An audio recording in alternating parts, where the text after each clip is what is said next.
Howdy, howdy, everyone. Good to see everybody today. How are you all? Appreciate everyone coming in and saying hi to start us off already. We got a pretty cool day planned today. We have two, not one, but two Learn with Lead guests today. Excited to introduce the first of two here in a moment, but before we do that, let's give you the rundown. So, because we have two guests, we're actually going to be at Red Bull Ring for the first one. And then for the next guest, we'll actually be over at Deep Forest. So, kind of get a taste of both tracks today, which isn't always the case for Learn with Lead. That's exciting. And then, yeah, so it's going to be interesting. This first one's going to be a little different as far as like car choice, and you'll see all of how that looks right there. I did release a tire saving video. I have that pinned to the top of chat there. So if you haven't seen that yet and you're interested in how to better save tires from wearing down too fast, you may want to check that out. Of course, if you are newer to these, or you maybe you haven't you've been thinking about doing a Learn with Lead yourself, but just haven't taken the plunge yet, you can reach out to me at leadpencil2017. I'm putting that in chat right there. That's my PSN handle. You can reach out to me, friend request me, and message me that you want a session. You can also do the same on Discord as well. And that way you'll not only can you DM me there, but you'll also get access to different perks that way, which you'll see happen here in a little bit later on. Okay. Let's say hi to the friends in chat. Blanket Ship P1. Well done, sir. Viking Racer P2. Heck of a job there. Mr. Drones in P3. RSRJ in P4. He's got 4th place energy. Jay's saying maybe I should do a Learn with Lead. A few things I still don't understand. The VIG versus controller. Okay, sounds good. Let's set it up. I like it. BL, good to see you. Blankenship. There's 954. Good to see you. Sean, good to see you as well.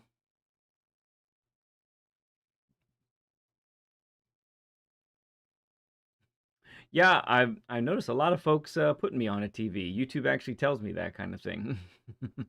So I can see the percentages of who's on a phone, who's on a tablet, who's on a laptop / PC, or who's got me on a TV. So that's pretty cool. I'm as big as life. I'm larger than life. No, just kidding. All right.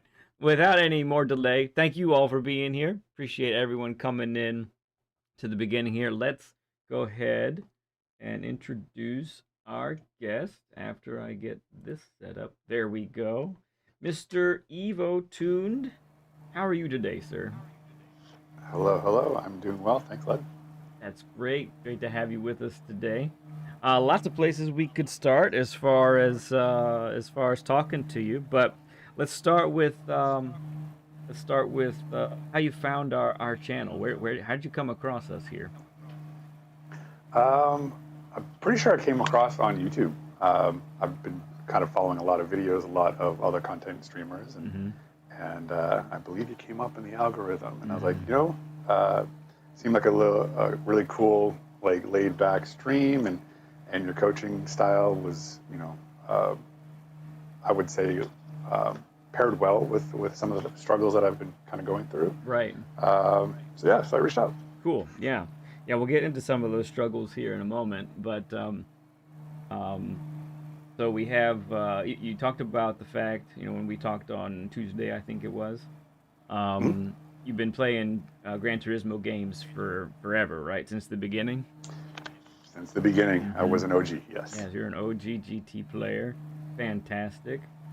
Let's talk about, so you recently, as far as like your equipment, I guess in those early Gran Turismo days you were using controller, but tell us when you switched over to wheel and what that progression has been like since then. So mostly played on controller pretty much to the extent of all the way up to GT7. Okay. And kind of got to the point in my life where, kind of laid back, relaxing on things, and I was like, really enjoy the racing. I have my own car that is currently in the shop that I don't get to, toy around with on the streets anymore. So Yeah. I figured time to kind of jump back in the game, you know, sharpen up my skills a little bit, and get a wheel. Kind of, you know, I've seen some of the other streams. I think I started following like Super GT and Rory and a lot of them. Yeah. Finding a lot of that stuff, and I just like the content, and I was like, you know what, I like the racing, I like doing it. Now's a good time. I'm in a good spot, family, kids, and things like that. That, you know, kind of take a little bit of time to myself and pick up a more specific gameplay input, and pick up the wheel and really kind of get the force feedback of it all. Right. And that, yeah, I did that probably. This is probably close to 21, 22. And you somewhere around there. Started on a G29, right? Started on G29, yeah. Played that for a while. I was not, I mean, it worked, I will say, for the purpose of what it was. It got my feet wet in a lot of the sim racing aspect of things. Yeah. And really kind of helped bolster the hobby of it all for myself.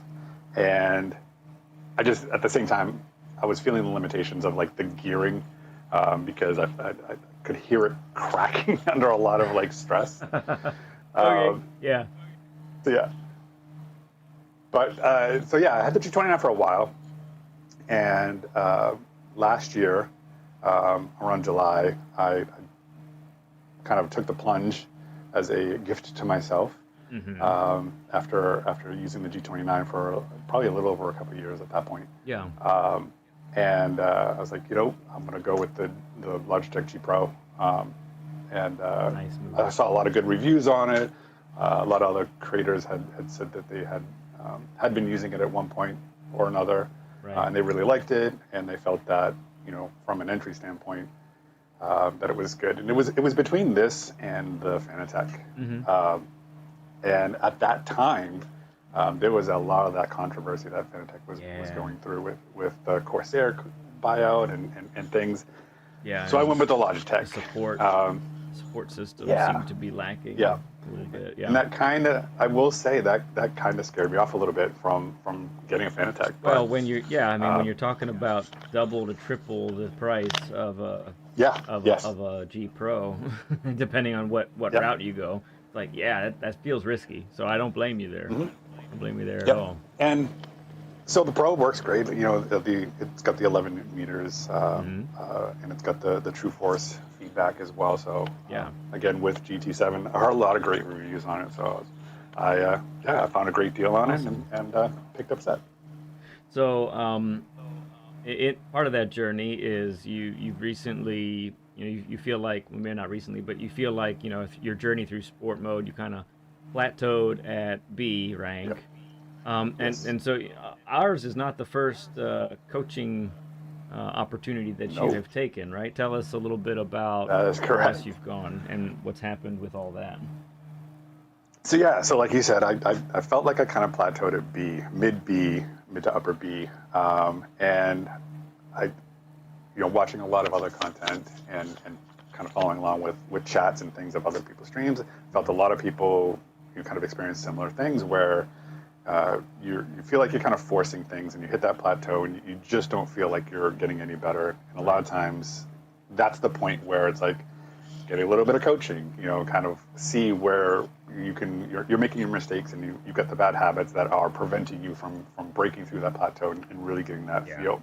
So I reached out. I was part of Digit's community, kind of followed Digit and Luke for a while on their videos and things. And I reached out and scheduled a consultation coaching session with Luke, and he helped really kind of showcase a lot of habits that I had that I needed improvement on. And in doing so, I say this with all due respect, broke me.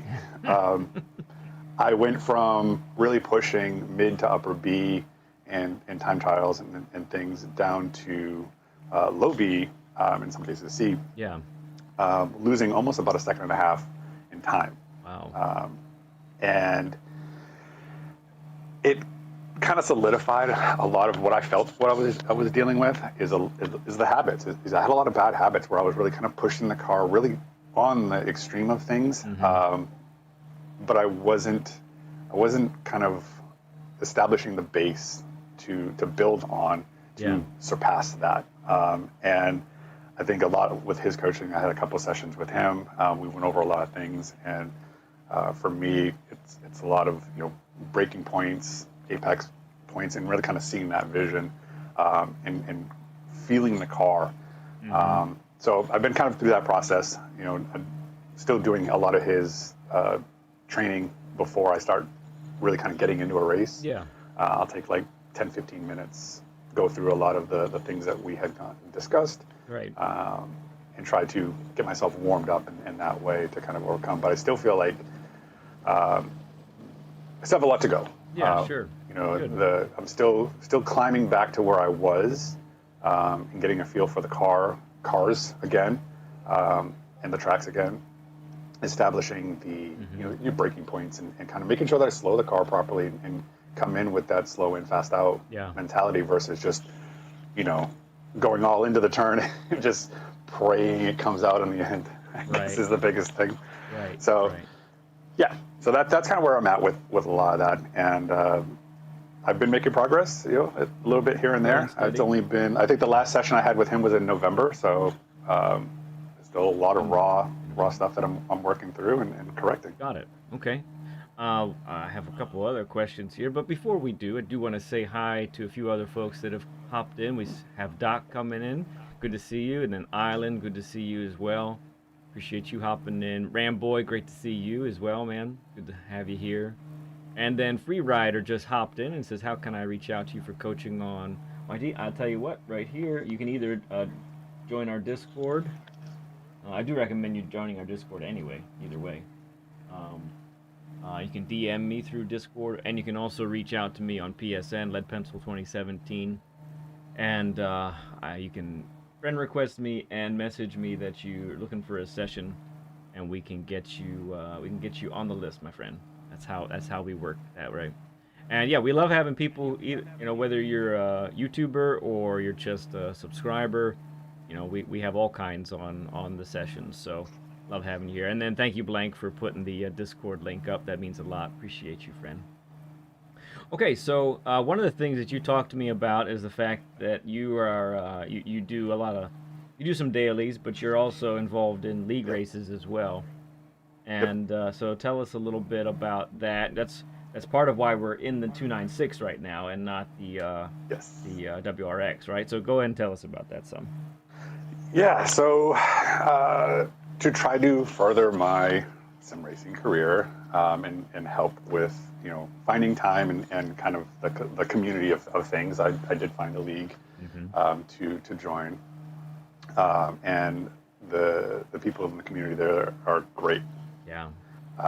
And I figured joining a league would kind of give me an outlook on the racecraft of things, where I'm constantly with the same set of cars and individuals to kind of talk about what we experienced, right? Right.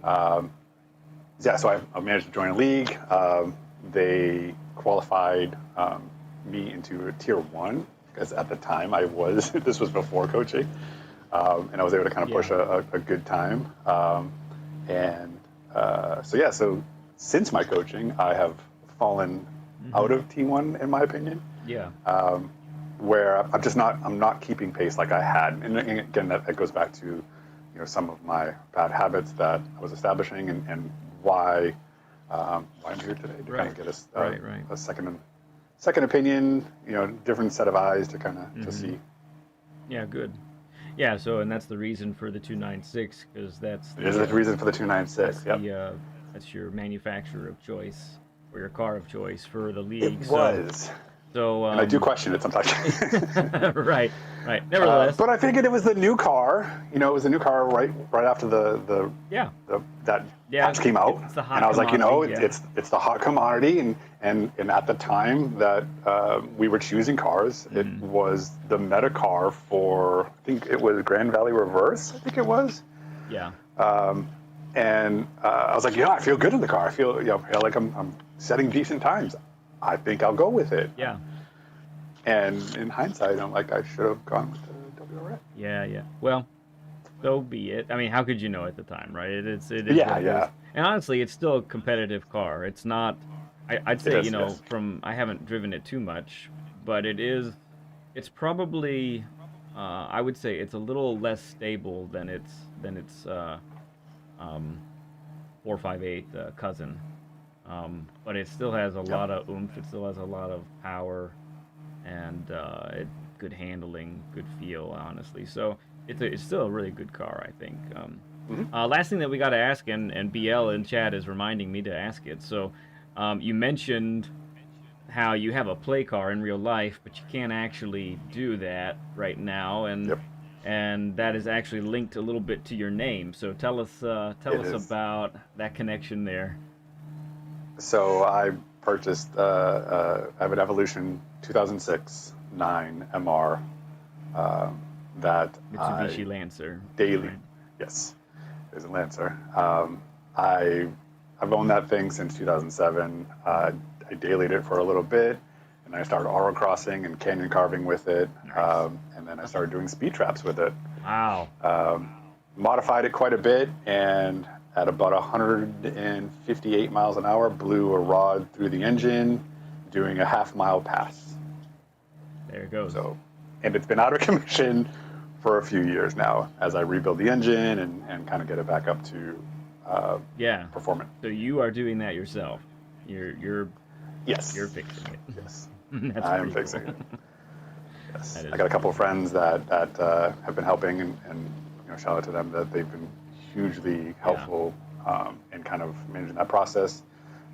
They own their own performance shops and things, so they've definitely been helping wrench a lot of the work there. Yeah. Very cool.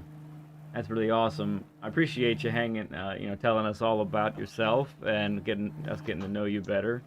And Yeah. it's great stuff. And hopefully, we wish your car the best, a speedy recovery. Hopefully, one day in chat you can tell us that you But have it she's all back. fixed up and it's on the road Yep. again. That'd be pretty sweet to hear. All right, well let's start working on this. Oh, BL wants to know what color is your car.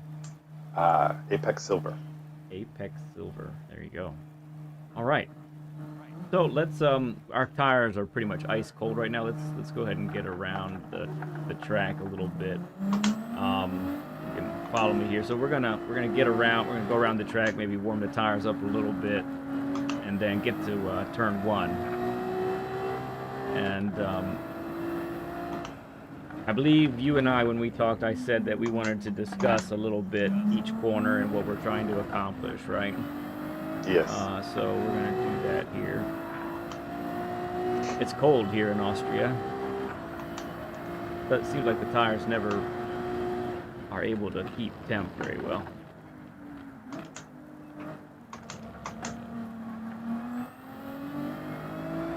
Quick question too, as we go around. Um, what was it?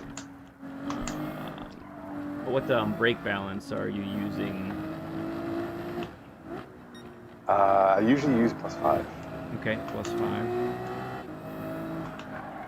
which reminds me, I don't think I've said it yet. Yeah.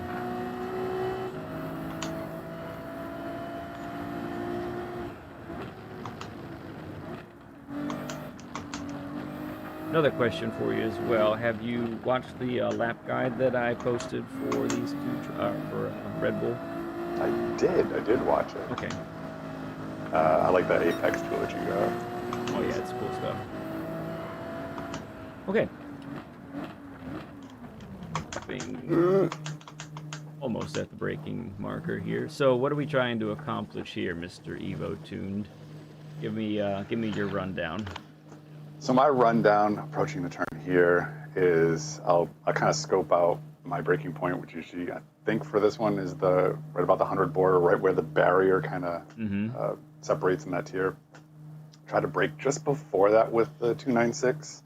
Yep. And carry that up into the turn. About the 50-meter board is generally, for me, I'm visually kind of like in the peripheral seeing that as my turn in. Okay. But I'm trying to point, especially now with the tools I've been working with, is catching my braking point and then really kind of focusing on the apex to get myself into the turn to kind of feel it, and then before I even really start the turn, I'm already trying to see my exit in the distance.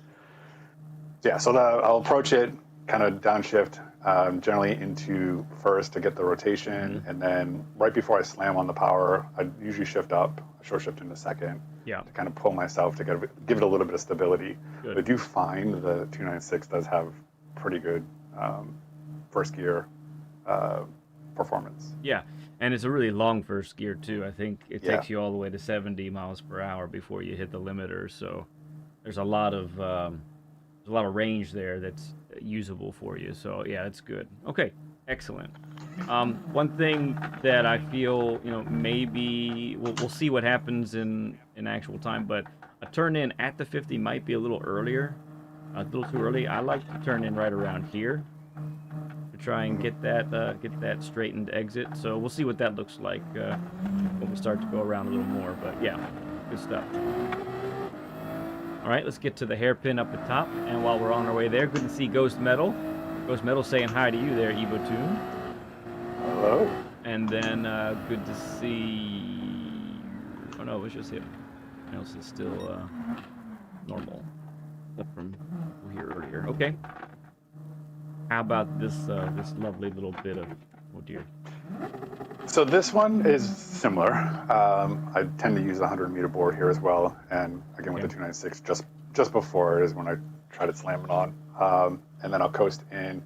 I'll coast a little deeper into this one because of the angle of the turn and the kind of the contour of the turn itself. Okay. So I'll go a little bit deeper to kind of sweep back through and just kind of pull myself through the turn at that point. Right. Good. Yeah. So you're. Yeah, I'm trying to point at the apex as I pass it. So it's maximum braking all the way to about here-ish, right here, and then it's coming off the brake, getting the car to turn, flipping this apex. Are you exiting in first or second here with this car? Usually about second. Okay. Yeah, because again with the contour of it, it's really unstabilizes the car for me. Yeah. There are times like where I'll feel it grip and I'll pull out in second and be fine. Most of the time, I probably get the turn wrong, so like second gear tends to be a little bit more stable for me. Got it. Okay. Yeah, I think I think probably with this car, first gear is probably necessary to get the most out of the acceleration zone there. But that's also, I mean, the little I've driven it is a little bit it's a little bit to handle at that in that way. So we'll see what we can work out there. Really quick, need to say hi to Polly, Mazda, good to see you, and Mr. Thompson, great to see you guys. All right, what about this? What about this turn right here? So this one, I'm braking about the 100 board again, and I'm really kind of sitting on the brakes for quite a bit because of the downwardness of this particular turn and the off camber of it. Yep. And then basically I'll try to kind of again point myself at the turn, try to hit the apex.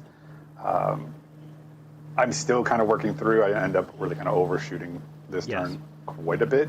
Yep. I haven't found the good marker, good feel of it to kind of really hit it the way I want. But again, kind of going through the apex, trying to get the car over the curbs, kind of sit in between to kind of align myself with the exit. Okay.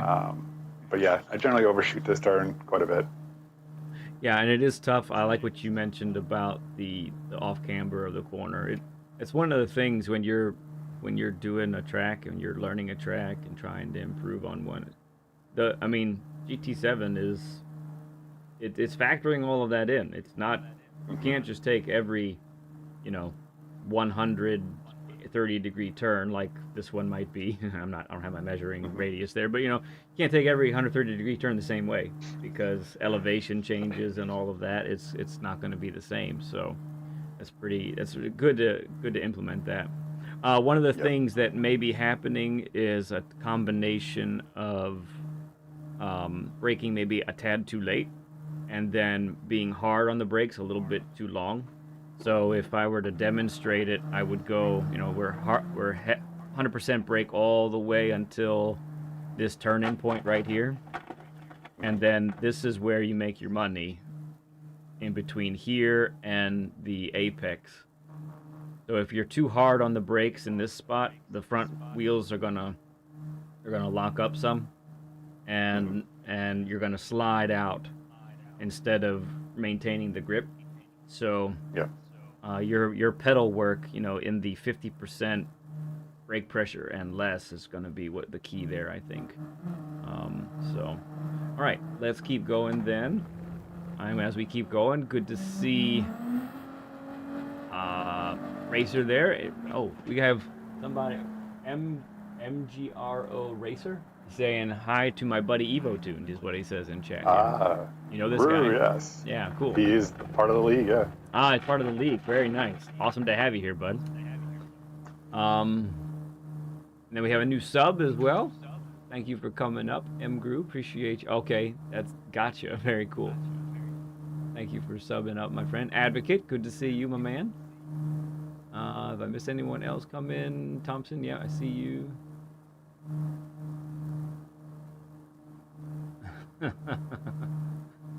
And then Franco just came in as well. Appreciate you coming and saying hi. Okay. Now we enter like a place where we kind of treat the corners a little bit differently. So let's talk about this one here a little bit. So this one, I usually kind of like notice the line on the right-hand side, right around where the tire marks kind of darken up. Yeah. And this is probably this of all turns, because a lot of what I struggle with has been the trail braking and kind of feeling that. Okay. I want to feel it. I know that I can feel it, but I struggle a lot with that, and I think that that's one of the issues that I have been dealing with from a coaching perspective is getting to that. Mm-hmm. This is one turn that I tend to feel it really well here. Yeah. And I feel like I can trail brake really nicely through this turn. I'll probably use about 50% brake on here, really kind of feather it nicely, and just kind of keeping close to the left curb there. And then about midway point, I'm able to get on the gas and pull myself through. This is probably one of my best turns. Okay. And I know that I'll probably flub it up in a little while, but yes. Sure. So let me give you a little bit of like insight into why potentially, I don't know for sure, but why potentially this turn could be really working well for you. And that is because we're actually coming from a previous turn where we are turning, not hard right, but we are turning right almost all the way to this breaking point here. And what takes place is, as we get to like where I'm right now, the weight of the car is technically leaning over a little bit to the left side of the car.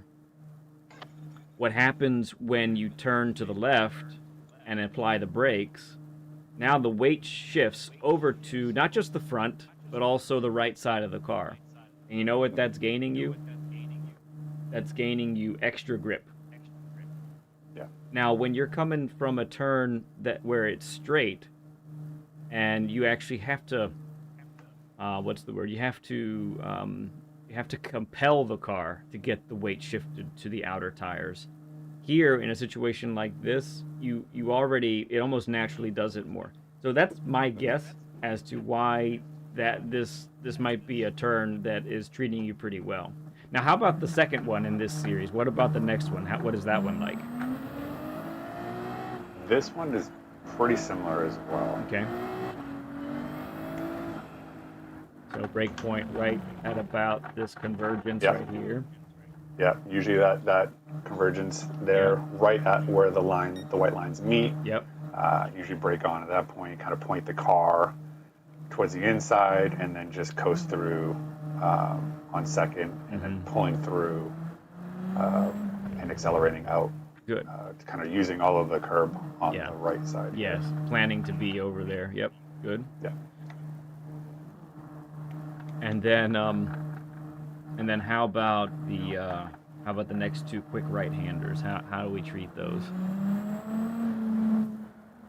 These ones, again, I don't get hard on the brakes on either of these, and I'm able to kind of coast it through, and feels like each one of these feels pretty good. So I'll point the car to the apex here, kind of override the curb, about halfway between the car, pointing to the exit, and then again using all of the side here. Yeah. And I'll put the car right into the curb here, and then just kind of basically right where the red, white, and red flag, I think is what it is, on the left. Once that ends, that's usually my braking. Yeah. Once I brake there, and then just kind of point. This turn, though, because of the off camber, I do tend to slide a lot. Yeah. Important to get the car. I find it hard to slam the rotated. car. Yeah. Pretty early. I can get it rotated, but it's definitely more of a drift than it is a, smooth. So smooth exit. I would say a little slide isn't bad. A little slide. Nothing crazy. A little slide. I'm usually Tokyo drifting. Yeah. Something you said about your brake marker, though, towards the end of the flag, that seems a little late to me. So I wonder if we aren't carrying as much speed in the penultimate corner as the car might be able to handle. So we'll check that out, and that kind of thing. Zaragon, good to see you, friend. Appreciate you coming in. All right, so we've talked about the track. Tires are ice cold again, so let's hop back into the pits and get them back up to like a balmy 60 degrees, and we'll play a little follow the leader here. So let's go ahead. We'll have you take the lead as soon as it lets me out. Okay. Wow. Why can't I lead? Yeah, sometimes I struggle with it not letting me out of the pit. I don't know what the trigger is for that. It's weird. Let me try again. I really want to get out of the pit now.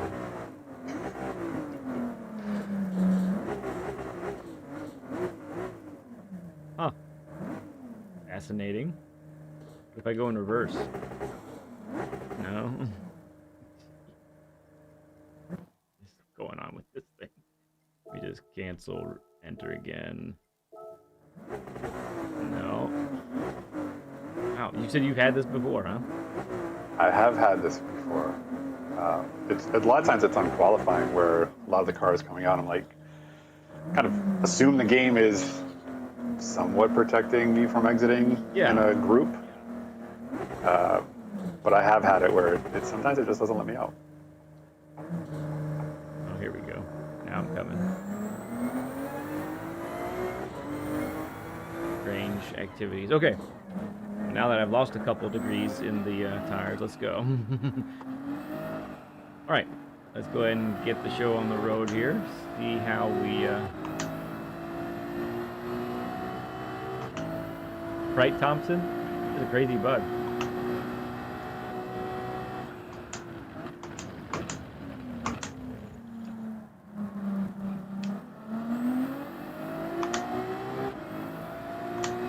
Ooh, we got Zaragon says next week's dailies contain Laguna Seca.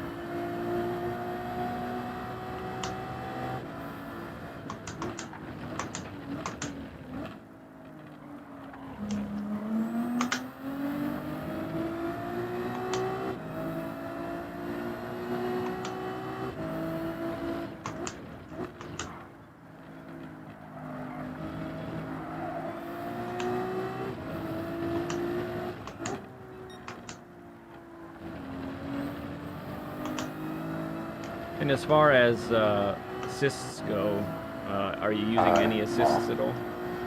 No. Okay.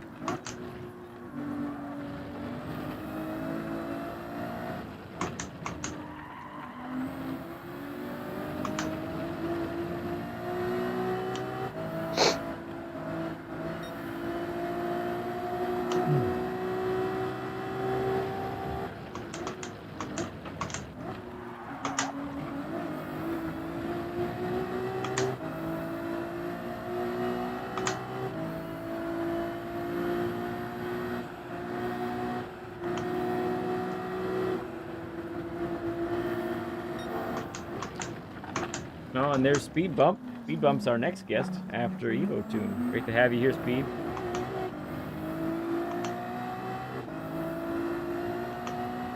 Yeah, most of the time, Digit's website gives you a future, like on Friday.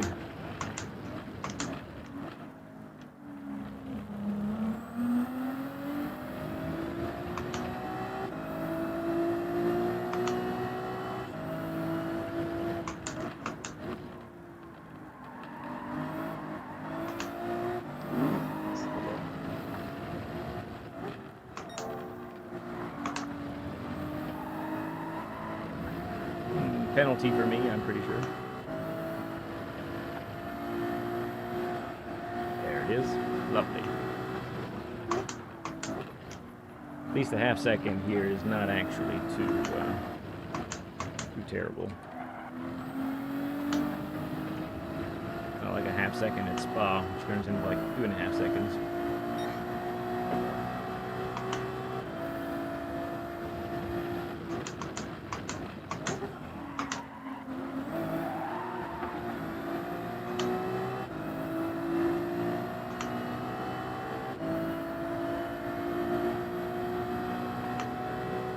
Well, I'm guessing Evotuned's favorite car is his Lancer. Would that be fair? Theragon just asked it in the chat. That would be correct. But I'm a fan of the older body style too. Like I'm not. Yeah, yeah. I'm not a huge fan of the X body style.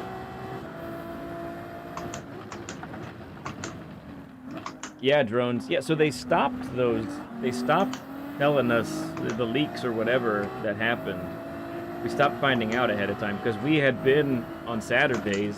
One of the things we would do, we would open up some lobbies, and we would do like Group 4 and Group 3 at those projected tracks, which was fun.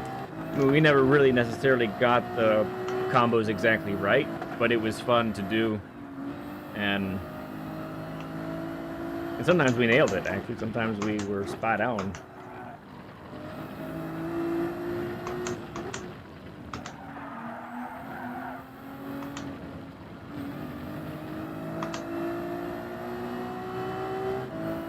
Can't find it there? Well, if you type in exclamation point guest, that should bring up the link and it would take you right there, Mazda.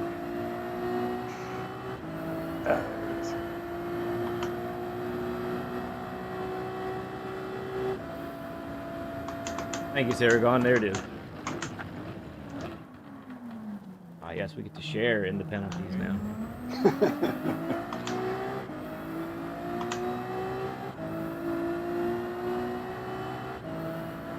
Yeah, and just remember too that list is a projection.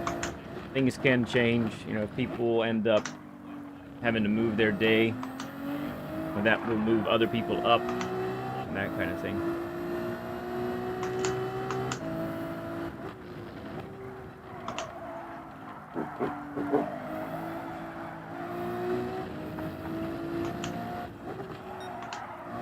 So what is the time you ended up setting with the 296? So far the 30.7. 30.7. Okay. Yeah. I think my best, as far as the daily that's set at the moment, is I think a 30.5 or 4, somewhere around there. Okay. So I'm still a few tenths off my best. And I think that's another thing. I kind of struggle with a lot of consistency. Yeah, certainly. And you feel like you do the same thing every time with significantly different results.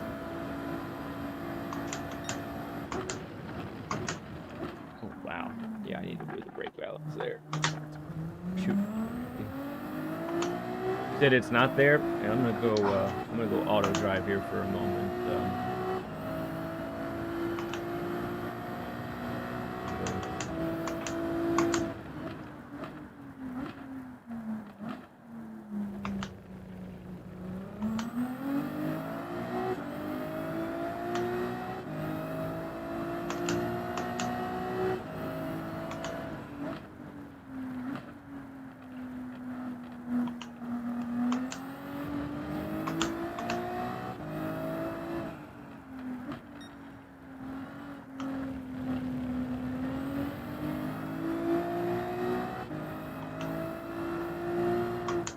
So if you go to our Discord, Polymazda, I'm not sure. I can't use the link because I'm stupid. But if you go to Learn with Lead lineup in our Discord, then you'll be able to see all of that. You can find your place on the list there. Okay, bud?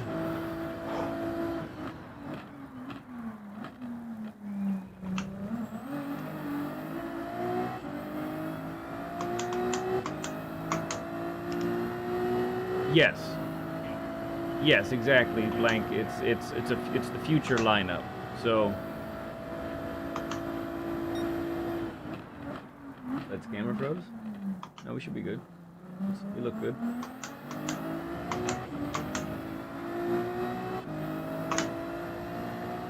I had the link before, but after closing our spreadsheet, I can't find it. Oh, okay. Okay.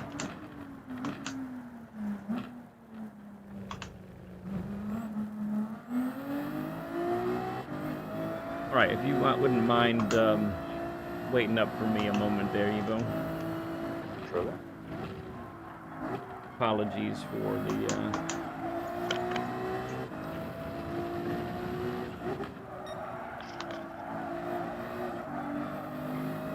Okay, go ahead.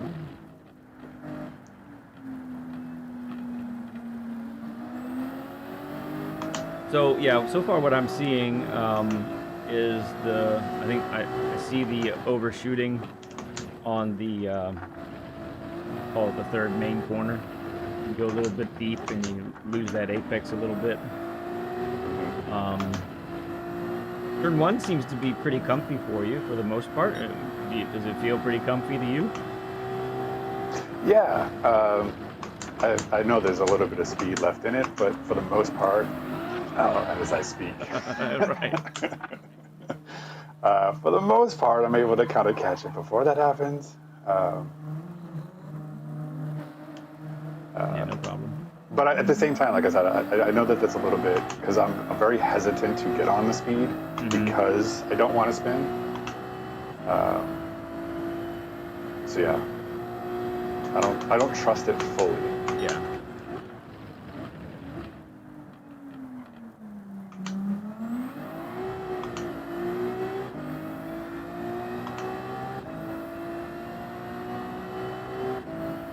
Can't see anything with my camera view? Is that what you're saying, Saragon?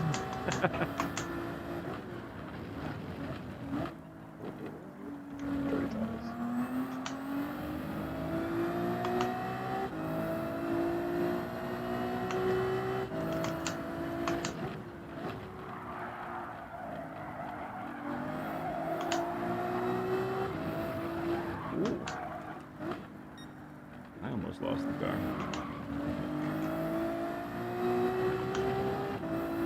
Oh, it's so bright. Oh, okay. Maybe the glare is worse for you than it is for me.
Yeah, pretty much, Racer. I'm always in chase cam.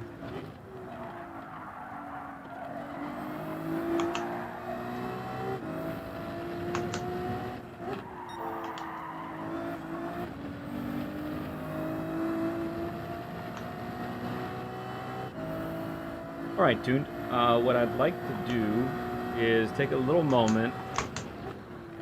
I'd like you to go ahead and hop into the pit well, exit out of the track and spectate for a little bit. Because I'd like you to watch me, and I just want you to observe how I'm taking the corners and note any differences that you might see and that sort of thing. Yeah, I think so. Racer, Bumper, and Hood are definitely the most popular. I actually tried the other ones once I found out how unusual my view is for Gran Turismo games and other sim racing games for that matter. But I really couldn't get on with them that much.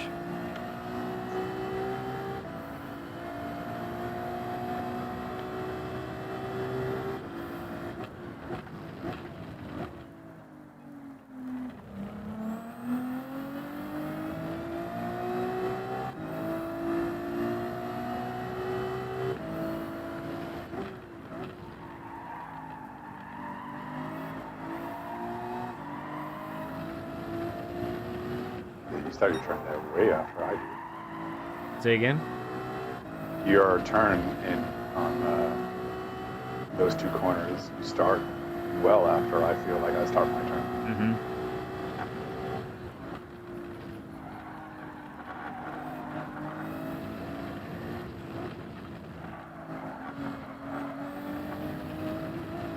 All right, first full lap coming up. Here we go.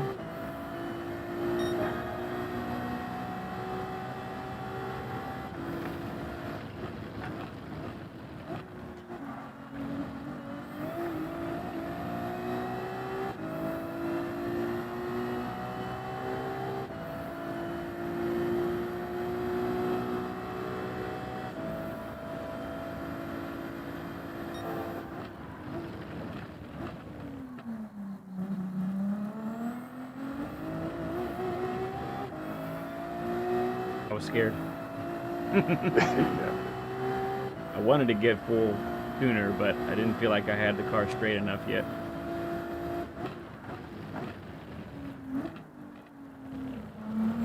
How about that corner? See anything different there?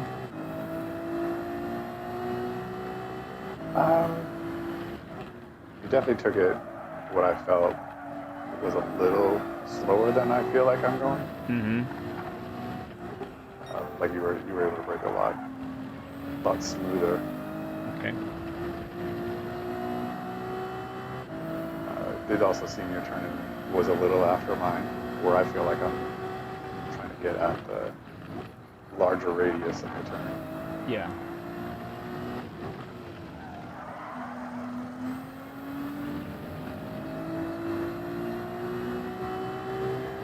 All right, let's try this another lap here. Go again.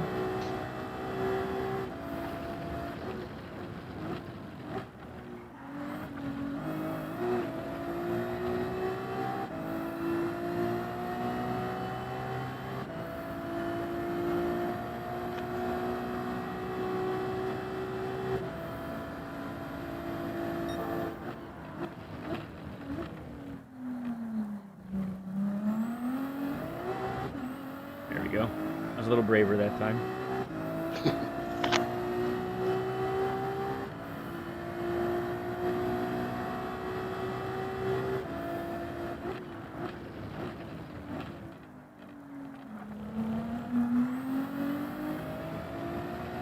Yeah, I start my turn way too early. Okay. Good observation.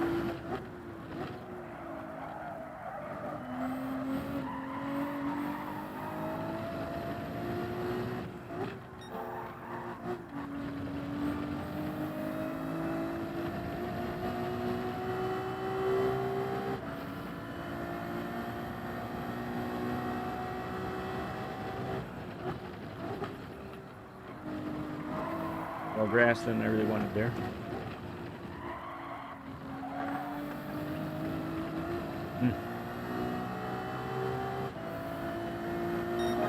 Cool. Okay. We're going to swap. I'm going to 29. spectate you. Okay. All right. Yeah, so I think some of the things you're seeing there are key. So, one of the things that I have what is it, 3 videos on cornering, I believe. Um, and there I really dissect on in a cumulative sense. I have 3 videos that I do on cornering, and I start with more basic, and then as we go through those 3 videos, the skill level gets higher, and I don't know if have you seen those videos at all? I'm not sure. Okay. I know that I've gone through quite a bit of your playlist. Yeah, so it's 3 videos on cornering. The last one, I'll reserve judgment, but I believe fundamentals we talk about in the last one is probably where you are right now. Maybe with a little bit of the second one because of the late turn-in. Yeah. So I deal with the late turn-in on the second video. So the late turn-in coupled with a few other things is what we really focus on. Yes, Aragon just put it up. Yeah, that's the second video right there. Thank you there, Saragon. Appreciate you, friend.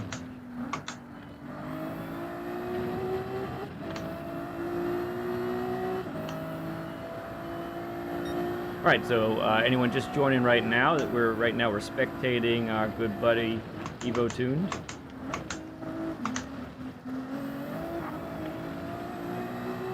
And we're watching his inputs at this point. Good to see Jason, and it's good to have you guys here.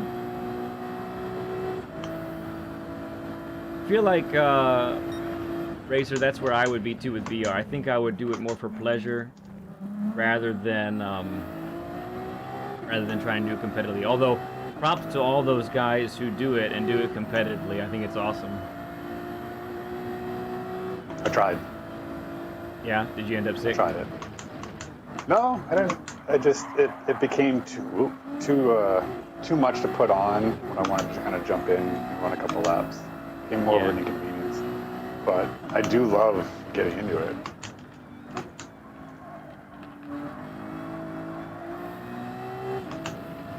Nice turn there.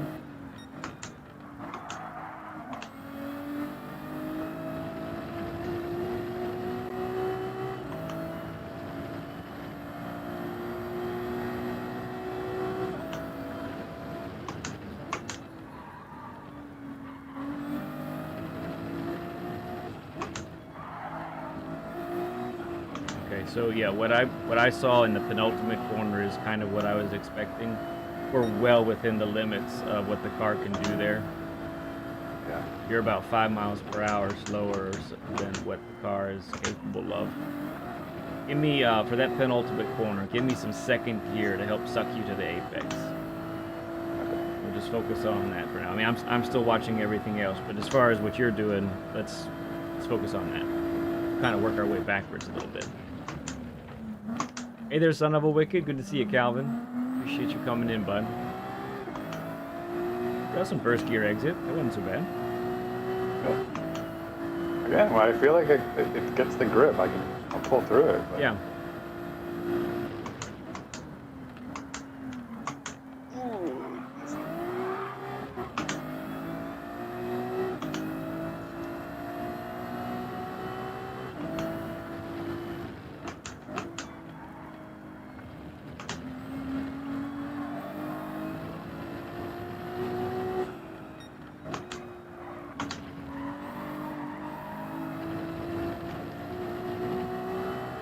Here we go. Pull it a second gear. See how she feels for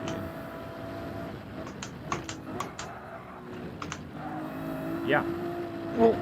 Yeah, it got a little hairy, but you carried maybe a mile an hour too much. Yeah.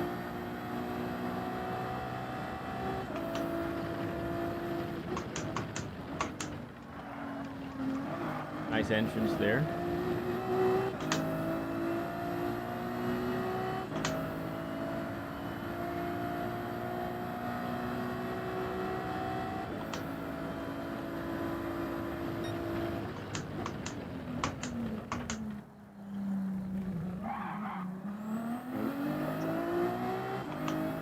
too much there. Got too much of that curve.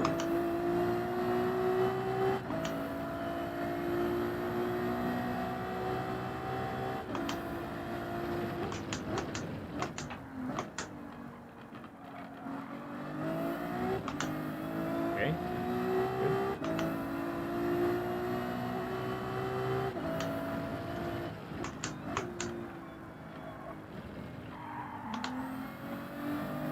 Nice.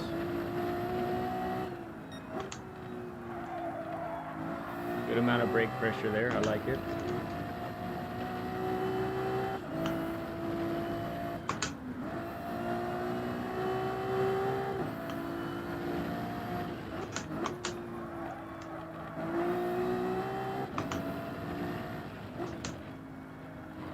Punch it. Yep.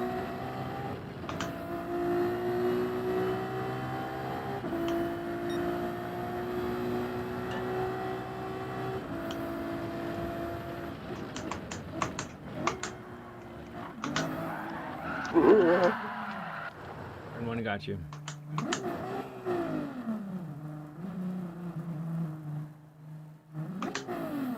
Ghost Metal's asking about the celebration race.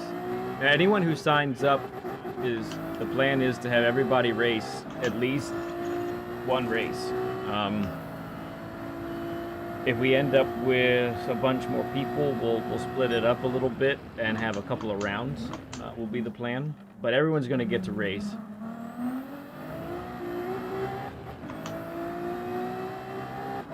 I love me some pit strat and tire saving. Saragon's right.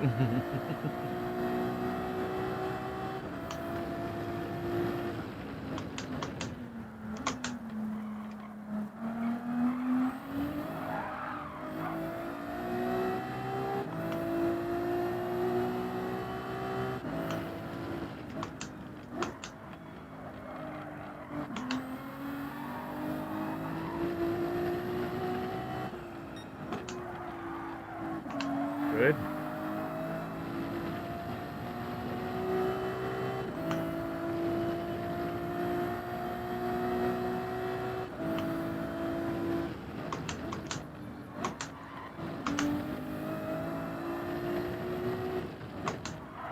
Yeah, little slide is good. It'll hold it.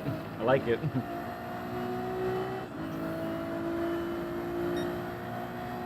All right, let's try and link this one up.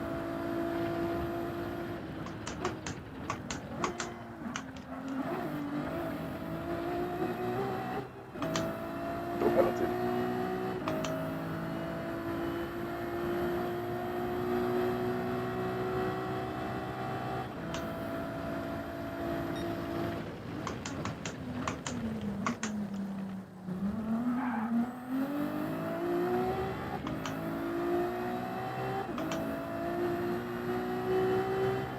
No, Ghost Metal, no. So I have 2 sessions today. We're doing Evotuned first, and then SpeedBump afterwards.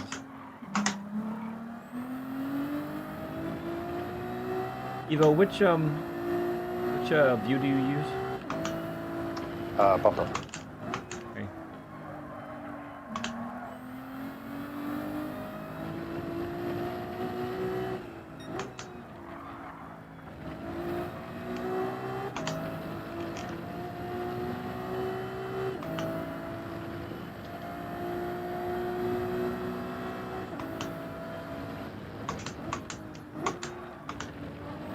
That's much better. You took about 93 to that apex. That's where you want to be.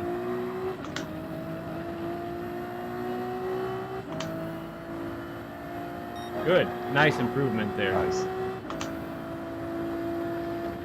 I know that our conditions here are a little different, but that's better than your actual time, right? On the daily? Yeah. Yep. Cool. I like it. That's at least 2/10.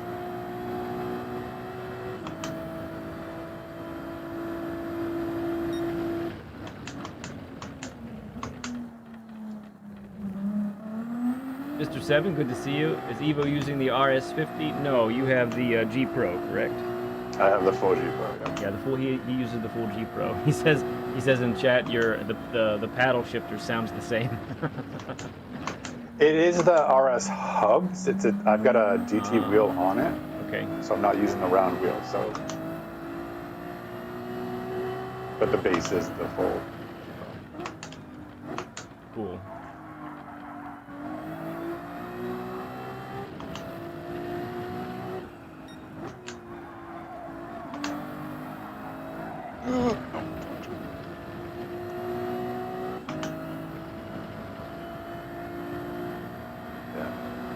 Yep. Okay. Let's take a moment here. So, what do you think? If you could explain it, what do you think is going different right now? Because you just massacred your time. I know. I don't know. Okay. And that's probably one of the consistency issues that I feel like I struggle with is going through the lap. I feel I'm braking the same, pressure-wise the same, turning in the same.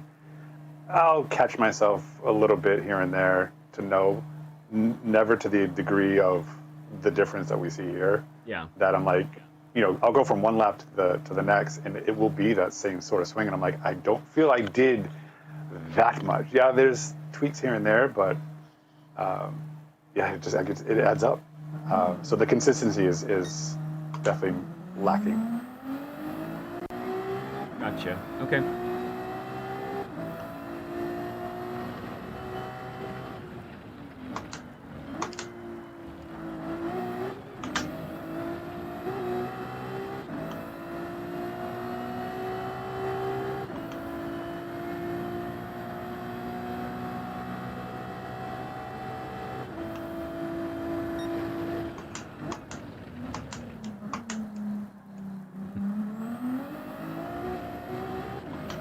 So, I'll tell you what I'm seeing differently, and that is you are approaching the apex at the more correct speed, and you're being at your slowest at the correct point. Now, it's still, there's definitely still improvements to be made within that, right? But we're much closer to where we need to be in order to get that done. So one of the ways that I talk about it is to come at it from the other end and say, okay, if you're experiencing these things, you're making a mistake on corner entrance. So, for example, if on exit you're having to, over-rotate the steering just to make the exit without going too wide, that's telling you your exit needs work, right? Or sorry, your entrance, apologies. It's telling you your entrance needs work. You're probably entering too narrow, that sort of thing. Also, especially for a Group 3 car, if you're getting on the throttle for corner exit and the back end really wants to come out a lot, that likely means you haven't done enough job rotating the car on corner entrance also. If you're having to habitually get on the throttle after the apex, that likely means your entrance is too shallow, too narrow, that sort of thing.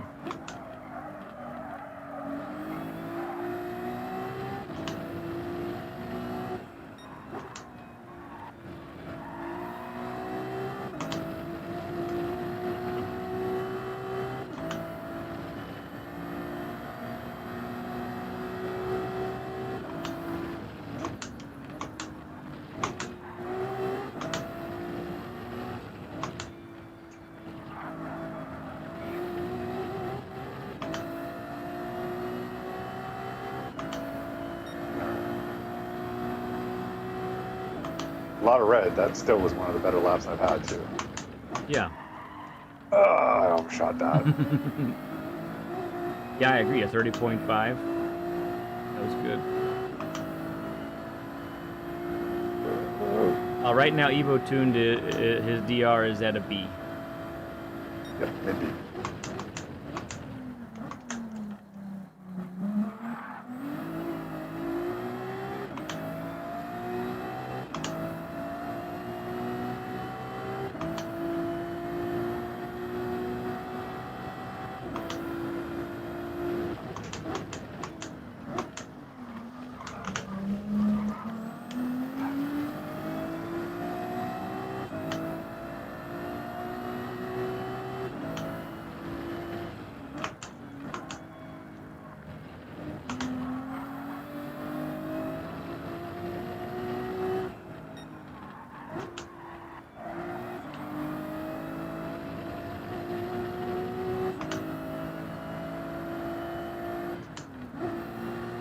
pay for your crimes, sir. Half second to you.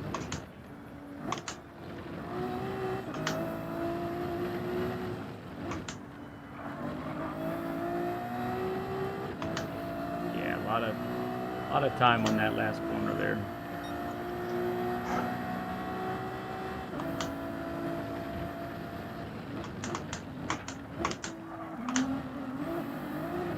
Ride it out.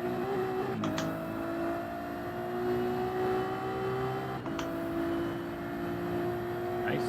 Just inside the penalty, I think. Just inside the track limit.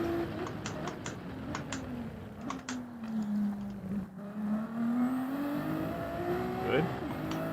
Hey there, Seymour. Good to see you, friend.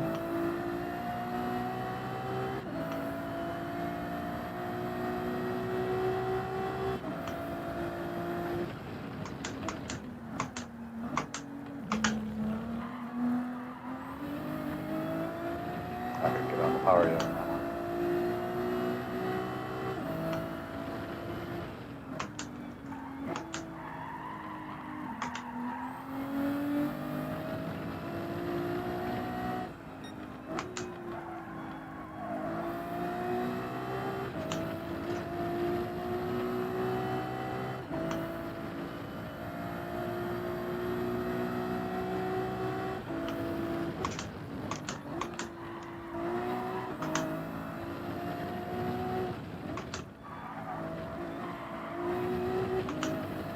Good adjustment. Came in a little haphazard. That was a good adjustment.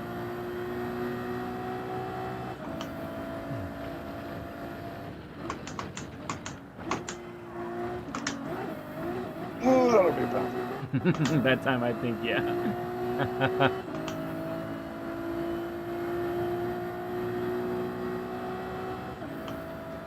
Oh, maybe not. Wow. Got away with it.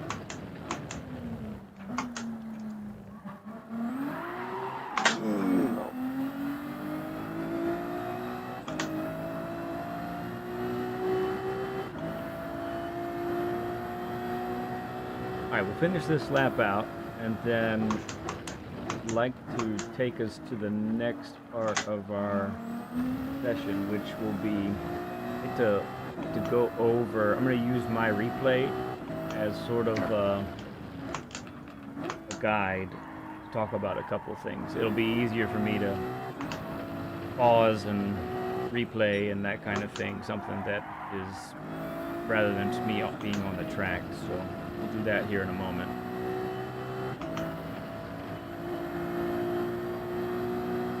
Hey there, Chris Wood. Good to see you, bud.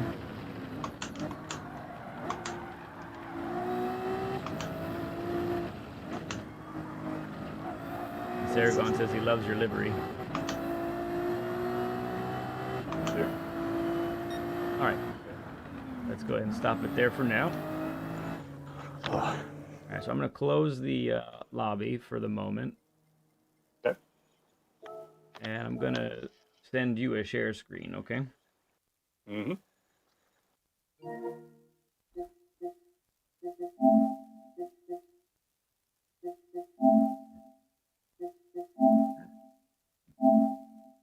All right, you should see that here momentarily.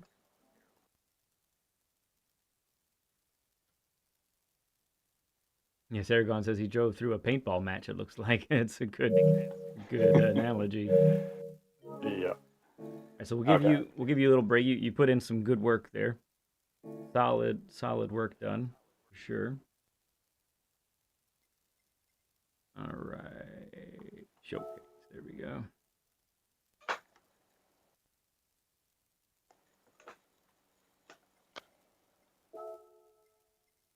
All right, so this will be in the other, it'll be in the WRX, but the principles are still going to be the same.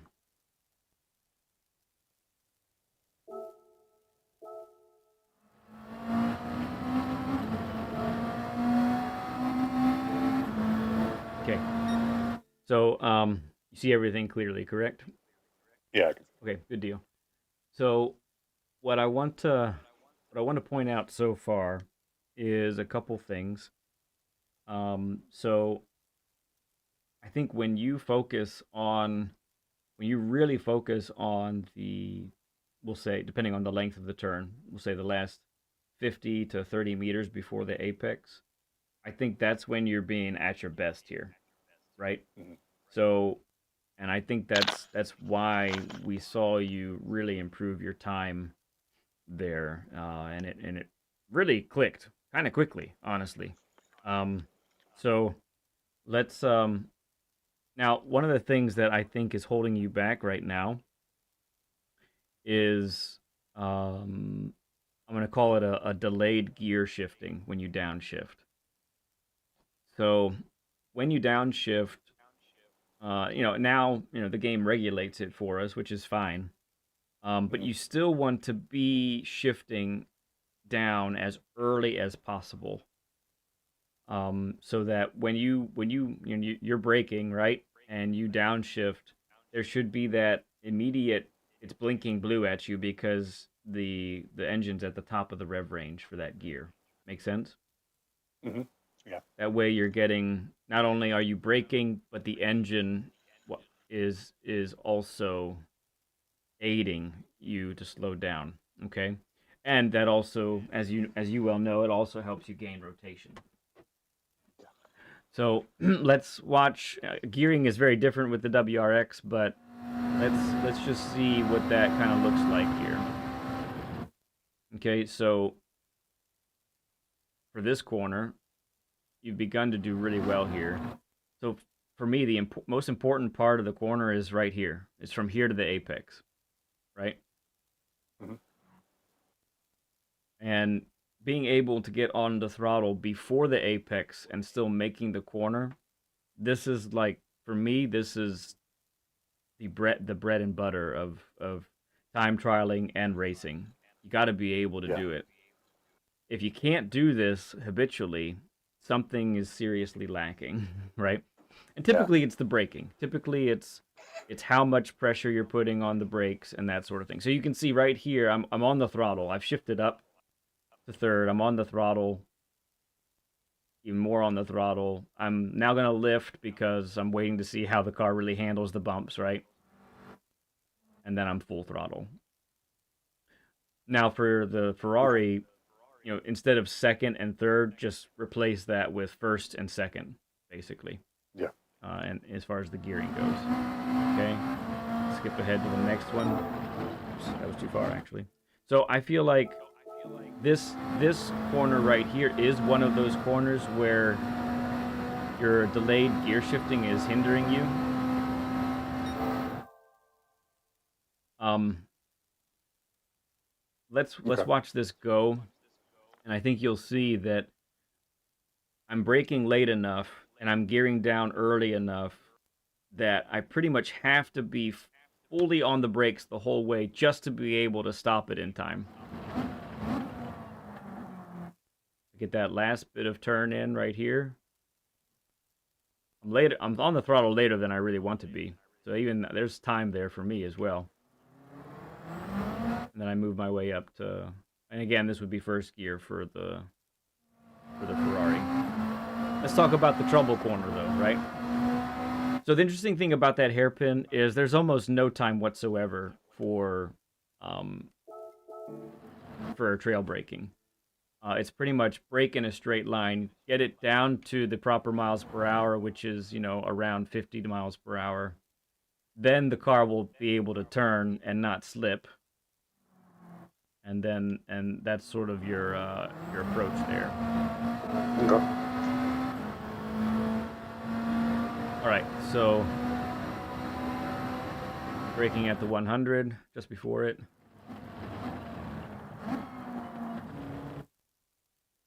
Okay, so I would say this is a little bit different than the Ferrari. I think I turned in a little bit earlier than I've been doing with the Ferrari, probably because the WRX is just handling this a little bit better. It's Yeah. probably part of why it's the meta. But nevertheless, um, let's talk about that entrance again. Silvio, thank you for coming in. Appreciate you hopping in, saying hi. Okay, so under the brakes, turn-in point. Okay, so this is where This is where the business gets done, okay? So when you were overshooting this, your braking is like in the 75% range and higher as far as pressure goes. You see that I'm 50% and lower, and I'm really making sure that this is where patience on the brakes and Yeah. patience to get on the throttle is really key. And that's the case with most corners that require trail braking. But this one more so because just like you said, you don't have any banking to help you. The corner is actually creating an obstacle for you, right? Right. Right. Because of the negative camber. So more patience than usual is required for this one. Now, for the next corners right here, you're taking these very well. So it isn't like there's an egregious errors that are taking place here. But Mhm. I'm gonna let this fly. I'm gonna do both corners. I'm gonna let them go full speed back to back, and we're gonna watch it together. And then I'm gonna back it up, and we're gonna talk about it. Okay?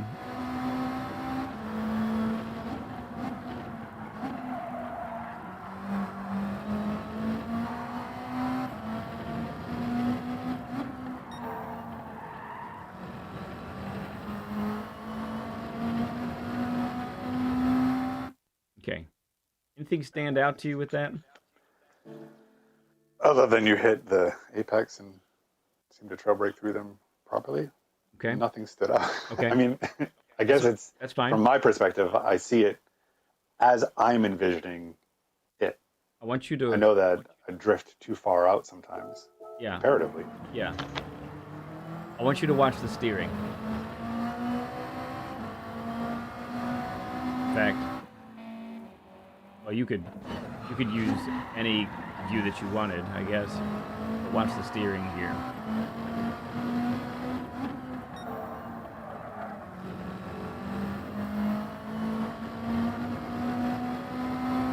Anything stand out to you with the steering? Yeah, it's you're not steering as far out. You're using the pedals to steer the car more. Okay, true. But there's one thing that we're missing, and I think this could be, you've been talking about how you feel a little broken, Mm-hmm. and such. So here's the main thing that I've seen so far. Okay, when you are entering a corner, and even to some degree, not as much on exit, when you are entering a corner, the way that you are braking and steering, it is Mm-hmm. loading and unloading the outer tires with the weight of the car. Okay. Mm-hmm. So for instance, and this when you turn in too soon, that actually exacerbates the problem. So you turn in, let's say you turned in and you're like a half car width more to the left right now. What is that going to do? Well, you'll start to turn, but then you'll realize, oh no, I'm not going to make it properly. I need to open up the steering. Well, once you open up the steering, what have you done? You've unloaded the outer tires with the weight. Now they don't have the same Mm-hmm. amount of grip that you've had, right? Sure. Yeah, yeah. So what I'm trying to point out by my steering here is when I'm going through a corner, I'm doing my utmost to maintain the weight on the outer tires with no unloading it whatsoever. Okay? So firmly on the outer side, right? You Yep. notice how I transitioned here from brake to throttle, almost no coasting whatsoever, and that's helping maintain the grip on the outside as well. If we go to the next corner, let's watch that again. So brakes, braking, turning, tires on the outside have the weight. I turn a little bit more. Now more weight is on the outer tires. I have not unloaded the tires at all. Now I'm on the throttle. I'm planning to open up. Plus, I don't want the back end to spin out because even in fourth gear, if you're turning too much at this spot, the WRX will spin out on you. Mm-hmm. Yeah. So maintaining the weight of the car to the outside when going through a corner.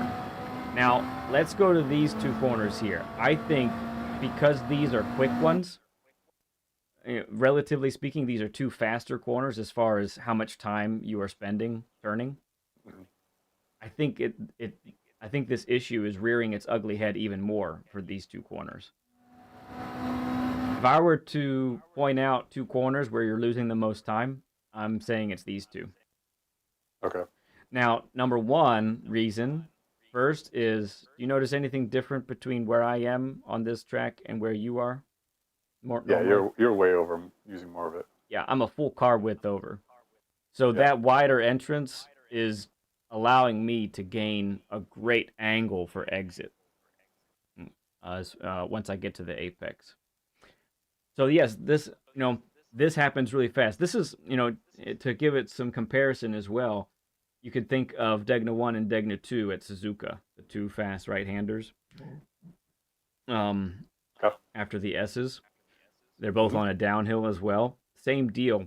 It does not require maximum braking, or if it does, it's for just a minimum amount of time. So what has to happen here is very quickly, get the weight transferred to the left side of the car. Keep that weight over there to the left side of the car, all throughout the deceleration zone and the acceleration point here.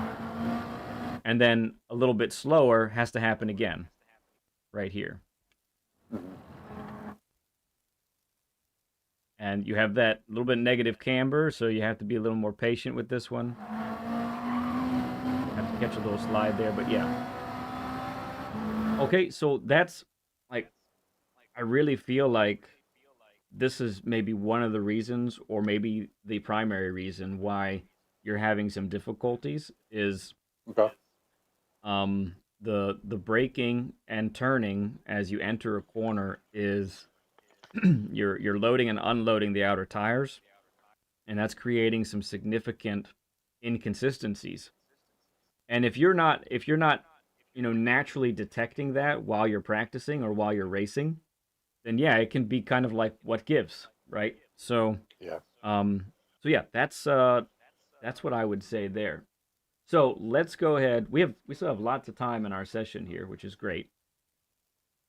I'm gonna Okay. excuse me, talking. I'm getting some junk in my throat. I'm gonna exit out of here, and I will stop the share screen. And let's have you go ahead and send a share screen to me. Okay. All right, so we just stopped that. And if you could send that over when you're ready.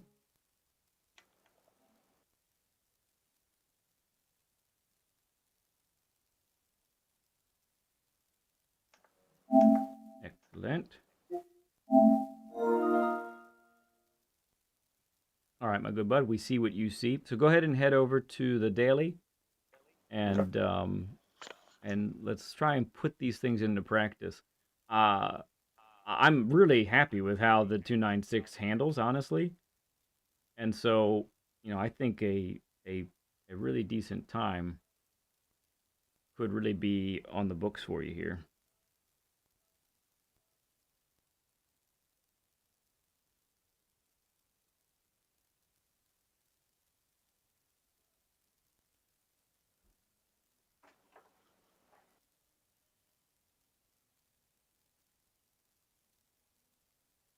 Apologize everyone who's watching right now for the silent nature of a share screen.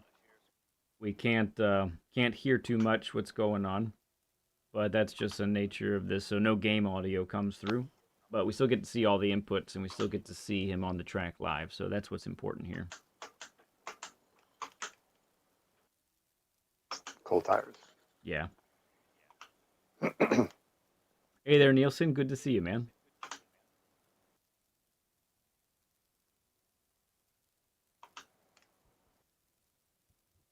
I'm sorry, Chimp. Yeah, I know. I'm trying to get to you all as quickly as possible. We're gonna double up as many Saturdays as possible here. I'd like to do 3 at a time, but I think that might be too hard to manage with everyone's schedules. So we're going to keep doing 2 for a bit to try and catch up.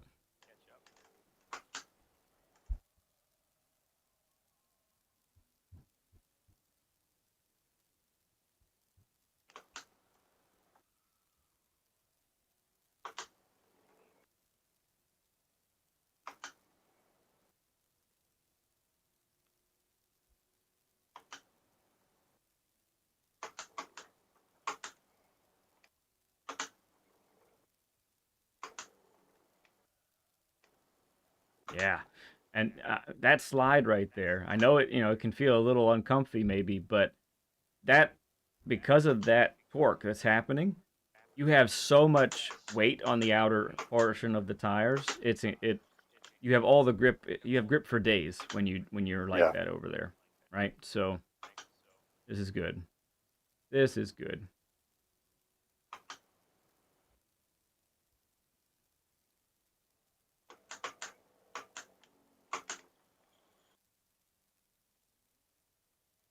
Still say we're a little late on shifting in that big braking zone. Okay. We can try and shift a little bit earlier, get a little more braking power. Yes, it has, Ghost Metal. I mean, it kind of had a life of its own already, and it's becoming ever more popular.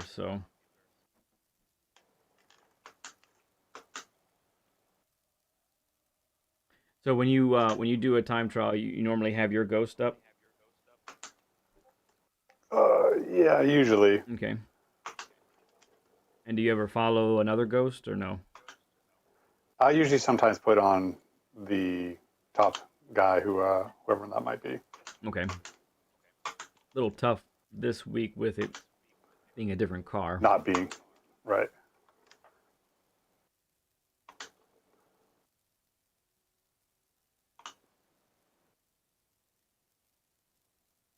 That's right, Chris. I love Chris is hilarious. He says, I'm out with Rosie on a Valentine's date. Shh. You've not seen me, right? That's right. We haven't seen you. We haven't seen Chris here. If she asks, everyone, we haven't seen him here. Don't know.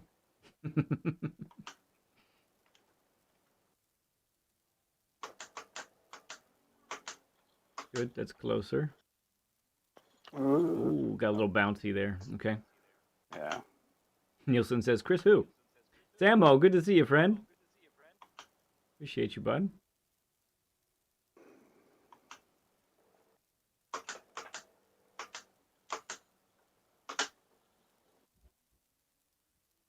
Nice.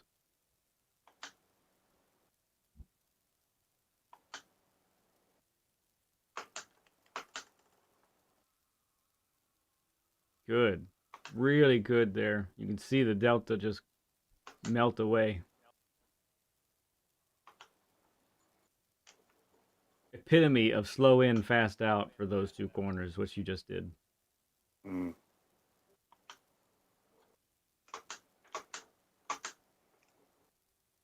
Excellent. Oh, that's rapid. Too much. So look, Oh no. you carried more speed in this is what I was talking about. You carried more speed through this corner right here than you normally do. Yeah. And you tried to brake at the same point. It's way too late at that juncture. You came so fast through there that you needed to move your braking point back.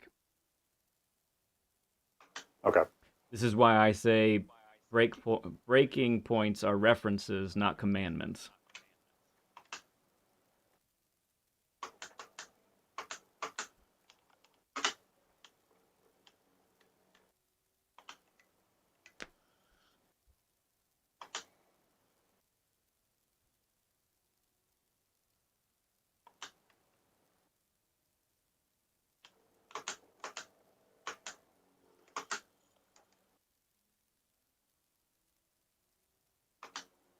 Good.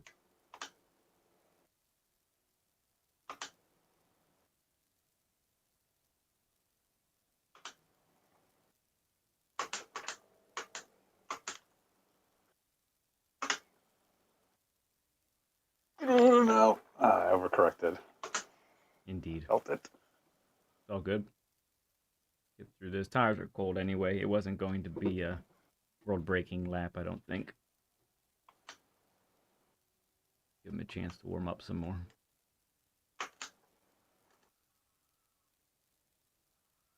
Yeah, and the dirty.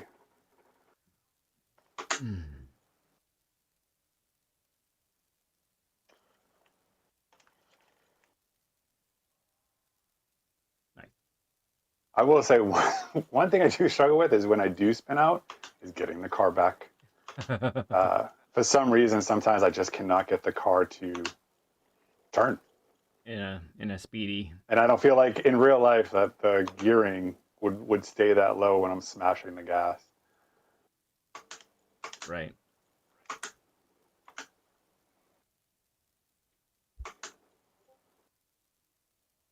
All right, here we go. Nice entrance there as well.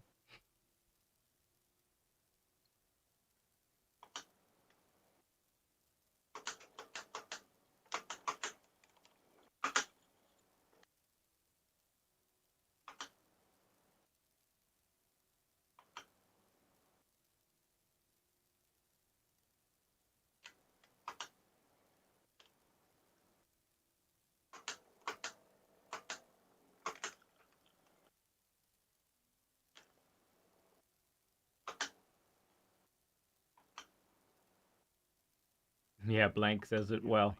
He says, always seems like you end up facing backwards. Never fails.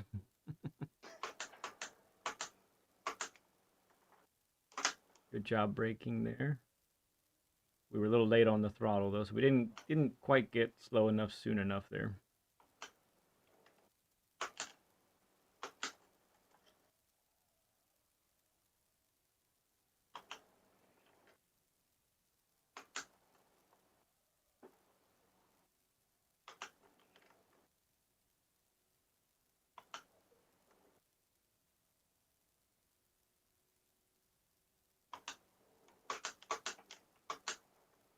Nice. That's quick. Good adjustment. You were carrying more speed. Good job braking there for sure.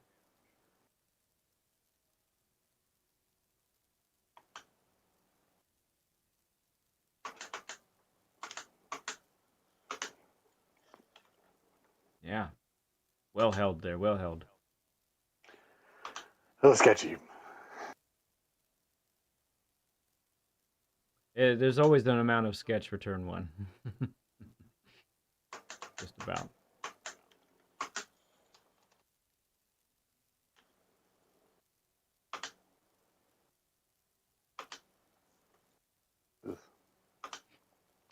Yeah, auto drive can get you get the car kind of straightened on its own.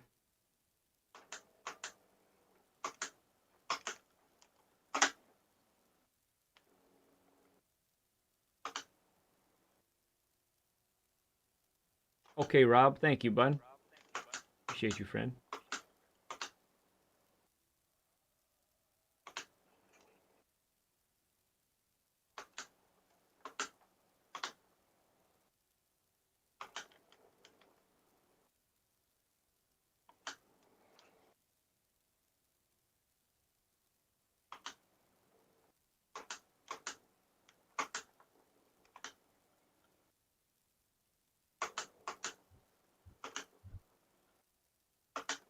Oh, yeah. Sent it.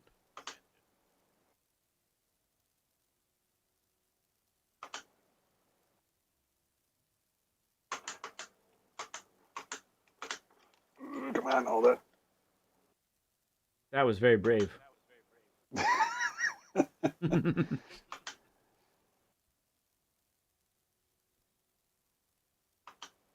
Big Papa showing up saying go LP, Evo, and SpeedBump. Yeah, man.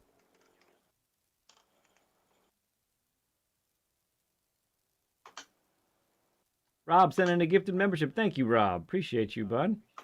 And Too Bad got it. Very cool. Throw up a stud emoji, everyone, for Rob, please.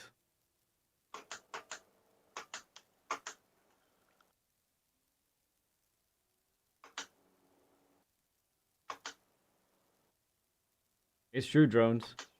Turn one is crazy like that, and it can be the different. It can be like a half-second difference depending on how well or poorly you've taken it.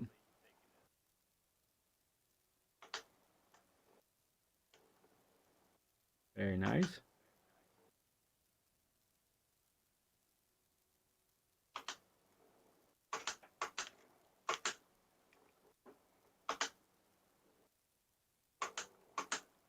Oh yes, give it to me. Come on. Yeah, we were on the throttle a little later. So close. We chucked it in there though, that's for sure. Kind of like that. Yeah. Too much chuckage.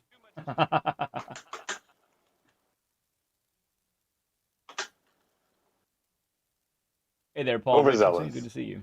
Hey, what does your optimal say? Where you have the radar right now? 30.1. Okay.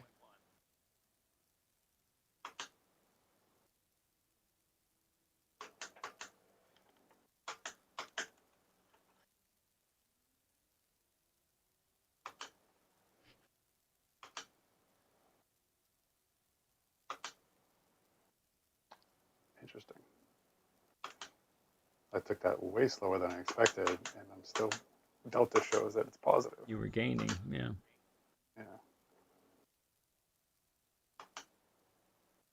All right, so I love the mentality.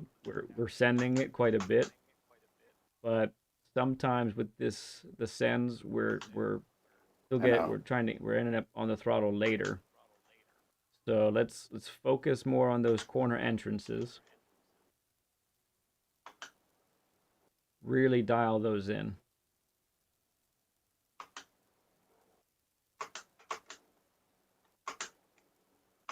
Yeah, right there. So you did it. I'll just let you know right there. You did it again.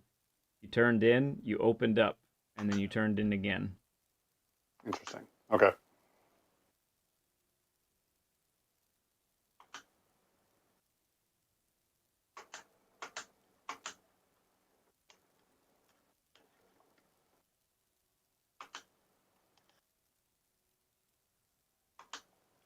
That was very controlled. For turn one, that's very good. All right, try and gear early. Gear down early here. Get the most out of them. Nice. You notice you lose time in the braking zone there, and that's because we're not braking as later, and we're not downshifting as quickly.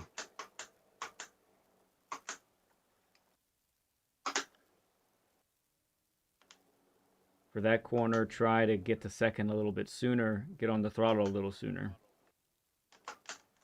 You had room there to do it.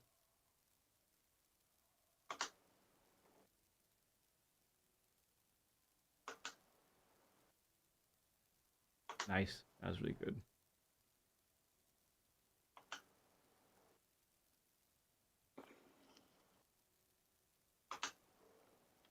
I have not specifically, it's a great question, Big Papa. I haven't coached for wet tracks specifically. I have done some videos on racing in the wet.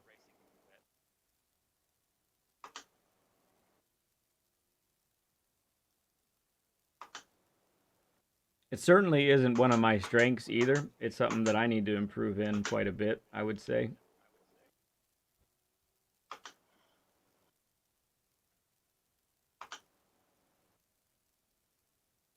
That's Shaggy, man.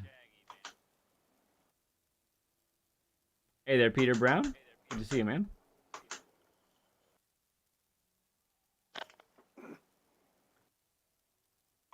Yep. We were on the throttle after the apex there again. Yeah. You might be surprised if you just pump the throttle before the apex. Don't go full send. Just pump the throttle, gauge the grip level of the rear tires, and then you work your way up to full throttle as you go through the apex to the exit. You might be surprised how well the car handles that.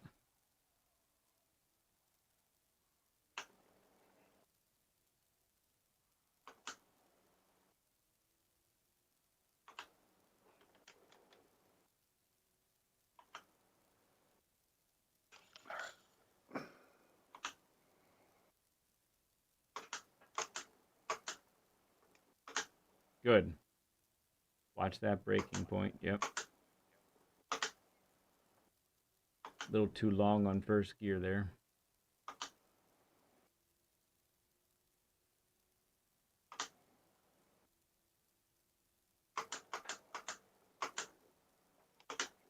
Straighten out. Very nice. Gaining all the way up the hill. Very good. Nice, yeah. All right, so let's try and put that into practice here. Give me a little blip of, if you've entered properly, you should be able to give me some, yes, yes. And the delta, you may, oh, okay, you lost it just a little bit there, but you were losing a lot Just more a there. thousandth, yeah, yeah.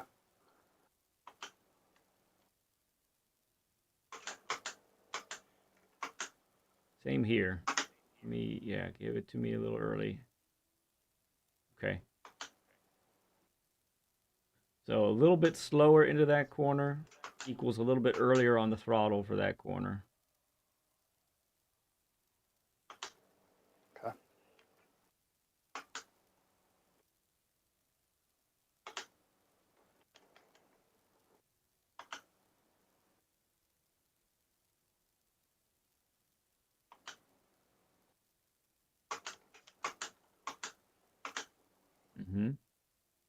Oh, too much. There we went.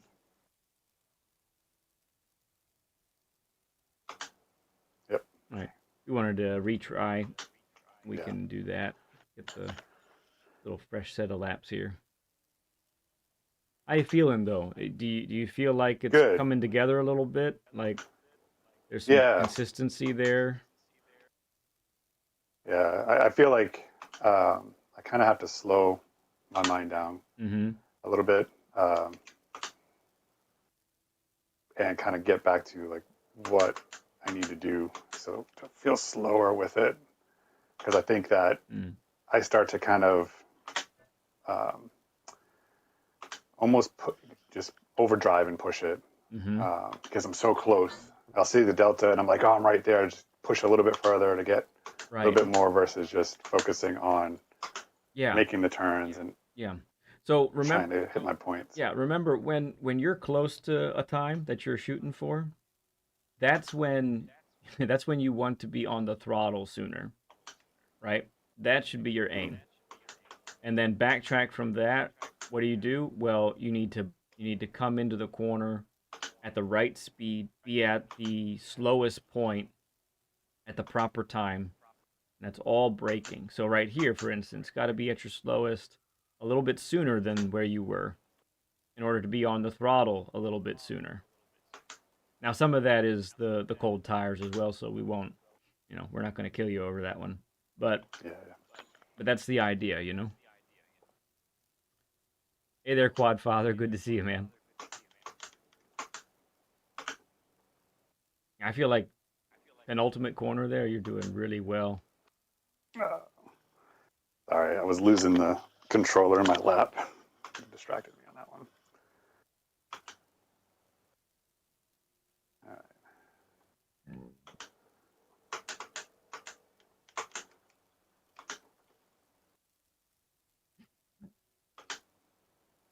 Nice turn one there. Yeah, I tried to blip right before I hit the apex. All right, let's try that again here as well.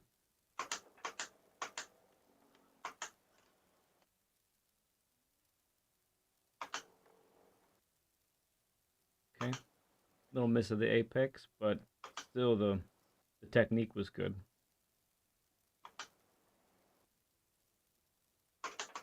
Okay, lots of patience.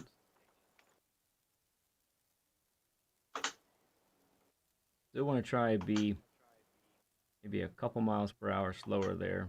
Slower. Get on the throttle a little sooner.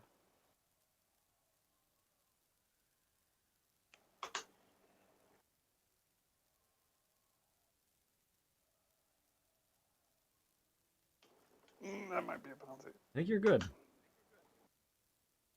Close, but I think you're all right.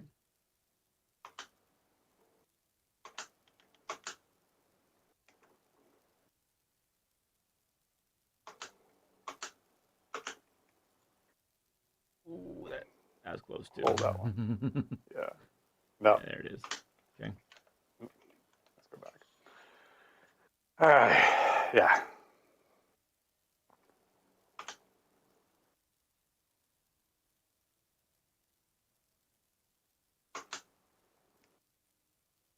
Whoa. Yeah, I just went a little wide. One of those. This doesn't want to play with us right now.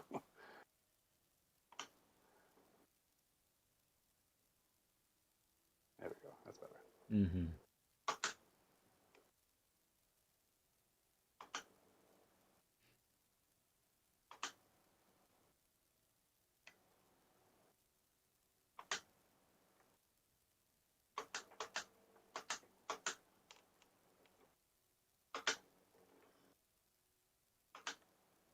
Ooh. How far ahead do you set your ghost? Between 0.3 Okay. and 0.1, depending on what I'm working on. Okay. Ooh, that looked nice. That feel pretty good? That looked good. Especially with cold tires. It felt good. It felt slow, but I guess that's the idea. But it just felt like I wasn't on. It felt like I wasn't on the throttle early enough.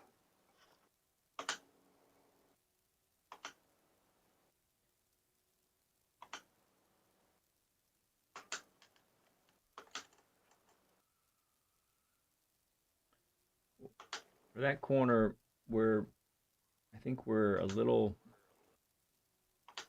too early for a turn in still, and we're a little too late at turning the wheel. So the outer tires aren't in the prime position to give you the grip that they want to deliver to you. That was nice.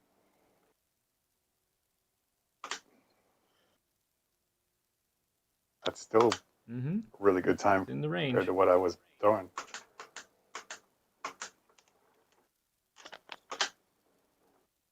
Much on that one.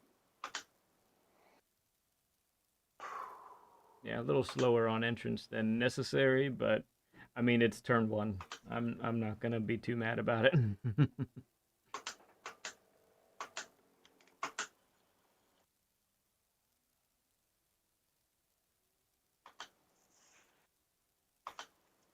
Okay, just didn't quite well. Car got a little unsettled and didn't quite open up the steering early enough.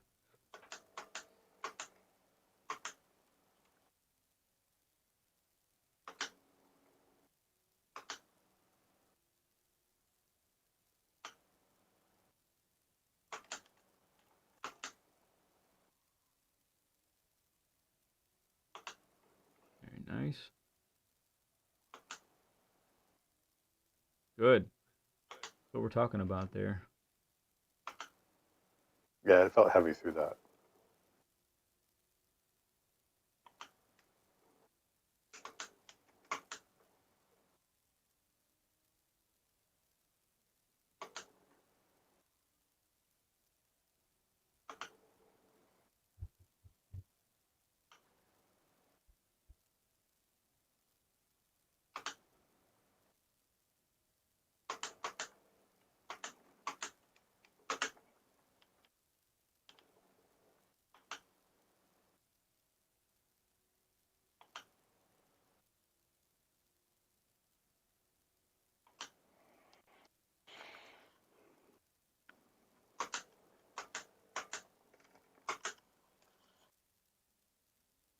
Nice.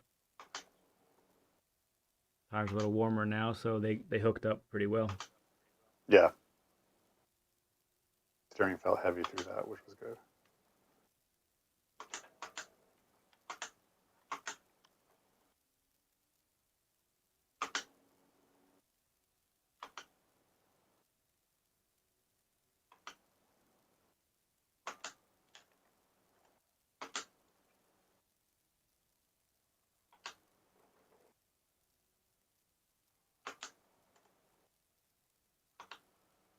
Hold it.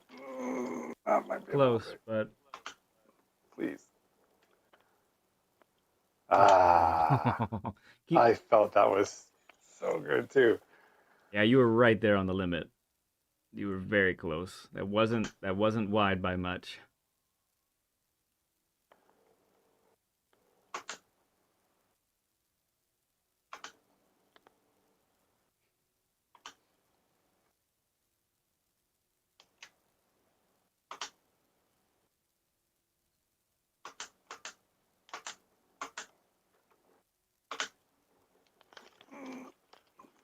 Cold. Very bouncy. Yeah, you can't ask too much of the tires on turn one there. First lap out. They're a chilly 70 degrees.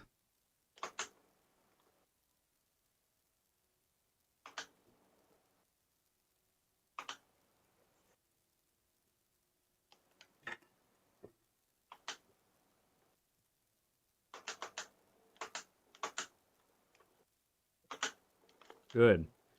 That was so that's about 4 to 5 miles per hour faster to the apex than you usually carry.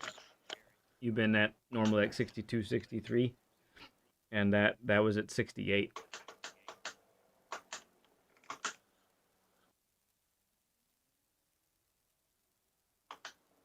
Very nice there.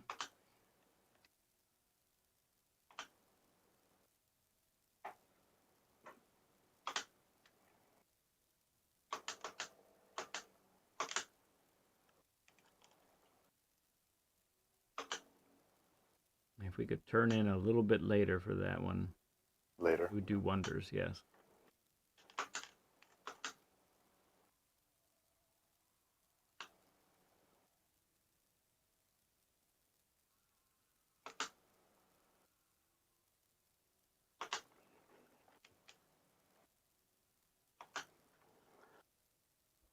All right. So these next laps, you might be down on your time after turn one because that was a pretty stellar turn one from what I could see. But don't let that bother you. No. Just need to try and keep it close.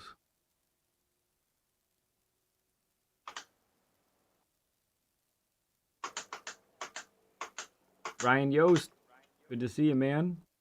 Thank you for the 50th like. That's a 50 burger, everybody. Nice.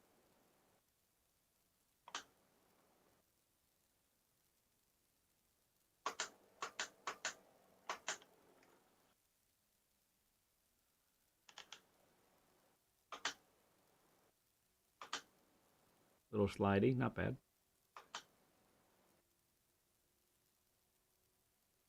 All right, turn in a little later. Let first gear, we just do second gear.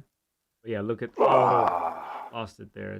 But you had took before you had spun, you had already taken a 10th out, and you were probably going to take more out of it afterwards. Yeah.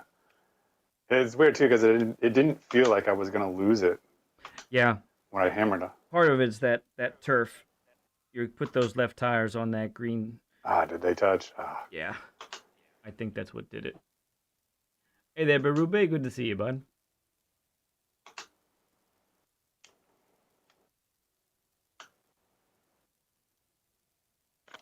No biggie, though. Keep going. Your tires are warmer, so we'll have some better opportunities here.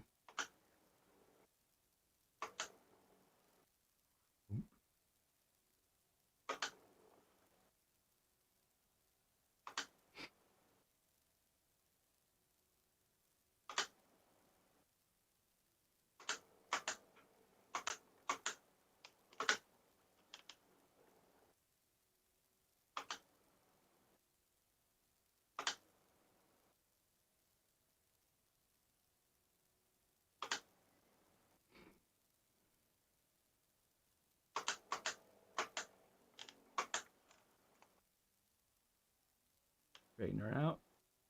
Nice. Yeah, that felt good. All right, let's try again here. Patience. Uh-huh. There goes the delta in the direction we want.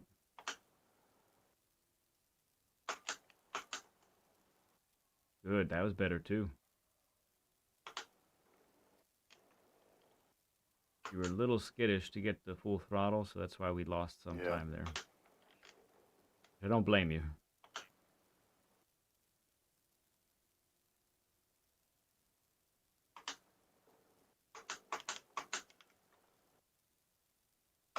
Mm-hmm. Too much on the first. Yeah. It's hard to hear the engine with the mic. I can't hear it bouncing. Okay, got it. Yeah, if we can avoid first gear for that final corner, I think that will help.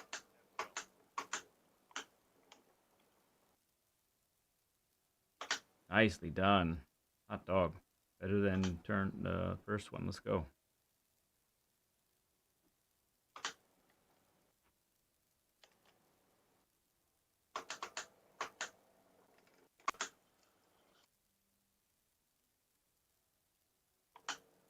Okay.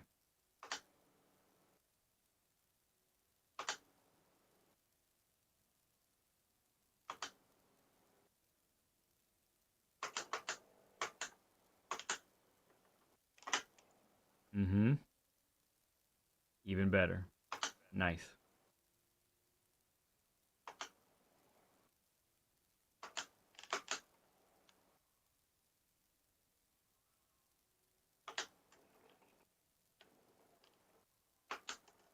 Mm-hmm. Carried more speed than typical there. It's a good adjustment.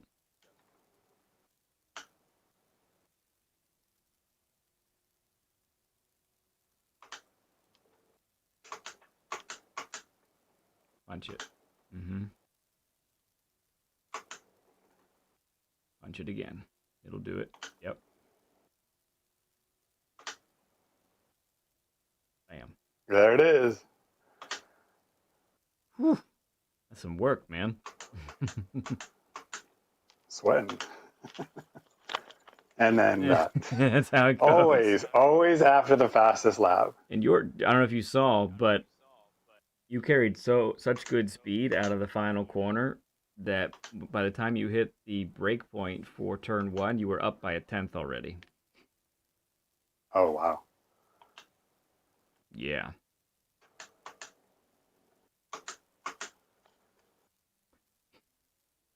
Yeah, I would definitely say a 29 is quite possible with this car. With you behind the wheel.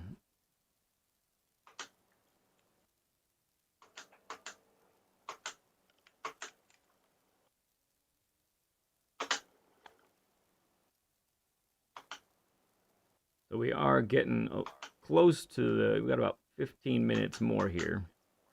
Okay. Before we want to start to wrap it up, we'll give you the closing, wrap it all, everything we've talked about, we'll wrap it up in a bow here, about 15 minutes.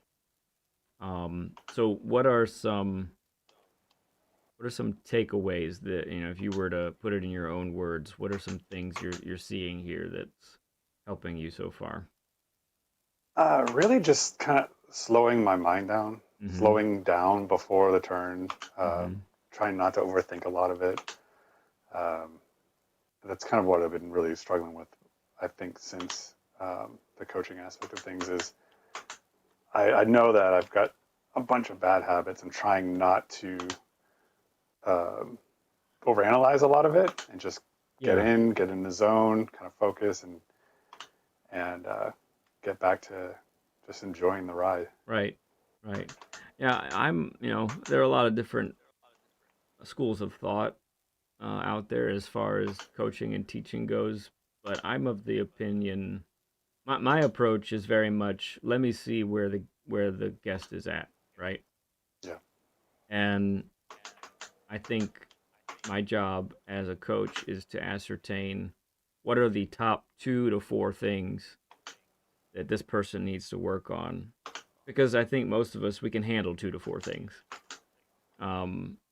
If I were to, I could give you 8 things to work on if I wanted to, right? And some people, someone who is even more of a newbie than you, someone who's maybe just had the game for 6 months or even less, I mean, I could give them 24 things to work on, but that's not going to work, right? And so I do like to consolidate and really just make sure that I pick the most important things, what to prioritize, right? Got to be able to prioritize, I think, and go from there. That's, I think, my job as a coach, really. Yeah. Kind of dig through all the fluff and kind of focus and pinpoint. Yeah, exactly.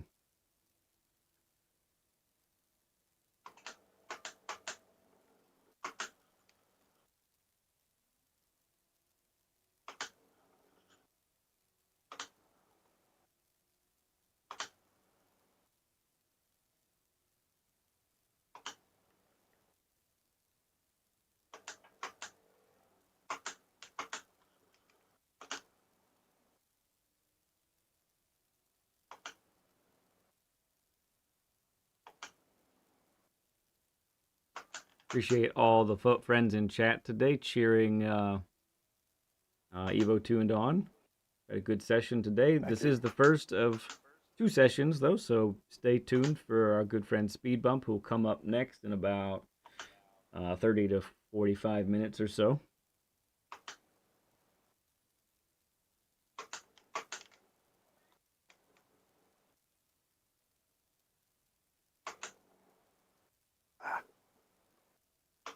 You're walking on the wild side there. Whew.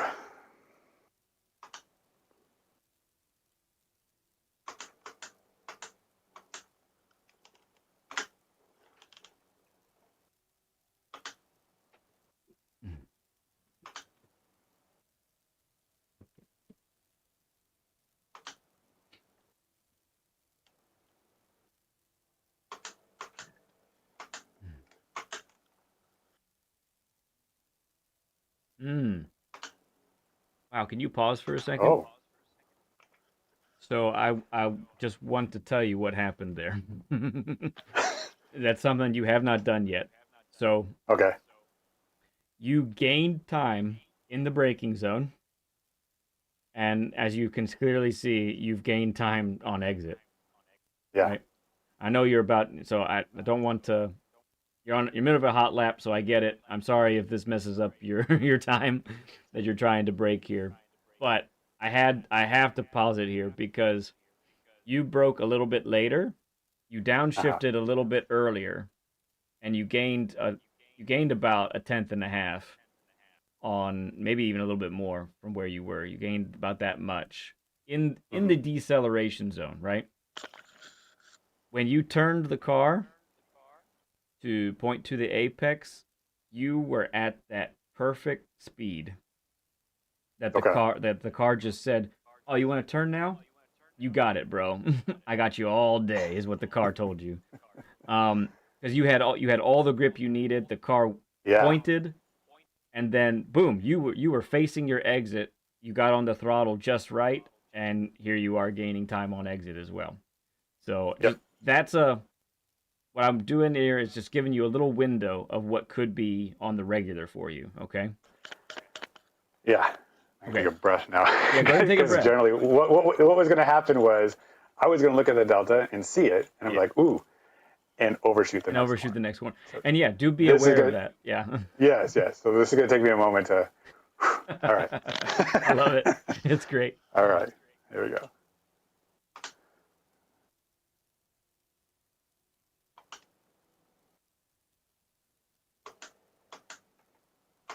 Good patience here. Yeah. Good. A little late on the throttle, so that's why Yeah. we're losing the time. But we're still up. So let's see what happens. A little late on the throttle there again. Still within striking distance though. Nice. No second gear that time. You maintained really good momentum.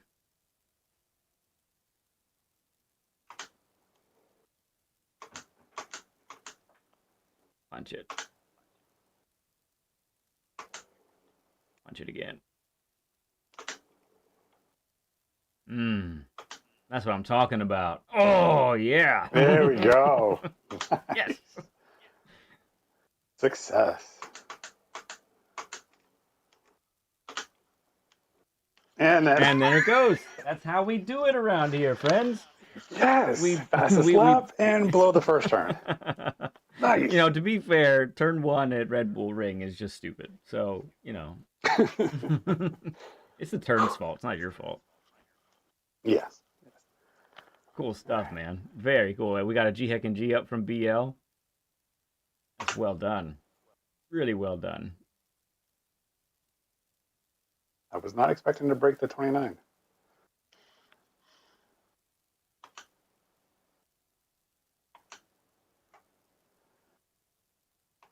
Like I knew it was possible. Like I could see the sections kind of show that, yeah, I could put it if I could string it together, but I was not expecting. Yeah, when your optimal just dropped to a 0.8 as well. Yeah. Almost a full tenth. So you're definitely hooking some things together. Ryan Yo says, sweet. Ghost Metal says, very nice time.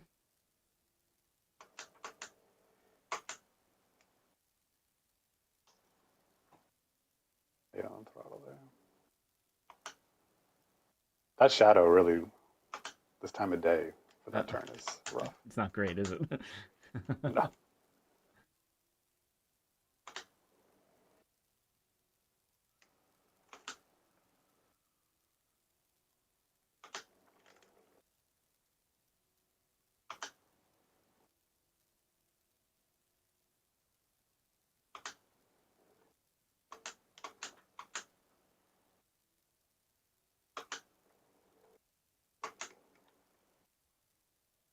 Mm-hmm.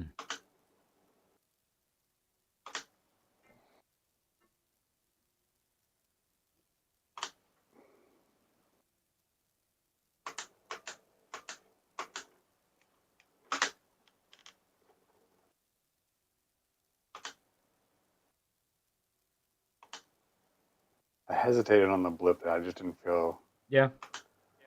like I was going to have, like I thought I was going to lose it the way the back end was coming out. Yeah. It's like we talked about on Tuesday. Red Bull Ring is really cool for a coaching session because it has two very different sectors as far as the first two turns, and then the middle sector after that is very different.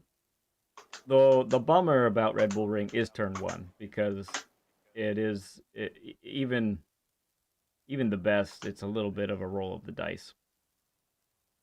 You have to be so precise to be able to hit that bump just right. Steering has to be just so, all that kind of stuff.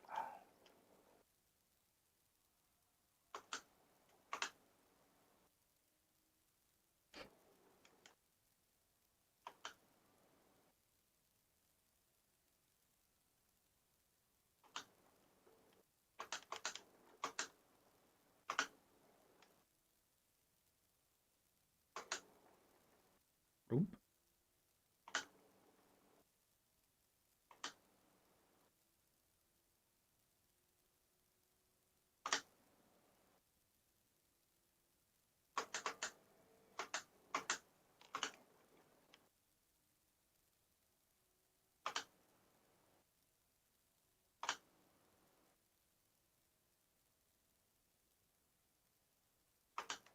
Okay, Ghost Metal, thank you, man. Appreciate you saying hi and then now bye. You have a good rest of the day, friend. That turn felt good again. Mm-hmm.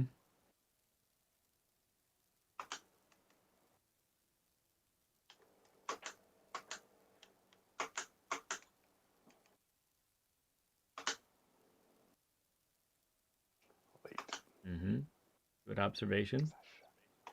That shadow. Hey, Radion, good to see you, man. Pretty late where you are.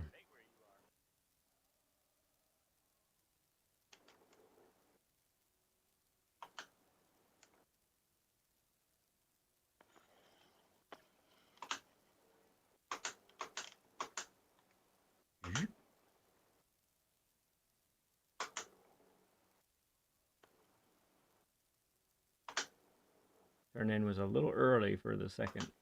The For the second one? Yeah.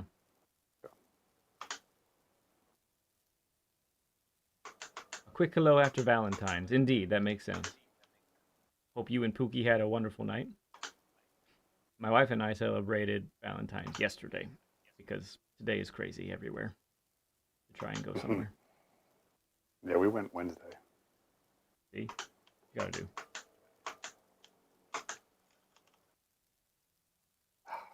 Ooh, second gear exit. Yeah.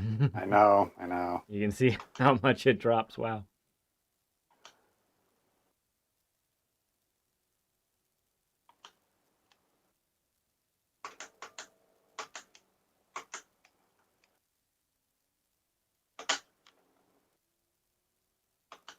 Yeah, first gear exit there is probably good. I mean, depends on how much momentum you carry through the apex, I would say. But first gear is so long.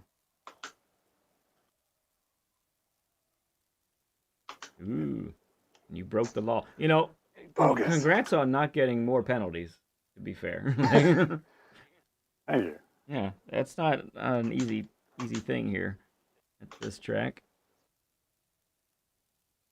I think Yas really kind of did me in. Yeah, right.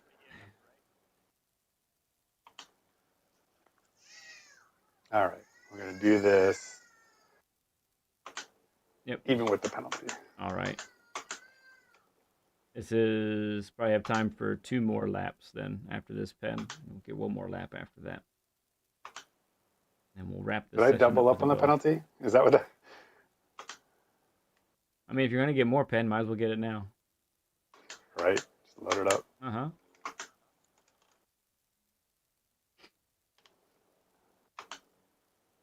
Yeah, I'm going to have to save this and kind of look back on that one lap.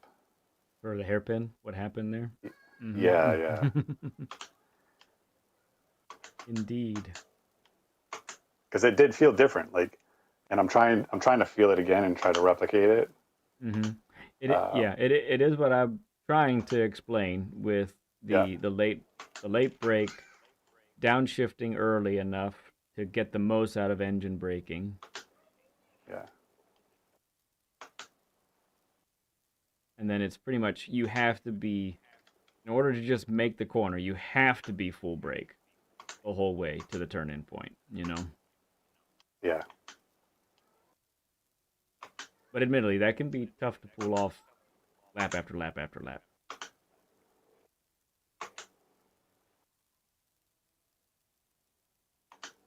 All right, let's make this the one.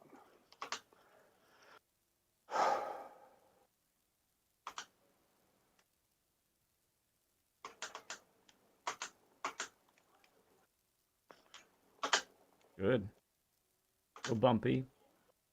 Yeah. Doesn't show on the delta, but... Yeah.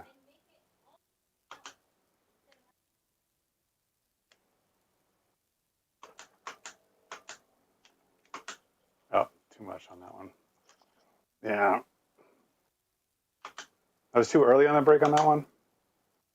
It seems like. I think so. Yeah, I think it. Yeah. I think you should have started to brake a little later. Should have been able to turn in just a tad bit later, and that probably would have pointed you to your exit a lot better. Yeah. Tires could be not great right now. Also, to be fair, they're not overheating on this track like they do some other tracks, but.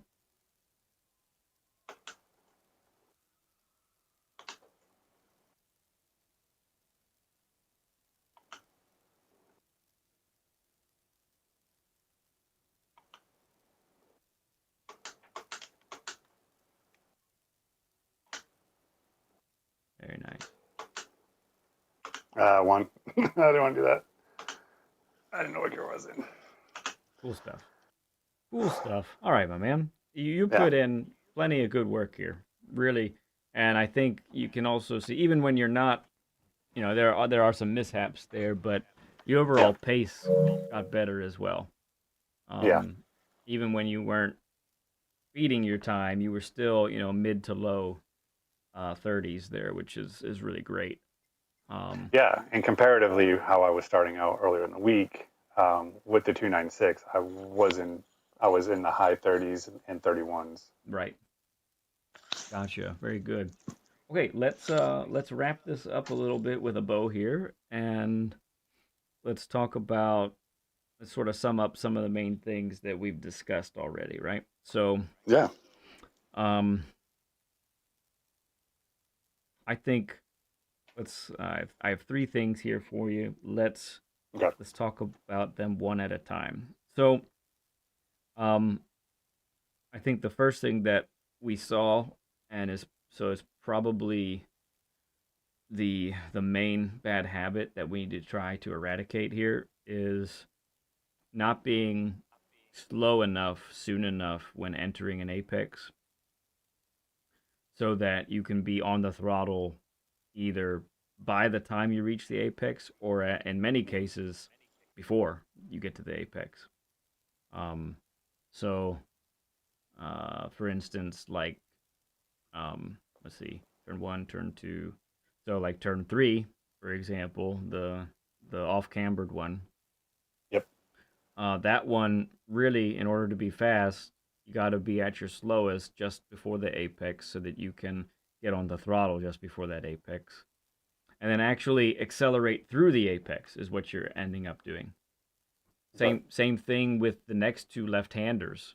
Um, Need to be at your slowest mid corner, which is well before the actual apex, because both are later apexes, right?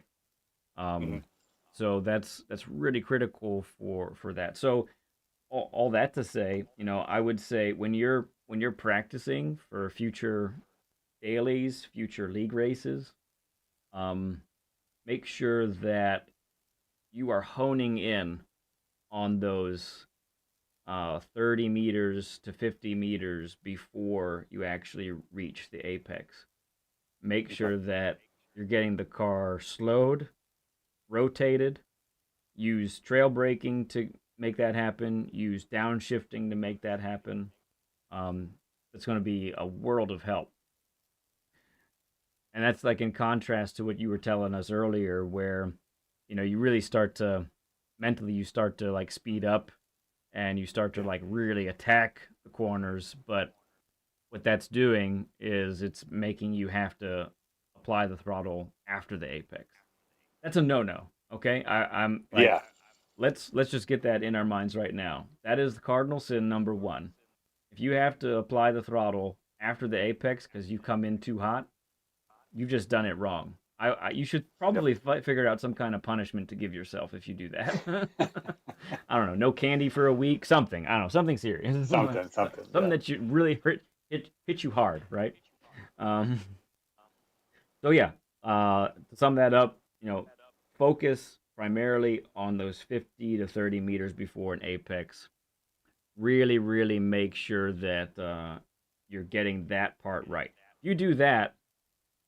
So let's contrast that with the opposite of what we actually did right here.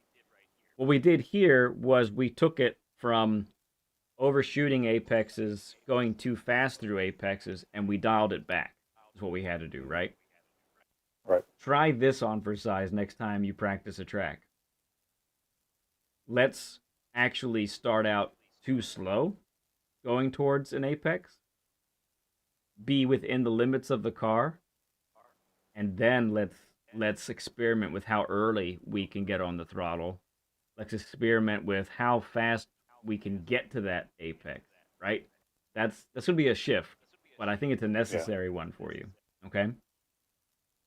Okay. Ramboy says tough track to be doing live. Yeah, Ramboy is correct. There's no doubt about that. Real quick, Paul, that the answer to that is, so if there are more than one races, I don't know what the like the semifinals will be, but the finals is Group One at Saint Croix. I can tell you that much right now. Um, okay, so that's number one. Number two, I think this could be like 1A if we wanted to say, or 1B.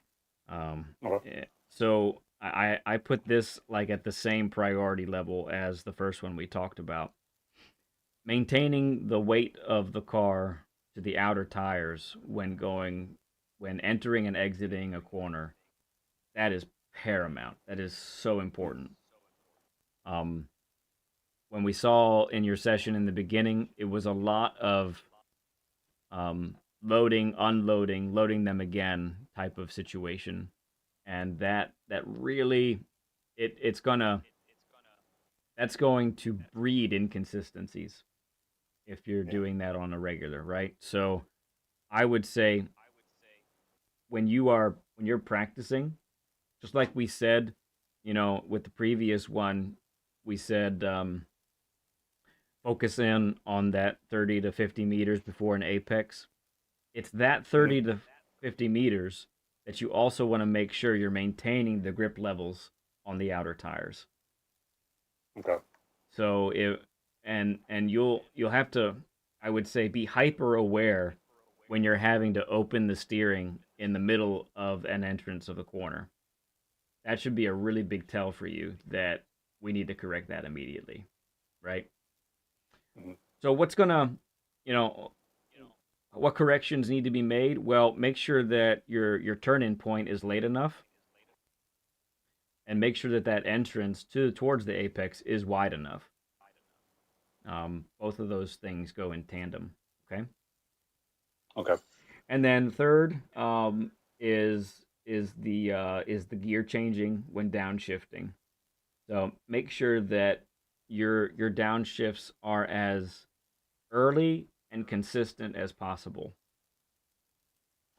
One of the things I heard, I could hear, and I could see you doing was you would be downshifting, and maybe part of it is I'm not sure. Maybe you were shifting earlier, and sometimes it would negate the shift because that's what it does now. Um, Yeah. but there, I've struggled a lot since I changed it. Yeah. okay, But yes. interesting. Yeah.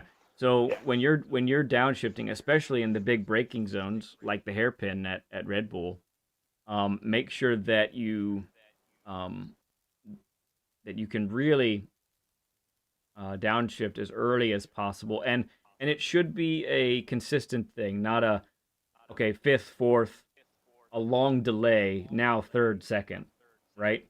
We want to. Hmm. It should be kind of a meter, like in music. It should be fifth, fourth, third, second, and then bam, now you're in the corner. Right. Um, that's going to get you the most braking power.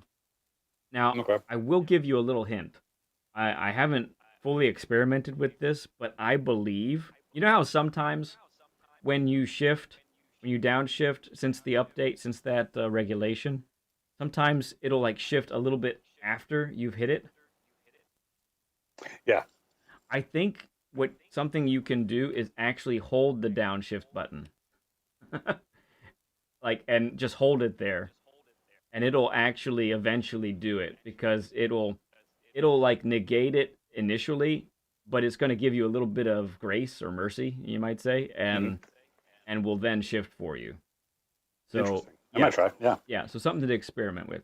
So those are my three things to take away from the session. The first two definitely being the most important. I think that's what's breeding some of your inconsistencies, and it's breeding some of those just since you've been going through the different the changes that you've been going through. Yeah. I think this is the path forward, my friend. I really do. Yep. I agree. It's definitely the inconsistencies that I've been feeling for the most part has been the slowdown, the consistent um, braking, and getting to that speed for the apex Yeah. to pull out. I still that feeling, especially not being able to like look at the speed limit of what I'm doing, Mm, trying to keep my eyes up to see the apex and the exit, yeah. not looking so much and more feeling it.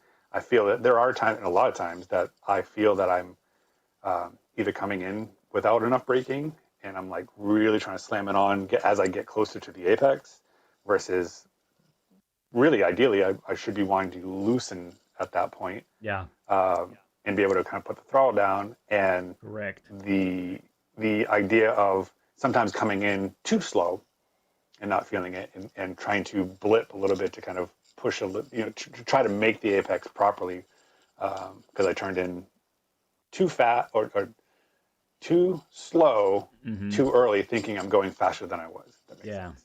Yeah, So absolutely. it's that feel that consistent feel that I've struggled with, and trying to keep my vision up, but at the same time recognize what speed I'm at to make sure that I'm matching what I need to be at for the apex. Yes, good. Yeah, great observations Struggled. there. Struggled. Yeah. Yeah. Cool stuff, man. You put in some good work today, and you actually got I to appreciate it. reap some of the rewards as well, which is great. Yeah. Hopefully, I will take the yeah. breaking the 130. Yes. Was not expected. So Yeah. yes. Yeah, you did it. You did it for sure. With an optimal below that too, so it's fantastic. All right, so a couple things will be happening now. Today, not now, I should say, but so you are a part of the Discord already, correct? Yes. So let me there. see. Actually, let me see if I can find you real quick. Sometimes this takes a while. Oh man, we got a lot of people coming in too. All member Evo. There you are. All right, you are now a Learn with Lead guest, and you have been granted access to the Learn with Lead bumper stickers. Sweet. Appreciate you coming on today. Have you heard about the 2,000 subscriber celebration race? I did see a post for it. Hoping to make it. Okay. Well, if I do want to, I'm putting priority on Learn with Lead guests, just because I think you guys, stepping out and doing this live is one of the main reasons we've grown like we have, and so I'm definitely giving you guys first dibs on if we end up with um, a lot of people trying to get Yeah. in. So, yep, if you can make it, that would be great. Love to have you a part of that race. And so, yeah, go get over there. Enjoy those bumper stickers to download to your. Yeah. To add it to the livery. Yep. And then here we go. BL in chat has just put up your trophy for being a Learn with Lead guest. Let's take a look-see there. Ooh, I like it. Let me get to the right screen here. There it is. Here we go. Take a look at it together. Boom. Evotuned. Learn with Lead. The Lancer on top. Fantastic. Great. Love it. Great job there, BL. Your digital trophy Looks is great. Yeah, it looks like Looks a lot like mine too. That's great. And looks like it's in a garage too. You got a pretty good garage to be doing that car work in? Not at the moment. That's part of the reason why I've taken it slow Part of the to delay. recovering her. Okay. Yeah. Gotcha. All right. Very Yeah, cool. she's the garager. Got it. Okay. Well, that's going to do it for this session. We're going to get set up for the next one here in a few minutes. But once again, my man, appreciate you coming on and being a part of Learn with Lead. Good job today. And I'm sure we'll see you on a chat or track really soon. Thank you. On track. Yes. Take care. Cool, bud. See ya. Bye.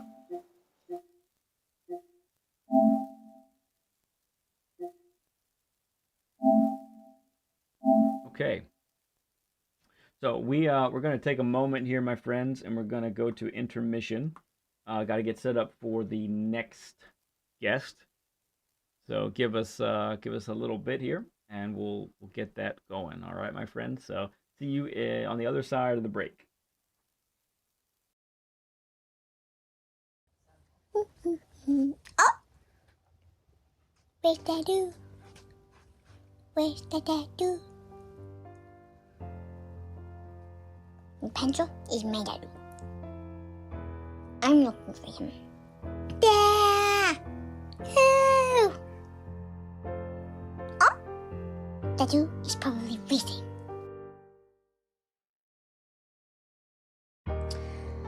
What to to... Oh my goodness, do you know what I have not done in so long?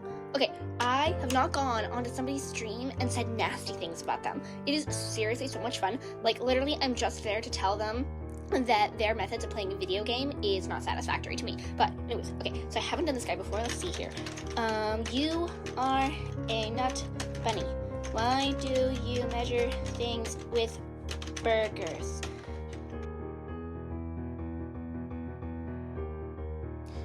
Hi guys, thank you so much for hanging out with us. Well, let's do what we forgot to do. Since right now it's just really boring. I'm just waiting for Mr. Leadhead to come back. You should absolutely subscribe to him. And hit the like button because it makes him so happy. Also, look at my mane. I use peach shampoo.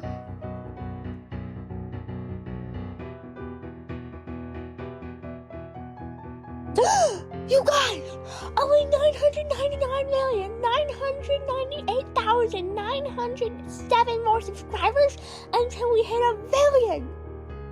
At our current rate, it's gonna take like 3,153,600,000 seconds.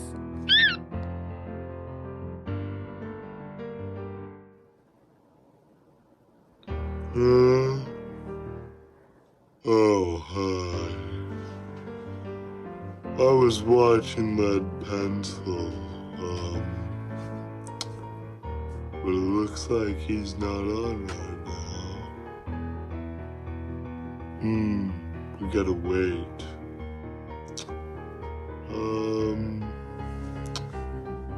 What to do? Oh, I'll take a nap.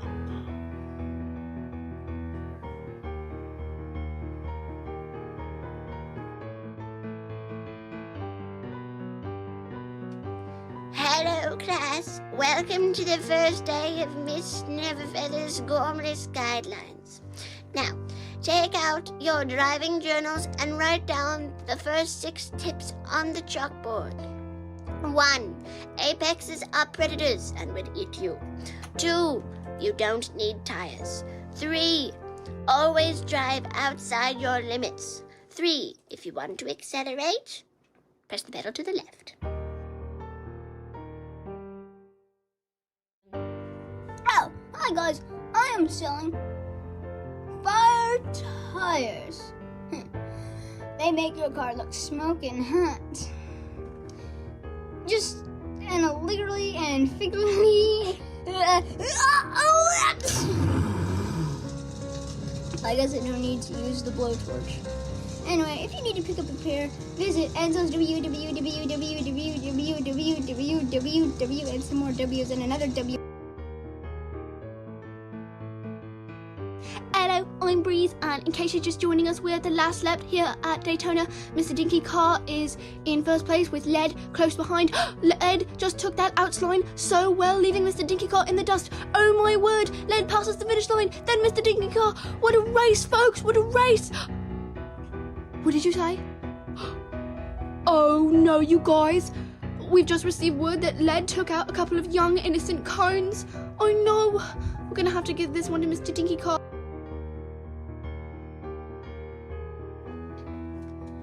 Okay, so Lead Pencil asked me to get a book by, I don't know his name is, well, what's his face? So it's on the 15th shelf, okay. Okay.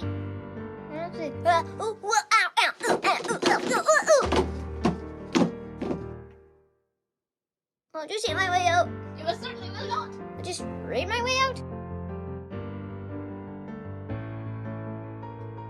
So guys, do you know about gas? Because gas is really important for cars because cars need to drive, and if they don't drive, that's bad. Also, and make sure to put gas in before you go racing, because if you don't put any gas in before you go racing, your car will stay in the same place, and that's bad for racing, because in races you have to go really fast. And also, make sure to turn off the car before you put in any gas, otherwise it could blow up. Okay, so I'm figuring out what manufacturer to use for the Manu Cup. Alright, let's see what we have here. So, oh, I hear Lepenso really likes the Renault, but I'm thinking I'll go with Mr. Bushi, or Fraud, or maybe McLaren? Wait, what's this one? Perske, Porchle, Po, give me a break.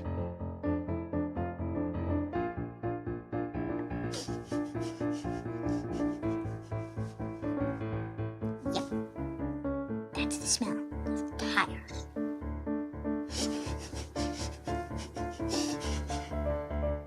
That's the smell of tires and racing.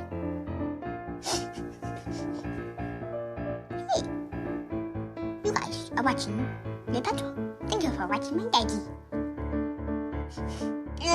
The smell of burnt tires.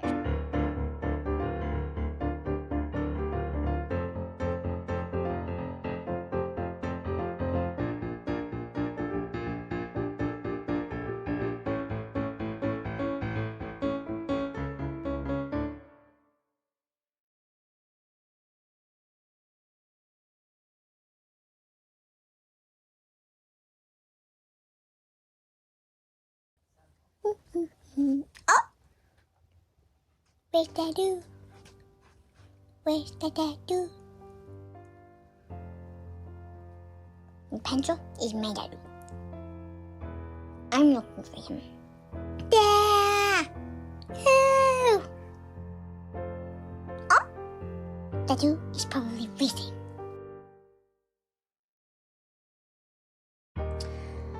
What to do? Oh my goodness, do you know what I have not done in so long?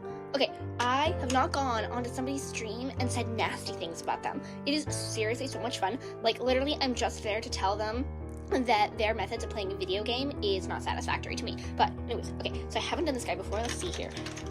You are a nut bunny. Why do you measure things with burgers?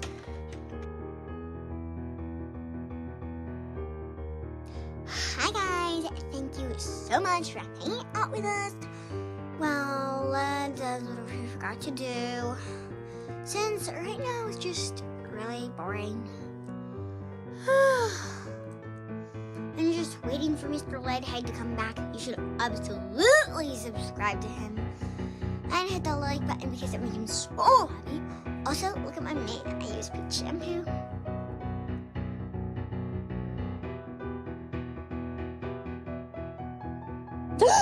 You guys! Only 999,998,907 more subscribers until we hit 1 billion!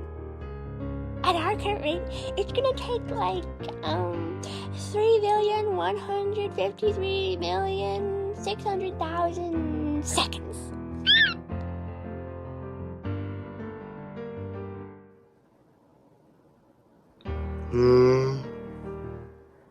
Oh, hi.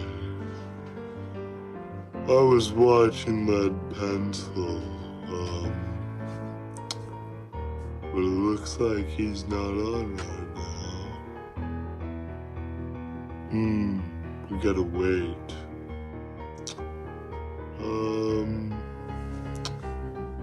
What to do?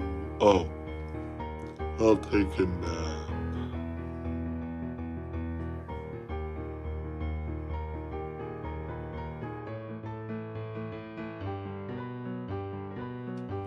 Hello class, welcome to the first day of Miss Neverfeather's Gormless Guidelines.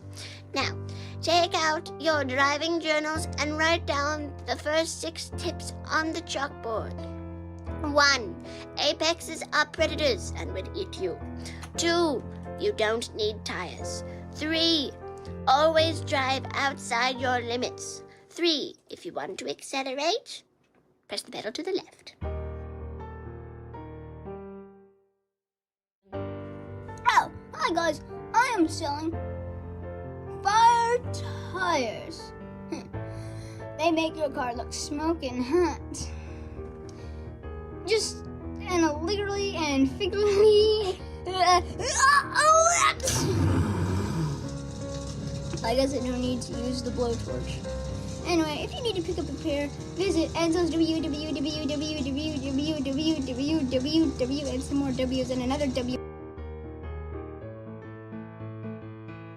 Hello, I'm Breeze, and in case you're just joining us, we're at the last lap here at Daytona. Mr. Dinky Car is in first place with Led close behind. Led just took that outline so well, leaving Mr. Dinky Car in the dust. Oh my word, Led passes the finish line, then Mr. Dinky Car. What a race, folks, what a race! What did you say? Oh no, you guys. We've just received word that Led took out a couple of young, innocent cones. Oh no, we're gonna have to give this one to Mr. Dinky Car.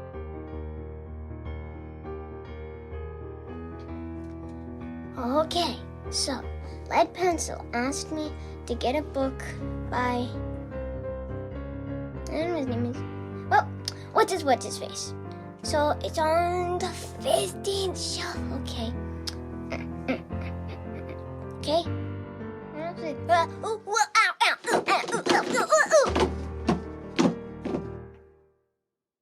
I'll just hit my way out. You must certainly will not. I'll just read my way out. So guys, do you know about gas? Because gas is really important for cars, because cars need to drive, and if they don't drive, that's bad.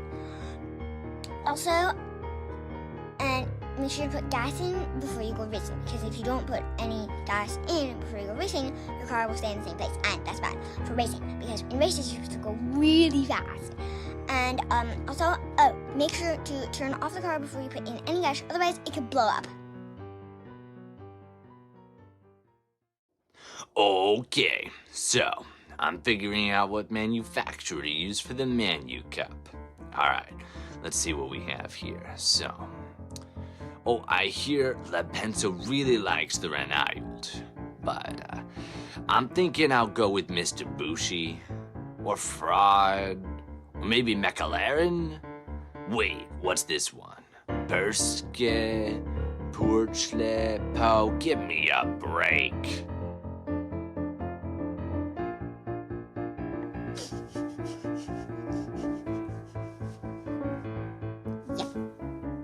That's the smell of tires.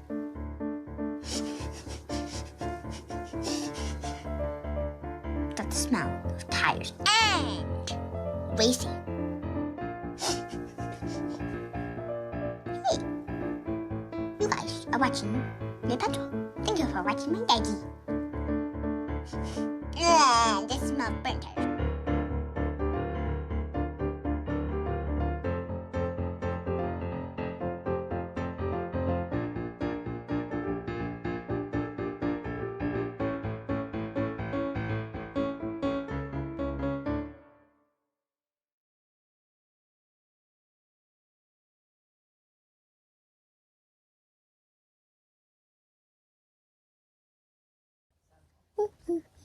Oh!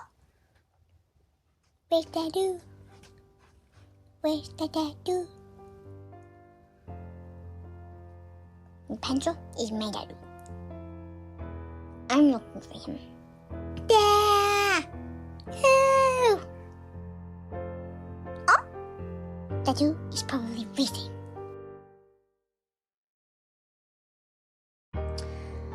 What to do? Oh my goodness, do you know what I have not done in so long? Okay, I have not gone onto somebody's stream and said nasty things about them. It is seriously so much fun. Like, literally, I'm just there to tell them that their methods of playing a video game is not satisfactory to me. But anyways, okay, so I haven't done this guy before. Let's see here.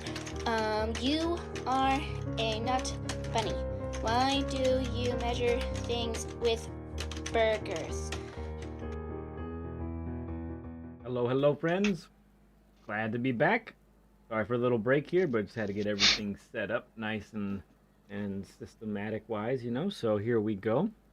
All right, here we are. We're at Deep Forest. We have our next guest up is SpeedBump. SpeedBump, how are you doing today, bud? I'm doing good. Thank you very much. Doing quite well. Excellent. I'm excited to be here with you. Yeah, I guess you got to see a little bit of Evo's session there, I think, as well. Yeah, I sat in for 90% of it and learned a few things. It was fun to watch. Yeah, it was good. He did a really good job. So it was really awesome. All right. So let's start with a couple things here. So we've got wanted to when did you first start in racing games and in Gran Turismo and that sort of thing? Tell the folks a little bit about that. I first started way back in PlayStation 1 or 2 days. Played all those F1 games on controller. Had a lot of fun with those. Got into Gran Turismo GT Sport. Was my first experience with Gran Turismo. Got a Thrustmaster, got off the controller, got a Thrustmaster wheel and load cell pedals. Okay. Had those for a year or two, and then when Gran Turismo 7 came out, and I wanted to be a little bit more serious about it, I upgraded from the Thrustmaster to the Logitech Pro wheel and pedals, and Excellent. that's what I'm currently using. Got it. Okay. Very good. Tell us a little bit about your journey through. So you got when you started to get serious, that was during Gran Turismo Sport, correct? Yeah, towards the end of Gran Turismo Sport, I said, "Hey, I kind of like this game. I'm gonna stick with it. Having a lot of fun racing online against guys, and then decided to upgrade my wheel as well." Yeah, great. So, so you started there at Sport. Now we're at GT7. So, talk to us a little bit about your journey through the DR ranking system, where you are now, how you've got there, where maybe some of the struggles have been, and all that kind of thing. Started at the bottom, of course, worked my way up to I'm about 40% A right now. It's a lot more fun racing against A guys and A pluses than it is down B's and C's. I really I have another account that I use quite a bit more than SpeedBump. It's I call it my grinding count, and I'm a high B there. I was an A.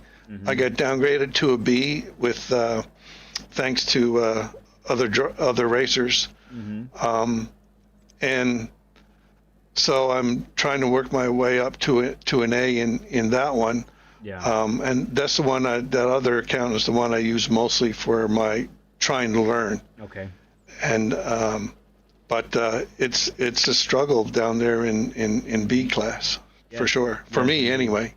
No, I think your experience is very much what many of us can relate to. I think when we talked, I think so. We talked the other day. We were kind of commiserating a little bit about how difficult the B lobby is, and I even said like going from B to A and staying in A was harder than going from A to A plus for me. It's by far the most difficult. I'm finding it tough going from B to A. Yeah. And staying there. The A and A plus drivers are great to race against. A lot better than B and C, for sure. And I think a lot of it, like we talked about, is that unpredictability. Yes.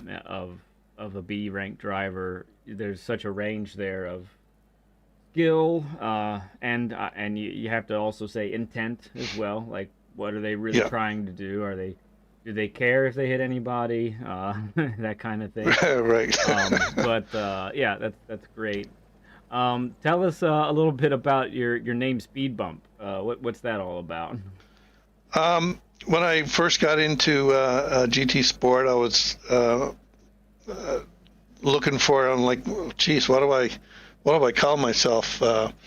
And where I'm from, up here in eastern Canada, The roads are narrow. People drive fast. There's a lot of speed bump signs all over the place. Okay. And so I was driving to work one day, and I'm like, I wonder what I'm going to call myself. And then I looked over, and there was a speed bump sign on the side of the road, and I'm like, all right, Yeah. that's it. There you are. I'm going to go see if nobody else has it. I'm going to call myself Speed Bump. So it's after the sign you see on the side of the road. Excellent. Excellent. I love, let me get the bigger screen up here. I love your livery, too. Oh, thanks. Your yeah. livery is fantastic. Yeah. My other car is a Porsche. But you got the Matchbox thing going on, and it looks like like many of my beat up Matchbox cars that I have. Yeah, over mine the too. Yeah. That's great. I love it. So when we discussed what your session would look like, we kind of ascertained that yes, you want to be faster. Everybody wants to be faster, right? Like, Of course. Yeah. But we also kind of discovered that, we found that maybe some of your racing decisions are maybe holding you back a little bit in the thick of battle, right? And so Right. So one of the neat things about our session today, friends, is that not only are we going to spend a little bit of time, getting on this track and trying to improve, which we definitely want to do, but we are also planning on watching either one or two of SpeedBump's races from this week, and we'll kind of dive into a little bit of the the racecraft, race IQ, and that kind of thing. Now, I saw one of the ones that you shared. I couldn't quite find the other one. You shared two, correct? Yeah, I shared two, a lead 2 and a lead 3. Okay. Which one did you see? The lead? I think lead 3 came up, but lead 2 did not. So I'll have to try Oh, again. okay. We'll see if we can find it later. Yeah, lead 2 was from near the back, Yeah. and lead 3 was kind of near the front. Was 2 in a higher lobby, more higher DR ranked people, or? Geez, I don't remember. Yeah, because you started like third or fourth on lead 3 on the grid. You were up. Yeah, in lead, the first one I sent you, I started 14th, Okay. and then I got into guy in front of me spun out, and I got into I made it up to 10th. Got in, a guy in front of me spun out, and I slammed into him before he ghosted. Okay. And then I went back to 15th, and then I worked my way back up and I finished 9th. Okay. in that race. Okay, got it. That was the first one. Well, I'm glad I sent you two. At least you got to see one. Yeah, we'll see if we can grab the other one too. There's another way that I can try and find it from your profile, so we'll try that. But at least one is good. I enjoyed what I saw in the one, and I already have some things that I can point out to you. So Good. That's great. Good. Excellent. Okay. Well, let's go ahead and start going around the track here. And so the time you have put up so far at this track is which time again? 1:30. I think it's a 1:39.5. I think this was a time. This is the current time. What was my 1:30? I don't remember. I don't remember what my fast time was. I think it's better than that. Let me see if I can find. I think it is. I think it was a 1:30.9 or something like that. Let's see.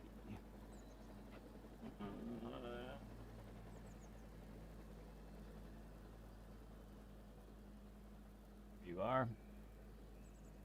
Yeah, I can grab it here as soon as it loads up. 1:35.4. A 1:35.4. Yeah. That's your time. Okay, excellent. Let's see what we can see here. So let's tires are a little chilly right now, so let's just go around the track. We're gonna go 60%, 70% speed here. You just go ahead and stick to my rear bumper. And what we're gonna try and do is I'm just gonna kind of be right on the line that I think is best.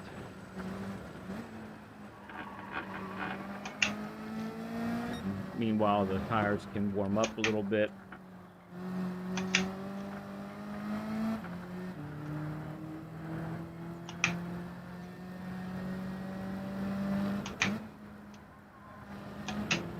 So the Tenza is a pretty strong car this week. Yeah, I like it. Yeah, 4-wheel drive car.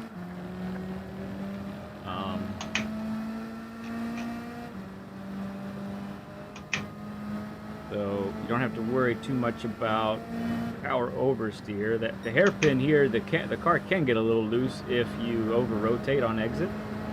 Okay. But it's pretty much the only spot where that could happen.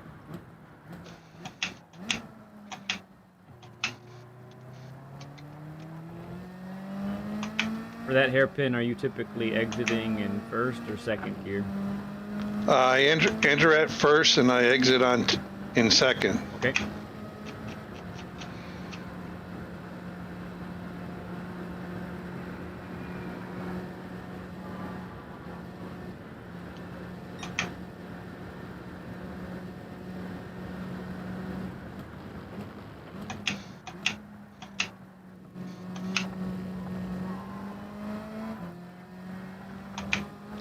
I got a pen there. I did.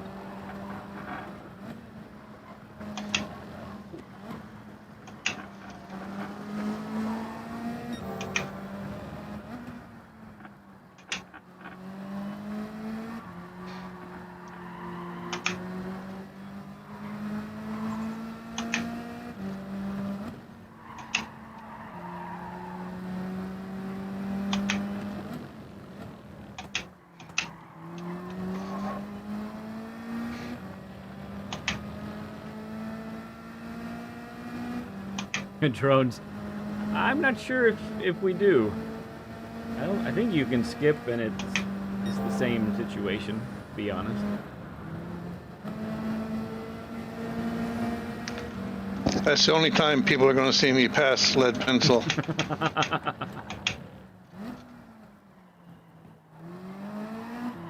I'll let you go. Okay. Yeah, we'll just do a little more me in the lead for a bit.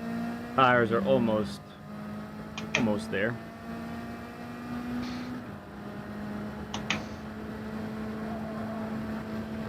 Yeah, right, Nielsen. Good job, bud. Sorry? Nielsen's just saying his time is close to mine on this track.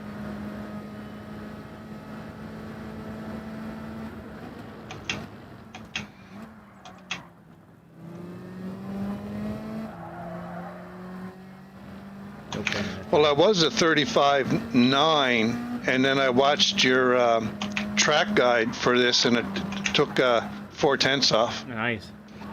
That's what we like to hear.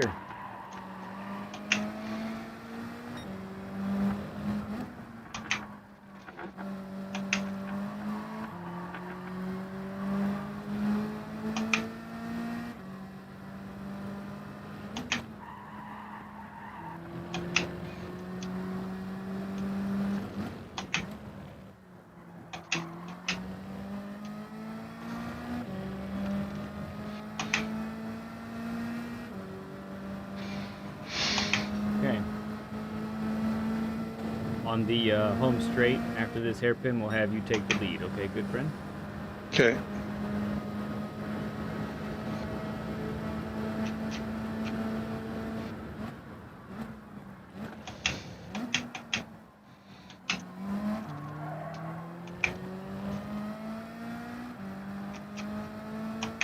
SD, good to see you, man.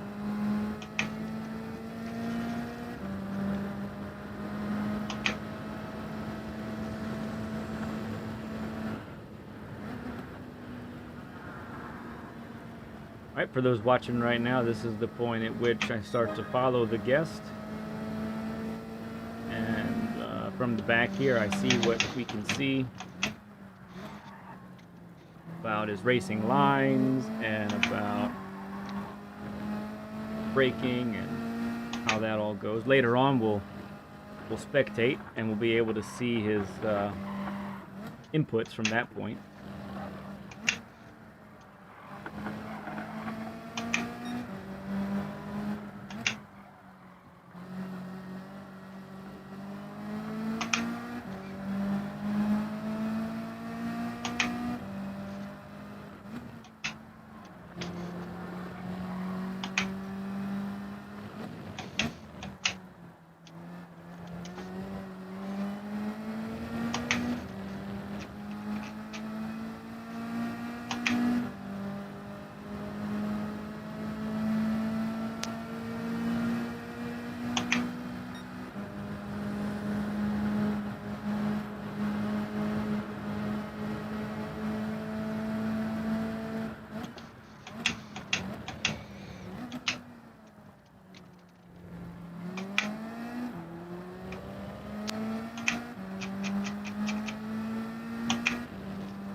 And what view do you use, SpeedBump? Sorry? What camera view do you use? Bumper. Okay.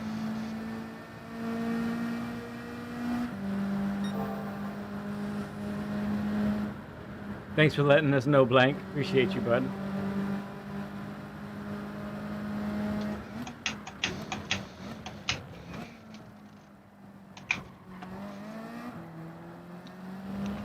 Nice hairpin there. Well done. I never know whether to come at it at turn in first or second. I experiment with both. Mm-hmm. I definitely like first gear for entrance. Second gear for exit isn't bad. I usually like to exit in first, though.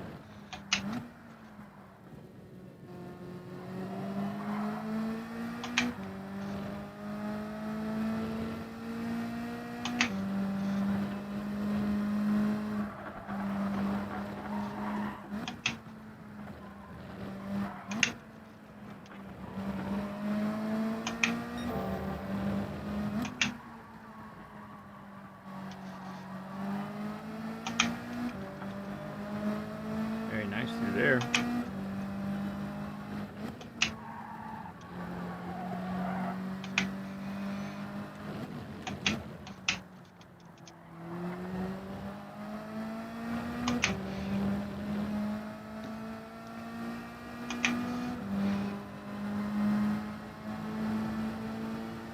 And what brake balance do you use?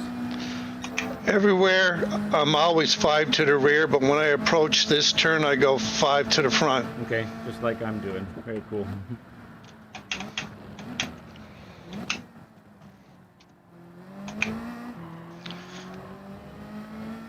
Right about here, I'll go 5 to the rear. Yeah.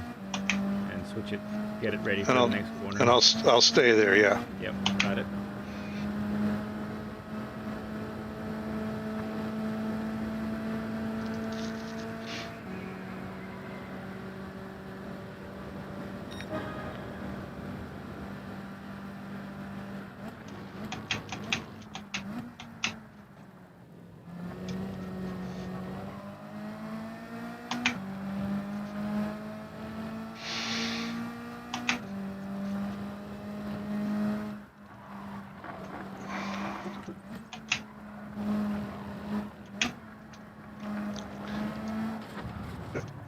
Alright, no problem. Carried a little too much speed through there. That's the first time. I did, yeah. First time you've really done that through there. Before then, you've been looking nice, squeaky, pretty squeaky clean through there. Yeah, I have my moments.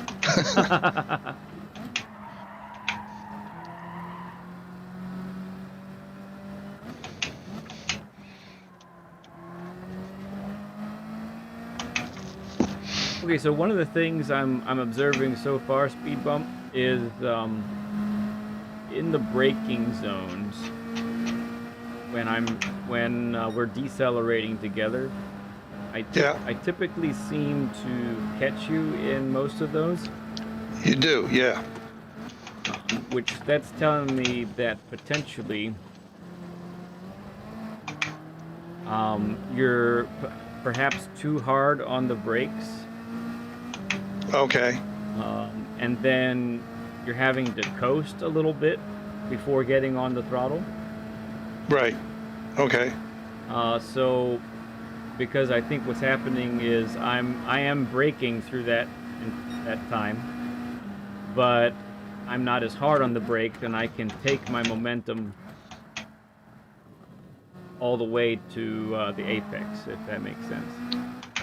Yeah, it does. That's one thing I've been trying to work on myself, is to be more gentle on that. More gentle on that, on my braking. Yeah.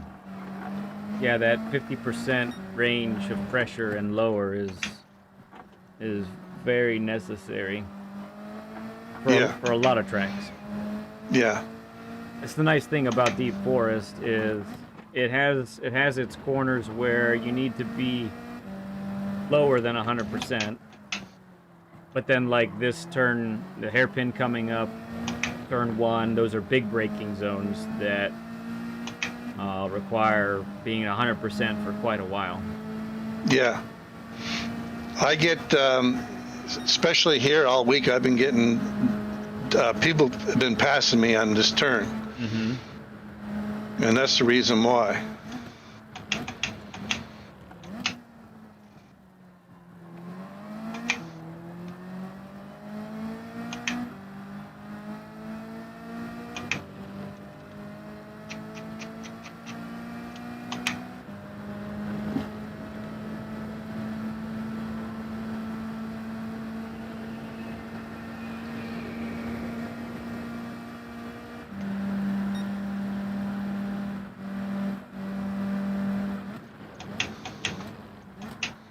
Yeah, you had to swerve to avoid me that time. Yeah.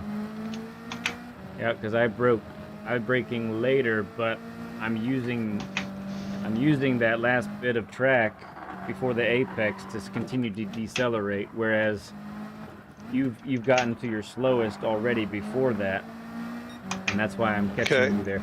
You know, a lot of times, and to be clear for everyone watching as well, a lot of times you really don't want to be catching somebody in the braking zone, because that means you're carrying too much speed. But the opposite is possible as well, where you end up too slow too soon, not carrying momentum through the apex, and so people catching you there, and that's the reason why. And it's actually means that they're taking it a little bit better than you. Yes.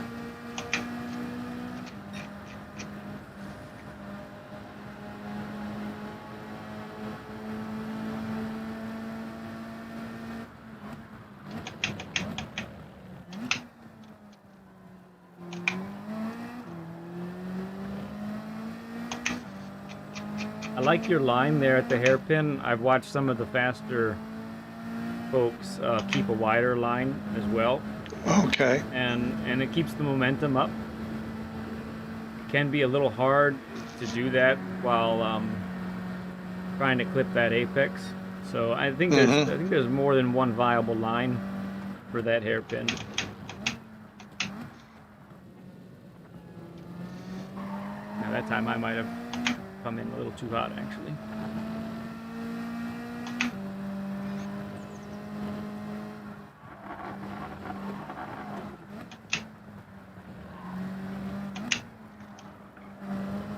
Very nice through there. Yeah, a little too hard on the brakes that time as well, I would say.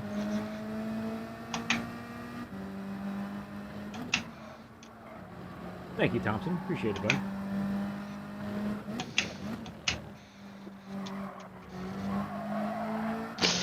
That might be a pen. I think for me too. Nope, just made it. Wow. Me as well. I'm very surprised.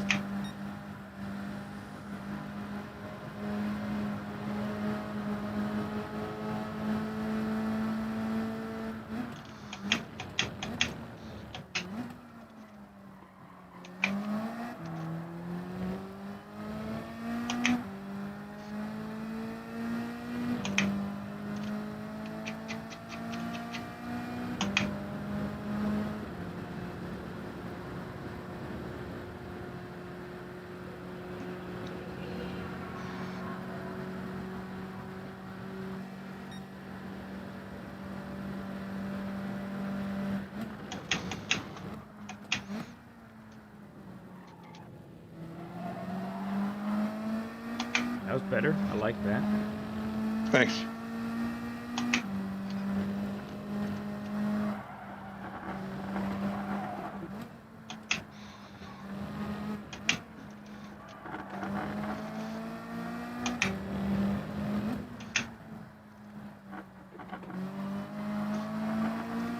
Put too much on there.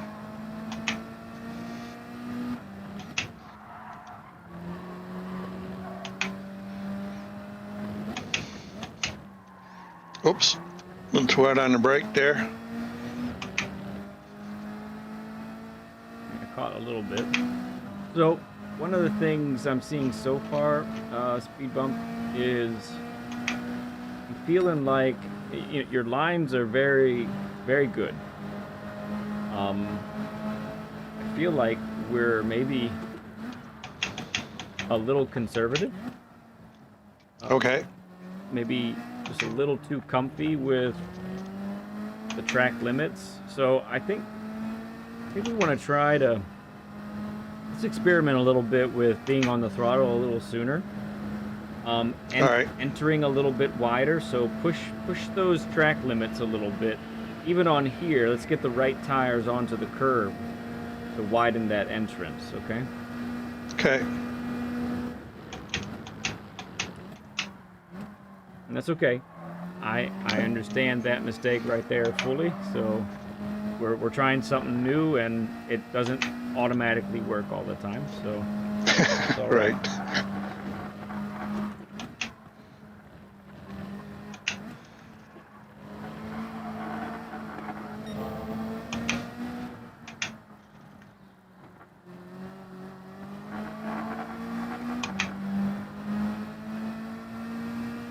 Here we need to put the left tires on this apex.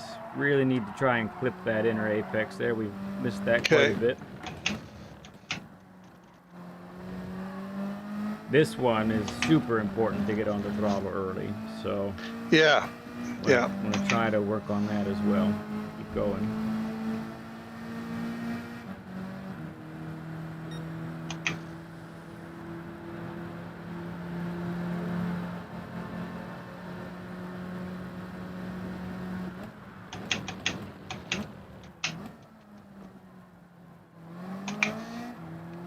Nice. All right.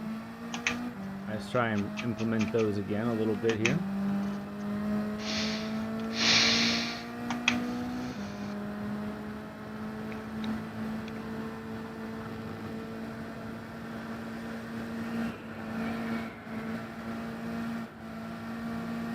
Now, I stay in 5th all the way down here. I don't go to 6th. Yeah, I think that's right. Sorry about that. The way the bop Sorry, goes, I'm insured. Nice. The way the bop works with this car, 6th gear really doesn't pull anymore. You need to be on a downhill in the draft, I think, for it to be worth going to 6th.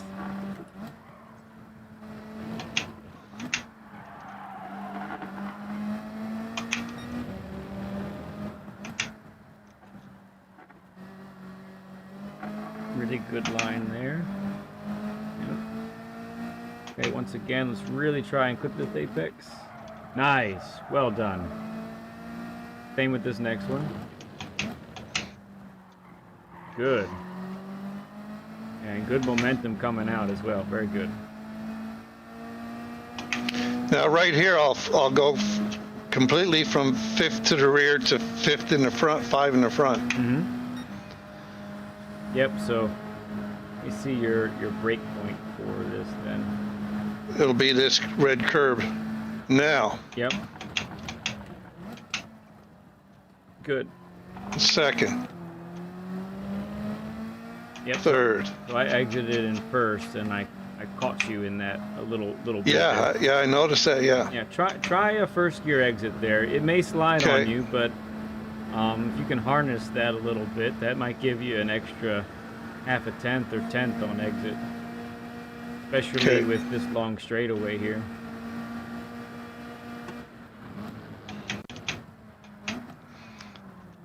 Yeah, I got to work on that. If I go out to the curb, I got to work on getting to the apex quicker. Mm-hmm.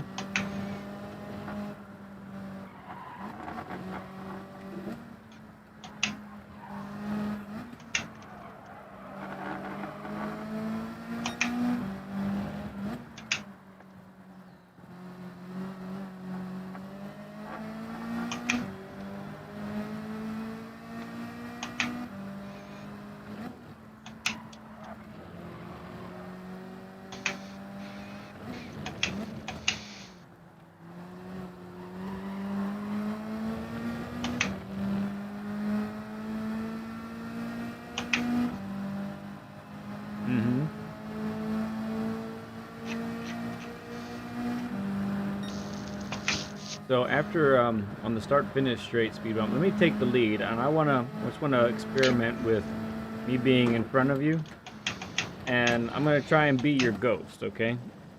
Okay. And let's see if you can follow on my lines here. I'm not gonna hold back very much. No, Okay. don't.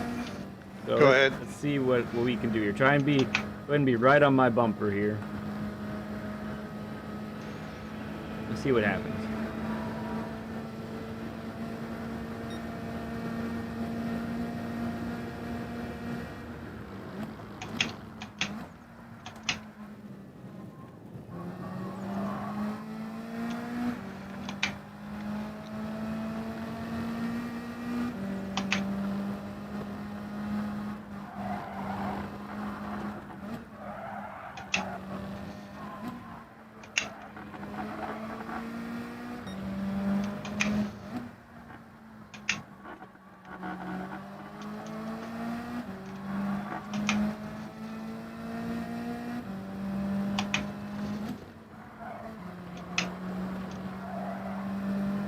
Now this is where you're going to lose me.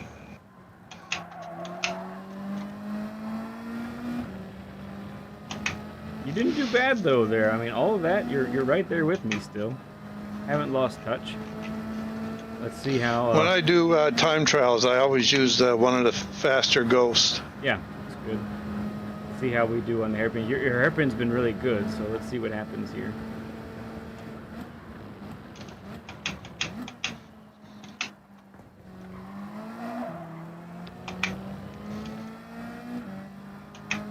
Nice. Let's see what. Now I held first gear Okay. on that one. I came out in first, Yeah. like you said. Mm-hmm. Let's see what time that brings us. Curious.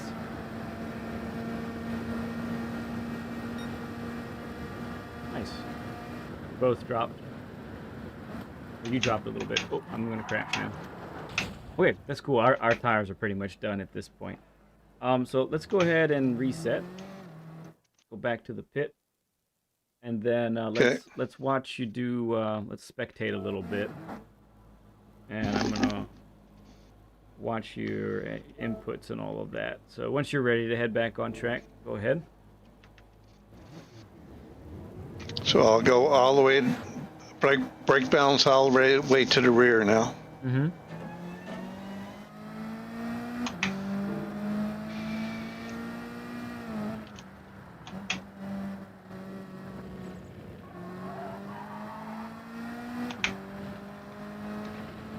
Thank you for subbing up there, Among. Appreciate you, bud.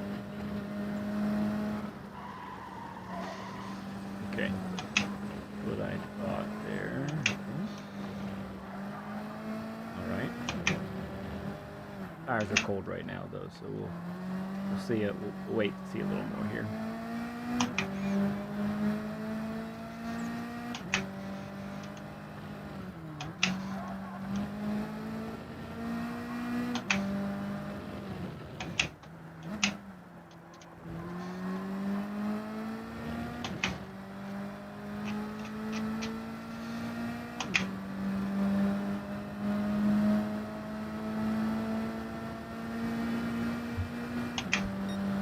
So a couple things. One real quick thing about this car is when you shift gears, go ahead. You got to rev it out a little bit more. It actually makes a big difference on acceleration. So third to fourth needs to be like 90. Are you using kilometers an hour or miles per hour? Miles per hour. Okay. So third to fourth is like 97, 98. Okay. And fourth to fifth is 123. And it really does give you an extra boost.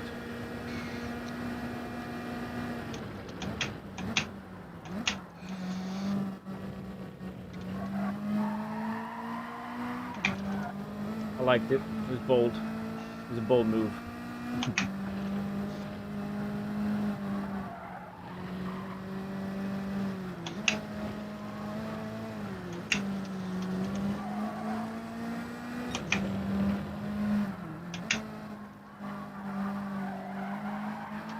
Indeed, Portal, you got it, man.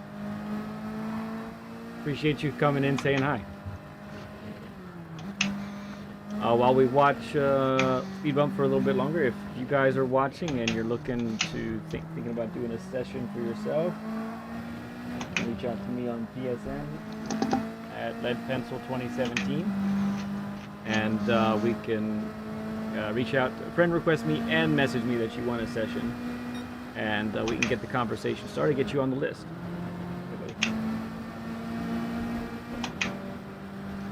No, just watch something else.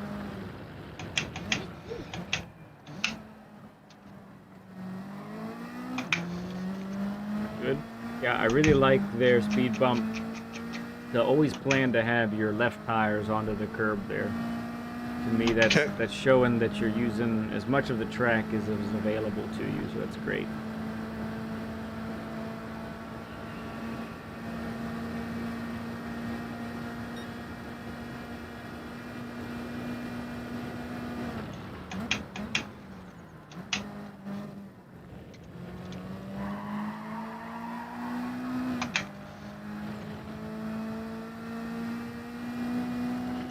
Yep, good revving it out. I like it.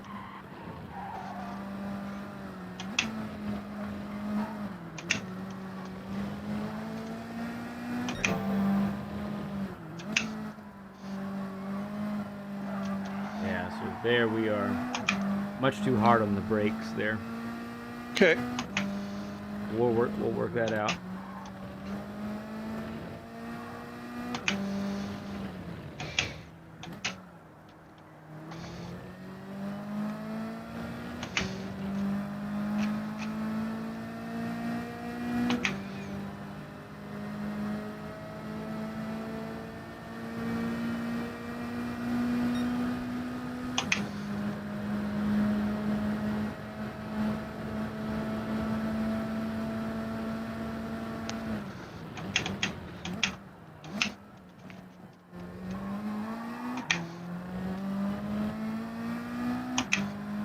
Nice.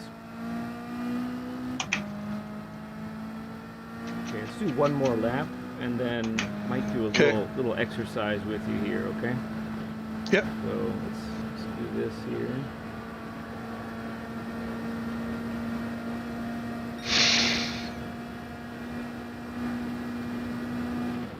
Oh, late on the brake.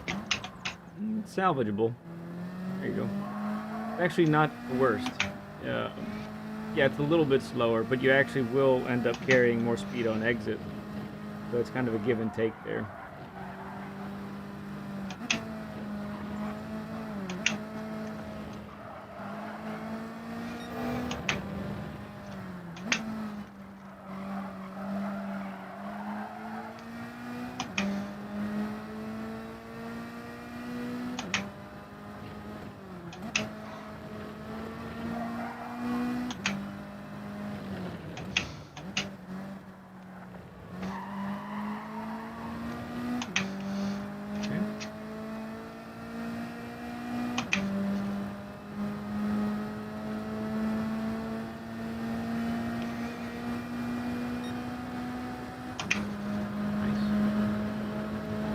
Shifts.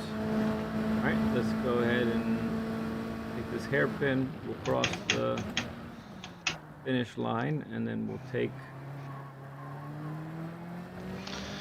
I didn't go down the first. Yeah, it kept you wide. Yeah. All right.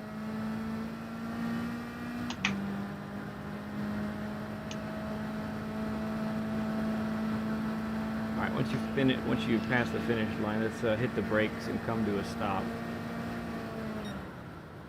So, so what I'm seeing here with the braking zones is a little bit too long, hard on the brakes. Yeah. And then instead of a trailing off the brakes, it is more of an erratic off, on the brake, on again, off again, until you finally reach, close to the apex, and then you get on the throttle. So I wanted to ask you, so how well are you able to, like right now you have the brakes maxed. How well are you able to just trail, like decrease the brake pressure all the way to 0. Yeah, do it as slowly as you can. Let me see. Okay. Yeah, try it as slow as you can. Okay. It's a little fluttery. Yeah. It might require a little bit of cleaning. I need to do the same with my brake pedal, for example. But let's try again, nice and slow. Okay. Yeah, I get fluttery when I. Yeah, I'm fluttery. Wow, look at that. So it's not the end of the world. It's definitely not as bad as I've seen in some cases. Okay, interesting. So what I'm seeing, so like we were saying a little bit ago, what I'm seeing is, like for turn 1 coming up here, for example, you end up very much you're braking hard, which you need to, but then as you begin to turn in and head towards the apex, you end up also like staying 100% for quite a bit. Okay. And then you let off entirely. Okay. So there really isn't much time devoted to the in-between, like the 80% to 20% range. It's just sort of, it's all or almost nothing, basically. Yeah. And then a couple times now with turn 1, I've seen where you're making slight corrections, which is necessary because you're still coming in a little too hot. So then you dab the brakes as you enter. And what that's doing is it's making the car pretty unstable, unreliable. Right. So what we really want to try and do here, I think we want to try and, just like I had you do for a moment, you're full on the brakes, and then you gradually come off the brakes as slow as you possibly can. Okay. So that motion right there, that's pretty much what you have to do for turn 1. So you max brake in a straight line, you hit the turn-in point, and as you hit the turn-in point, this is when you trail off the brakes. And look, if you've done it pretty well and timed everything really well, then you should be able to trail off the brakes, and by the time you get to 0 brake pressure, then you would be able to go right to the throttle after that. Okay. Does that make sense? Yep. So let's keep going again. We'll go ahead and go around. We don't really care about the penalty for right now. We're really just trying to exercise these things.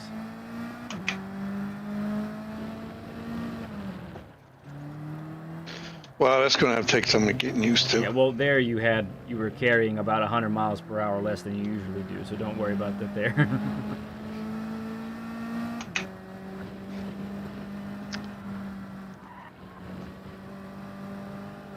Tires are a little bit chilly now as well. Just get that rhythm again.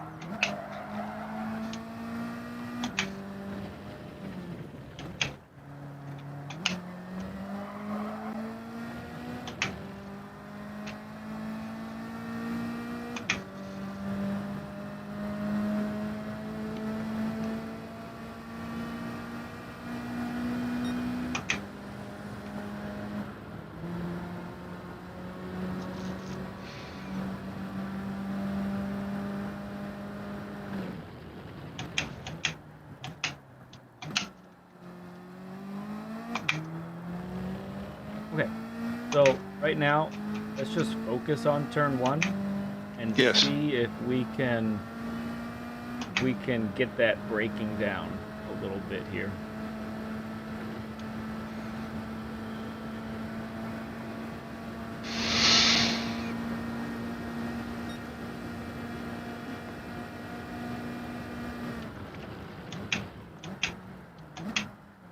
See, I'm completely off the brakes.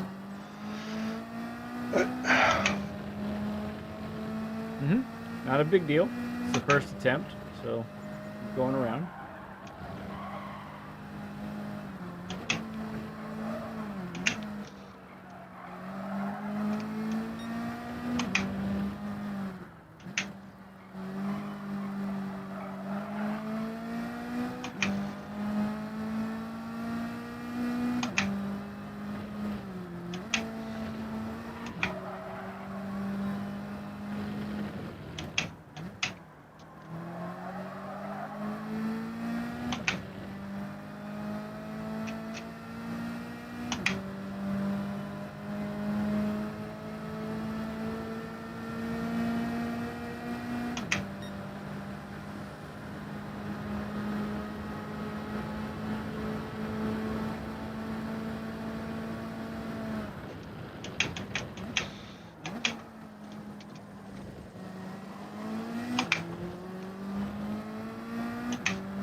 that sucker out.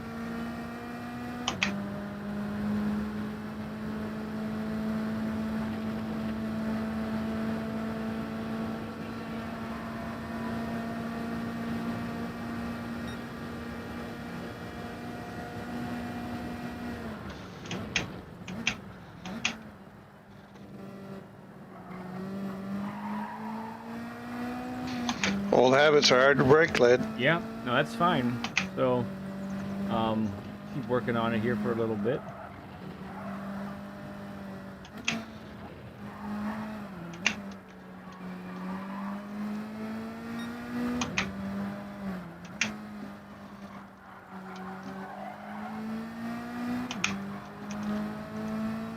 That's one of your better tunnels there that time. You did it there. So, you know, if you I want, did? yeah, if you Okay. if you want a little bit of encouragement. So, it's interesting. The right-hander before the tunnel, and then the right-hander after that. You're pretty much doing like a 50% pressure, and then trailing Okay. off.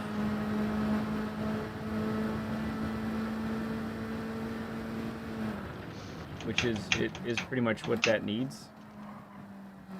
Now, for the hairpin, for example, that you just did there, that one really doesn't. There's not a lot of time for trail braking. It very much is much more a brake max for a really long time, get to that slowest speed, turn the car, and there's really not much time for more braking than that. Okay. Which is why, by the way, why brake balance to the front there works so well. That was better. That was better. I like that. And could have even gotten on the throttle a little sooner, I think.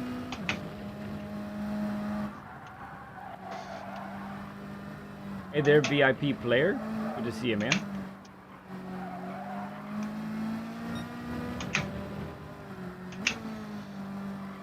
And it definitely shows up in your delta there. You're up by almost 4/10.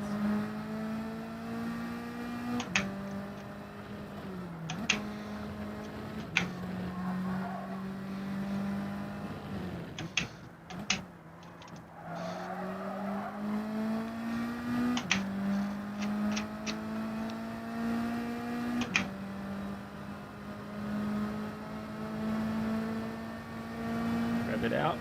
23.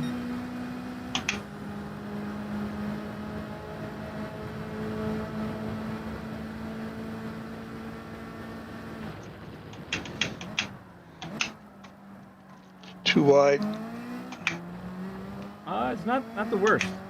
You kept the momentum up, so that little bit wider line is okay. As long as you're a few miles per hour faster on that wide Right. line, it still works. It's not always the case with every turn, but okay. it does work there.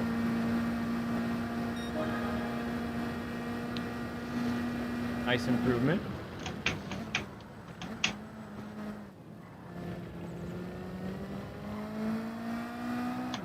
Okay, so that time it was a little more herky-jerky. Let's see what your sector time ends up being.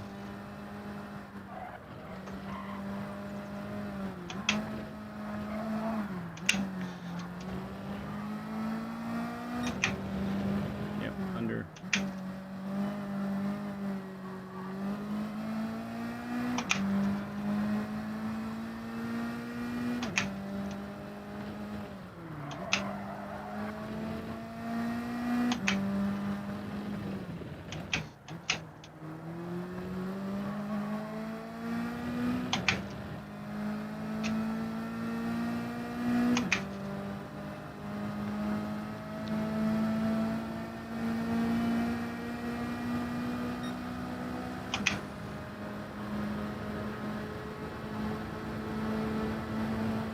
SD did a 36.8. Very nice, dude.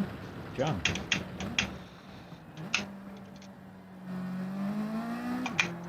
Nice. That's good.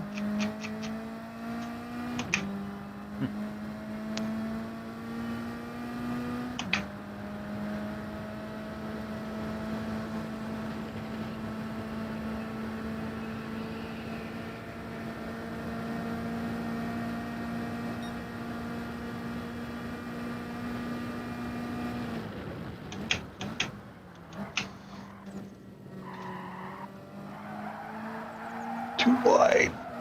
Just a little bit.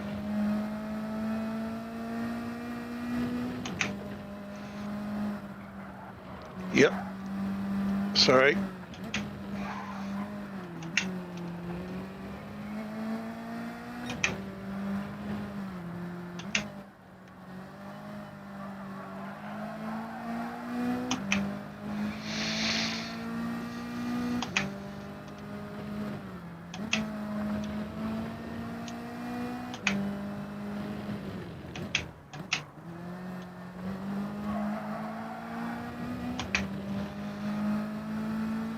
Okay.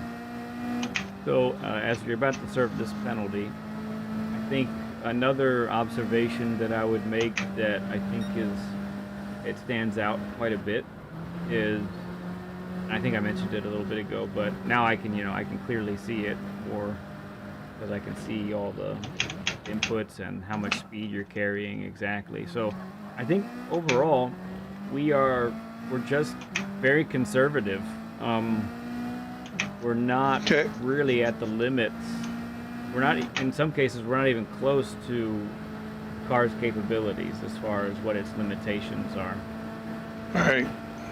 That's more so in the middle sector, going up the hill and then back down the hill.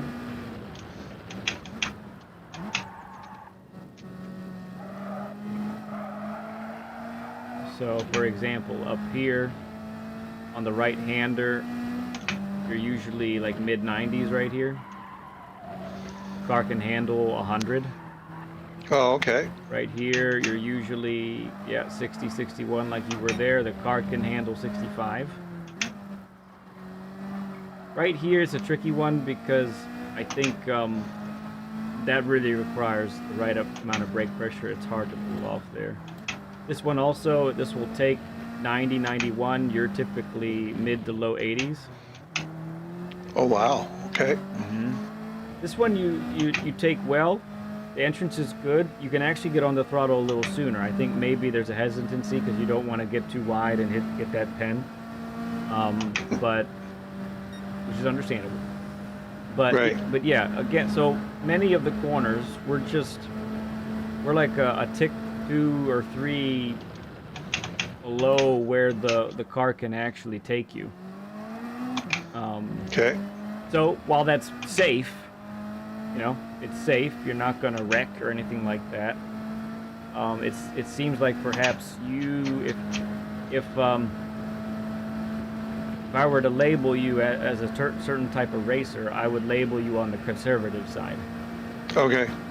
So in one sense, that's good. So there are, with all the people that I've coached and the sessions that I've had with folks, people seem to err on one side or the other. So, like our previous guest, technically I think he leaned more towards the aggressive and exceed the limits of the car, and we had to back him up off of that, right? For you're starting kind of from the other end of the spectrum. You're more of a conservative, don't push it too hard, don't make any major mistakes. But now we kind of got to get you closer to the limits of what the car can do for you. So okay. I think that's going to be our direction here. So what I want to do is we're going to head, once you finish this lap, we'll close the lobby. All right. And I want to watch my replay of this, of my fastest lap together, okay? And we'll talk about it. Good.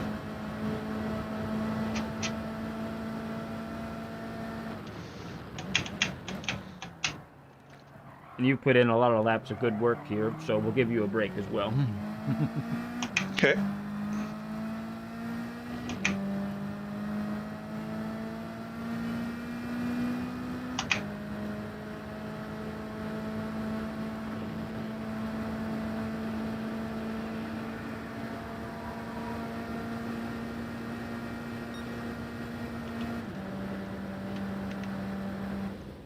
Sounds good, Portal. Appreciate you hopping in.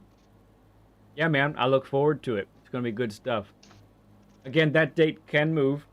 You might get moved up.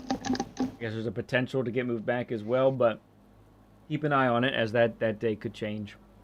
But good stuff, man. Okay, let me go ahead and close this lobby. And what I'm about to do is I'm going to send you a share screen, okay? Gotcha. So get ready to accept that invite here in a moment. And like we talked about the other day, if you see it pop up in the upper right-hand corner,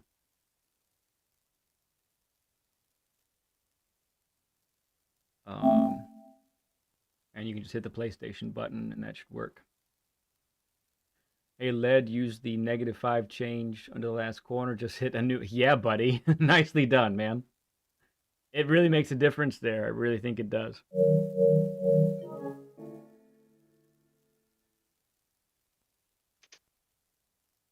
All right, so you can see what we're seeing, correct, SpeedBump? No. Hang on. Share screen. You sure you're not seeing?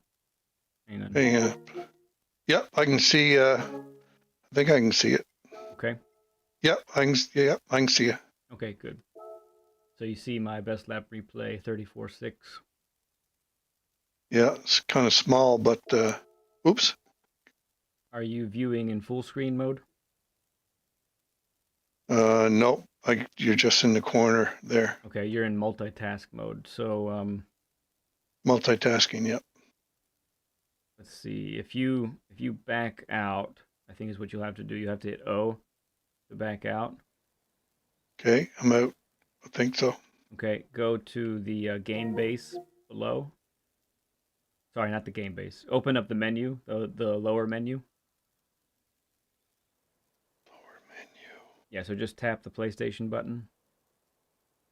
Yeah, I got the lower menu. Okay, go to notifications. And you should see... Got the bell. Yeah, Yeah. invited to a party.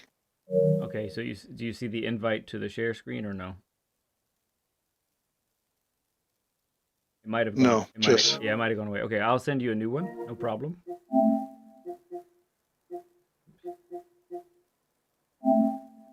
Gotta stop this one first. Okay. All right, so I'm gonna send it again. This time, when you accept it, just put view in full screen. That way you can see it nicely. View in full screen. I'm going to hit it now. There you go. All right, excellent. All right, gotcha. Okay.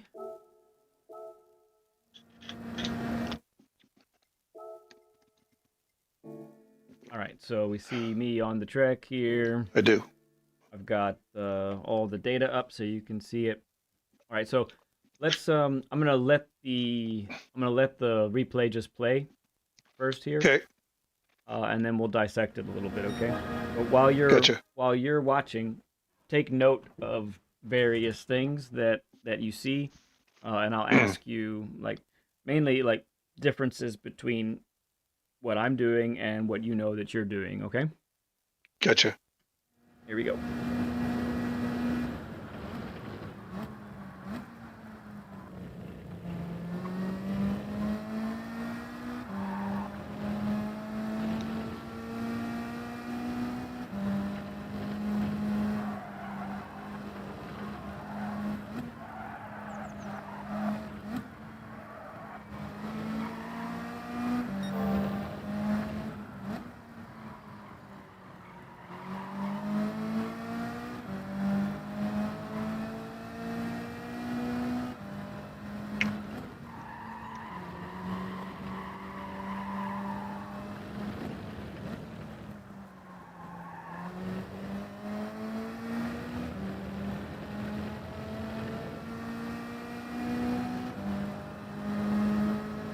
LVP and Jay Lums, great to have you guys here.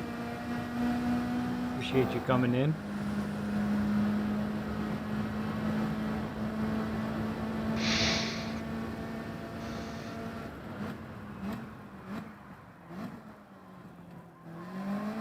So I actually take the wider line there. Yeah, you held the brake longer too than I do. Mm-hmm.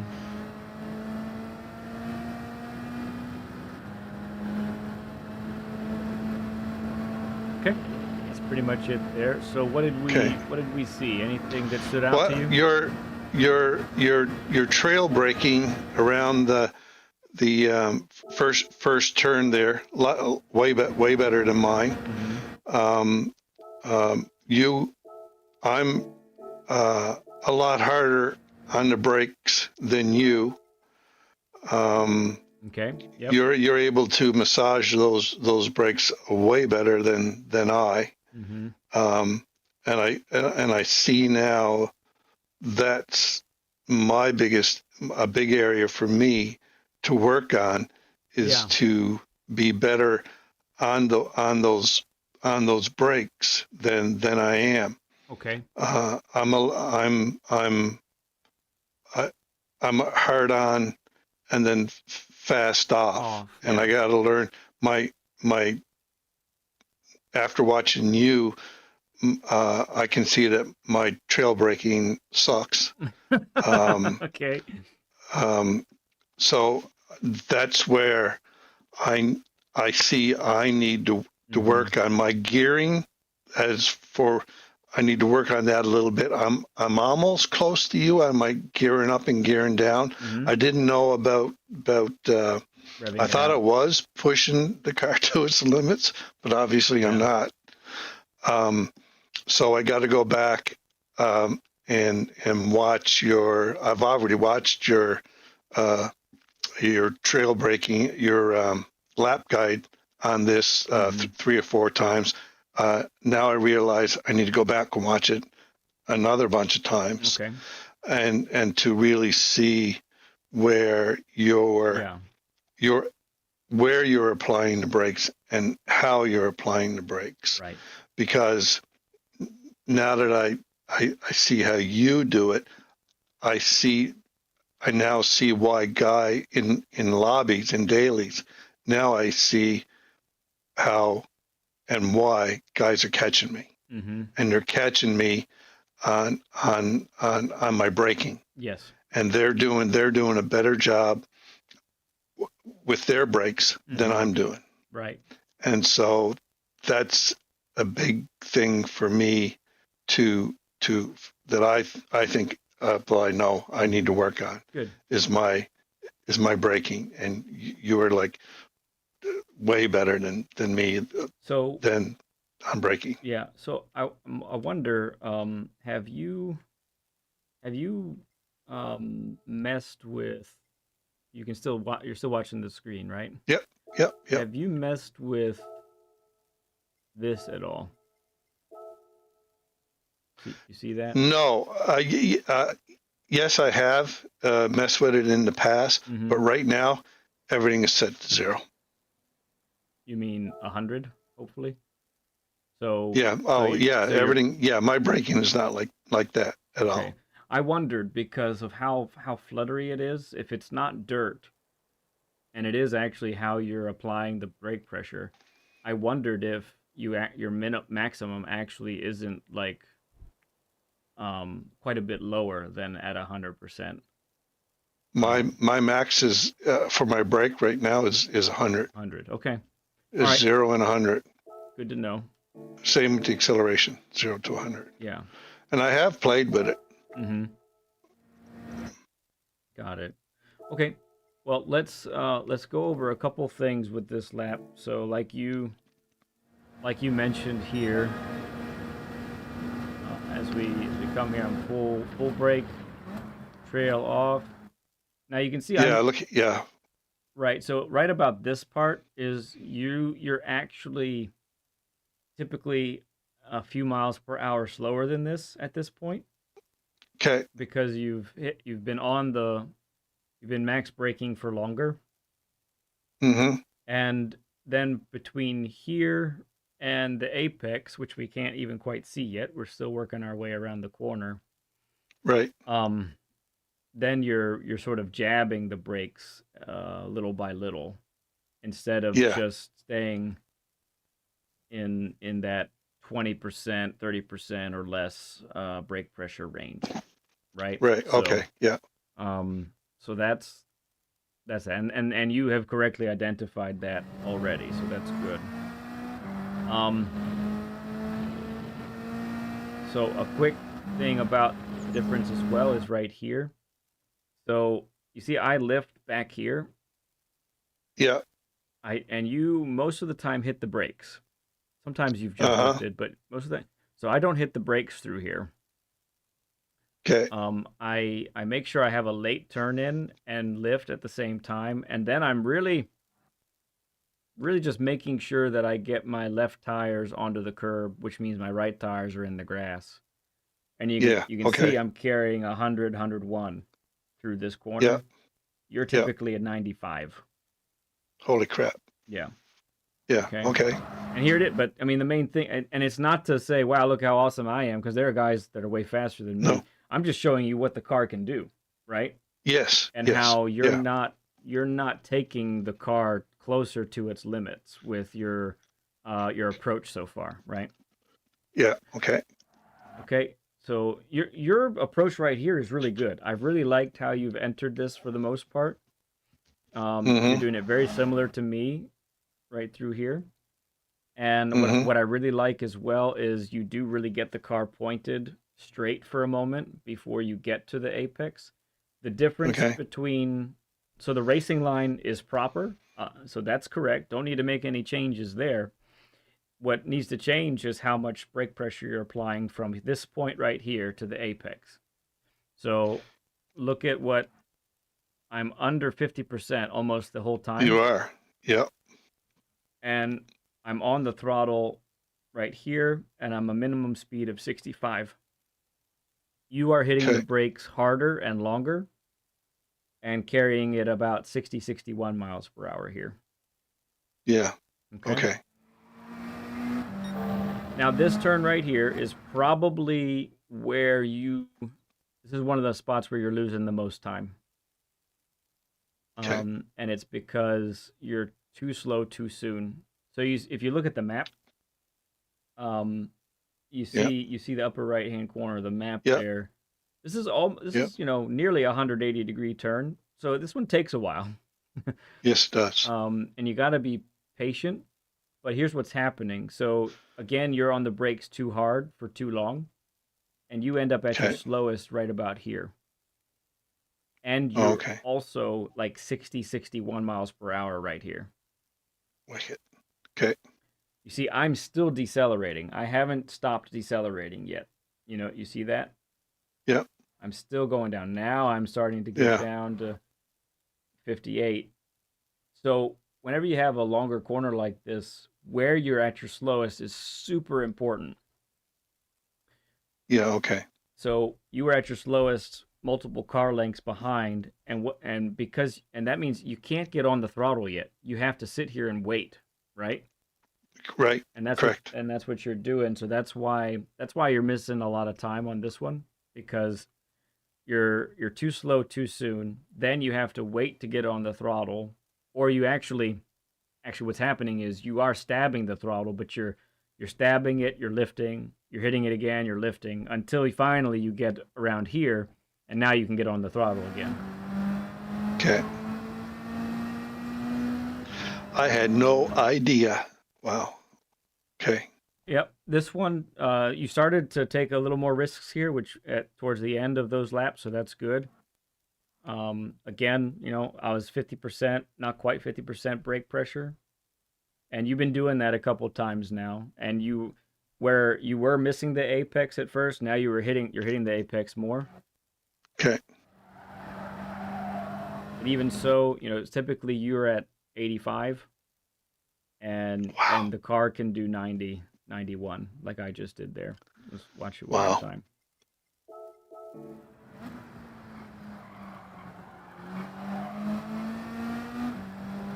Wow. Okay. Here it is. Oh, there it is. 91. 91 on the throttle. Wicked. Okay. And you're on the gas. Yep. Just getting on the gas there, and I'm accelerating out. Okay. Yep. This one again, so your entrance is real proper for this one. Now you might find if you start to carry more speed, from that previous corner, you might find that your brake point is woefully inadequate for this corner because you'll be carrying more speed. So keep that in Right. mind. So, when we Okay. put you on the daily here in a little bit, that's going to be something to really factor in. You might start to really nail a corner, and your typical braking point now needs to get moved back because it's just not going to happen. It's not going to do it. Okay. Mm-hmm. So here, this feels slow, right? But this is what you're doing. You are taking it all the way down to 55, 54 miles an hour. The problem is, you see how I'm on the throttle here? Yeah. You're You're full. Yeah. You're not on the throttle till about here. Wow. Okay. Typically. Yeah. Okay. Mm-hmm. And the other thing is, and even I now that I'm looking at my lap, I can see I could have got on the throttle sooner because my right tires, where they went over, that's where my left tires need to be. So I'm going to critique my own Okay. lap right now, right? Yeah, more speed will take you out a little further. Yeah. Exactly. Yeah. And so now the other thing too, I want to let me go back. I just want to make sure that you understand something too with the view that you're using. So you're in bumper cam, correct? Correct. So you're aware that your tires, although you can't see the car with this view, your tires are basically in line with the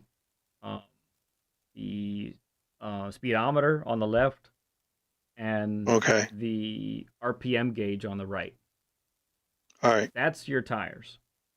Okay. I didn't know that. Okay. That is your. You see where the left the speedometer is right now. Look at where it is compared to the car.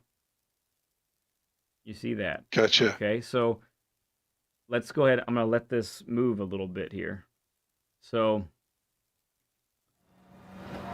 see how that went, and that was peachy keen again right here. So my right tires are now just on the curb. Mm-hmm. Okay. A lot of times, and this is typical. This is nothing to be ashamed of. A lot of folks, they feel like the edge of their screen is the width of their car, and that's just fundamentally not the case. So I have seen where you're not always using the full width of the track, and maybe that's because the way you're looking at it, you're oriented a little bit differently, and you feel like the car is wider than it really is. Yeah. In this view, I had no idea where my tires are. Okay. And the only reason I would love to use hood cam, but this is the only view where I got the rear view mirror at the top of the screen, which is and then really hood, which is great for me. I wish PD would put that rear view for I don't know why they hood don't. cam. I don't know why they don't either. But going forward, now that I know where my tires are, I'm going to be able to work on using more of the track now that I know where my tires are.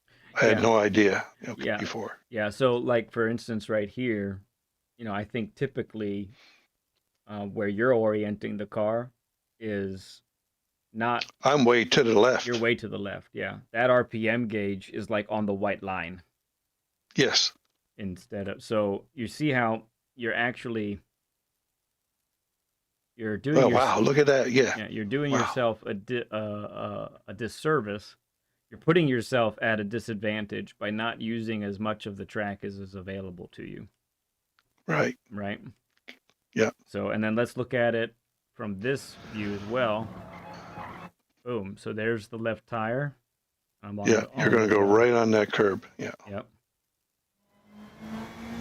And then same here. The track limits. Most of this track has changed every now and then, but right now it appears that the track limits are once all four tires go onto the green. That's when you get a pen. So yes. This is exactly where you want the car to end up being. Okay. On here, you want to be able to use all of that. Okay. Mm-hmm. So I really wanted to point that out to make sure you definitely knew all about that. It's important. what I do now. Yep, yep, good stuff. Okay, let's go Okay. ahead and I'm going to stop this share screen.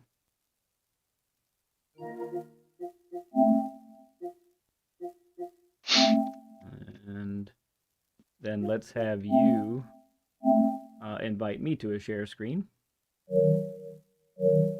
Okay. So, Now, have some patience with me. yep, no problem. So again, that menu down at the bottom. Got it. And I go over to game base. That's correct. Then I go down to Click the the headset. headset. Okay. And go over. And do I go down to Lead Pencils party Yep. or do I start a party? Nope. Go down to lead. Click on that party, yep, that we're already in. And then come down one. Go over, share screen. There she Hit be. that. And start share screen, right? And you should be able to. There's the invite. Yep. Okay. Okay. We see so what I you get see. out there. Okay. So, yep. All right. We're set. I see what you see. Go ahead and head to the daily and get time trialing, and we'll see how we can. This is a lot of new stuff, perhaps, but let's see what we can put together. Okay. Should I load a ghost or not? Do what you normally do. Yeah, whatever you normally do. Okay. You don't need to enter into the. Don't enter into the race. Can't cancel entry. Oh yeah. Yeah, just go to the time trial. There.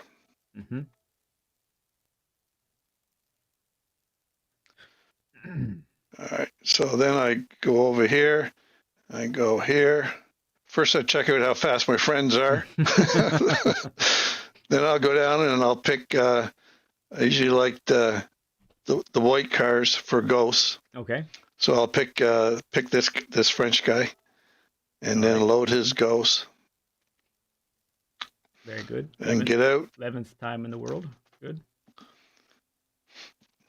And then put on my golf gloves. Excellent. I use golf gloves for my driving gloves. They're cheap and they work pretty good. I like it. All right. Let's go. Get to this guy and go.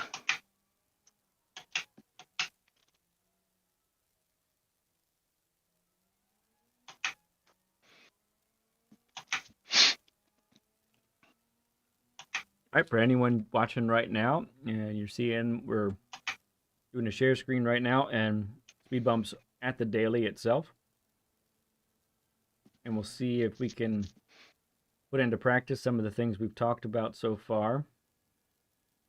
If he beats his time, that's great.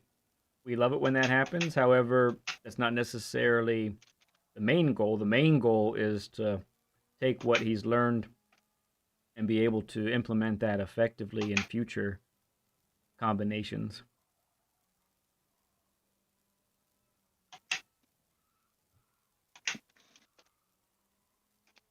All right, no biggie. Tires are a bit chilly right now, so not going to get the best performance out of them at the moment.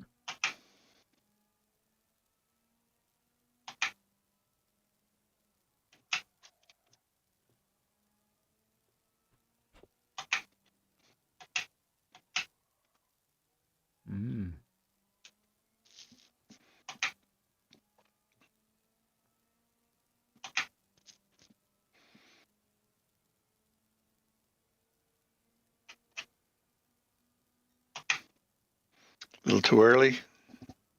A tad.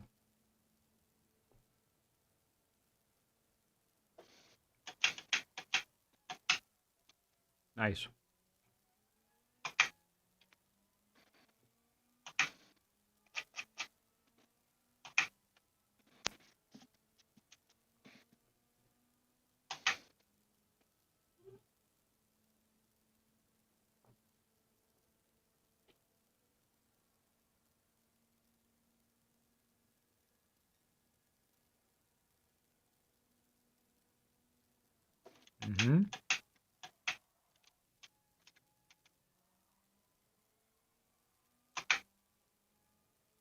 Yeah, we went a little deep, but even that little bit of depth, you were smooth on the brakes, so that was better than what we've seen previously, in all A honesty. little wide.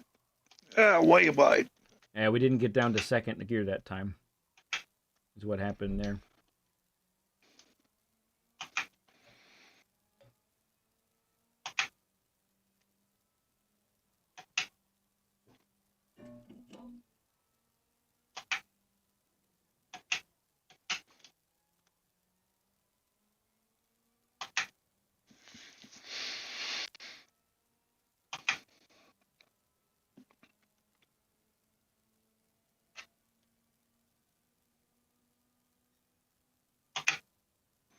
There it is. Nice.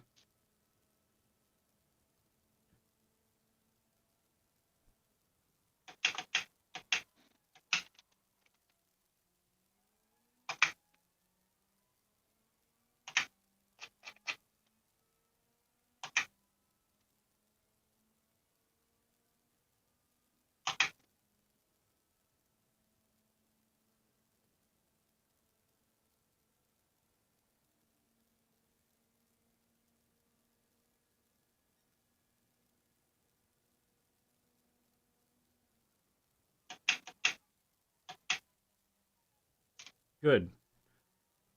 We slowed down a little more than necessary, but I see vast improvement in the braking there.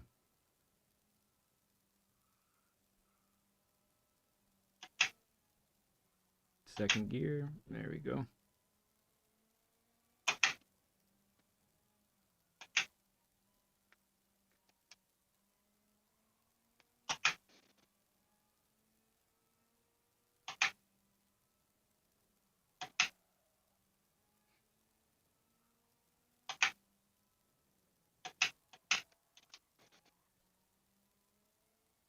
Nice. Good momentum carried out of there. Right on the limit of the track, too.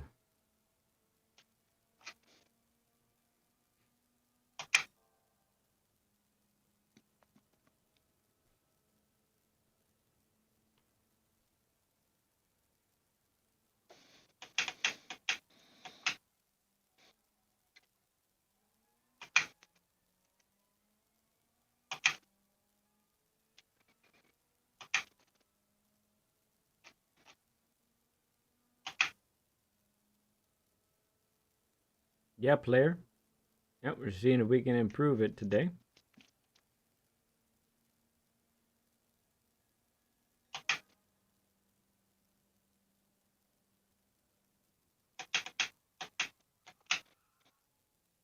Good. So you spent time at 20% brake pressure, Oh, okay. and look at what just happened. Yep. More brakes, more brakes. Good. Is that right, BL? No, Mike's right here.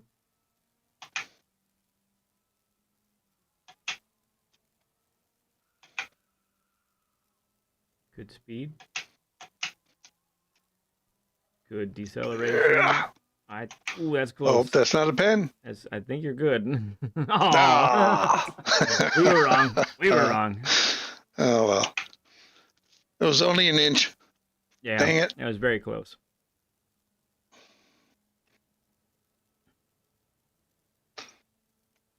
That kind of kills this lap and the next one if you want to hit retry. It's up to you, but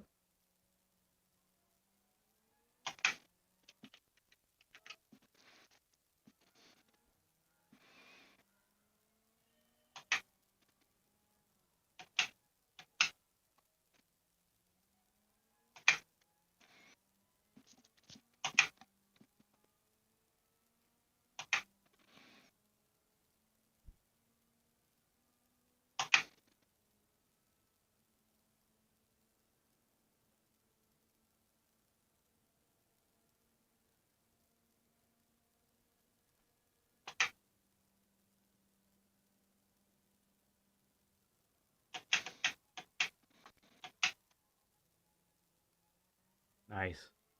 So much better.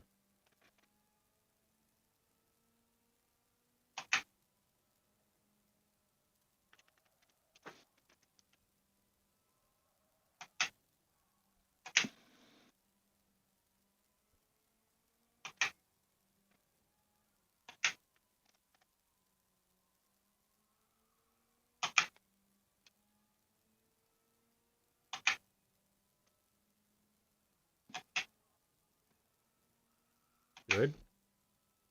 Okay, good speed through there. Early on the throttle. Excellent.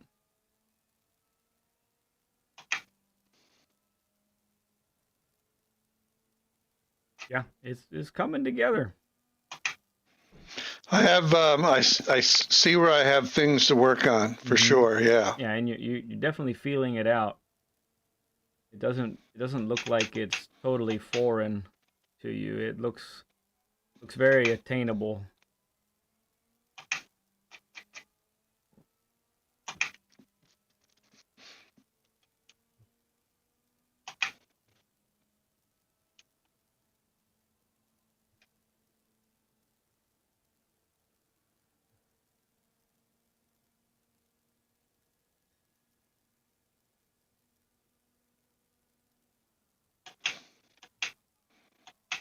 A little wide. Recoverable though. Yes, get on the throttle. It's a little wider, but you can carry momentum that way, and you'll see you're actually up on your time.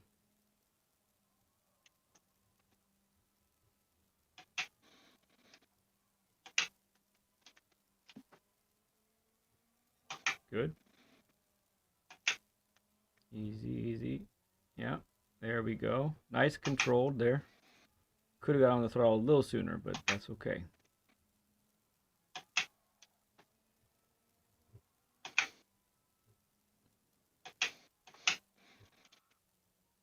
Come on. I like it. Yeah, I think what happened there was we were actually over rotating the steering on exit, and that ended up scrubbing speed.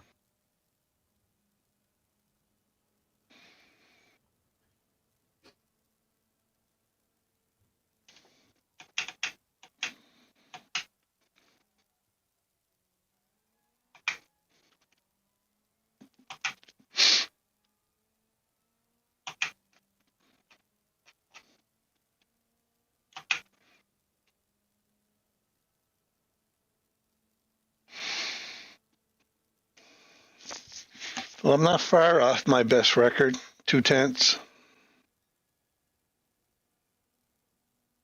Yeah, less than really. It's just a little over a tenth. Good entrance. Look at that.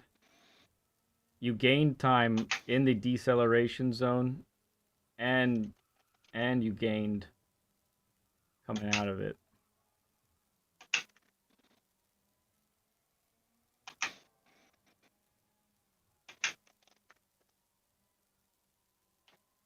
Good.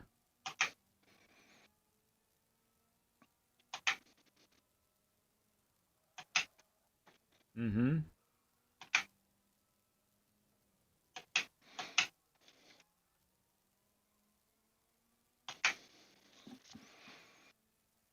Okay, it works.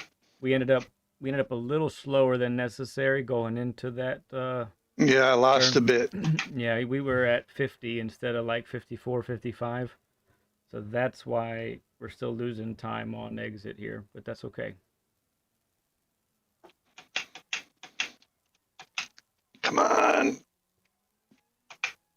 Oh, bummer. You sent it. It's good. It's good. You sent it. Yeah, player, I agree with you. I like to have it 2/10 ahead. And speed bump. Have you experimented with making the ghost reset at every sector? I have it at 0.3 reset. I play with it on and off. Okay. Right then, I just I had it off. I just reset it to 0.3. Okay. Do you know that you just set your own ghost up? No, I did not. Yeah, you did. You just put your ghost up. I don't like my ghost on. Ghost settings. Yeah. But do you you see where it says reset ghost position down there? Yeah. Right there. Yeah. Do you That's the one I want. Yeah.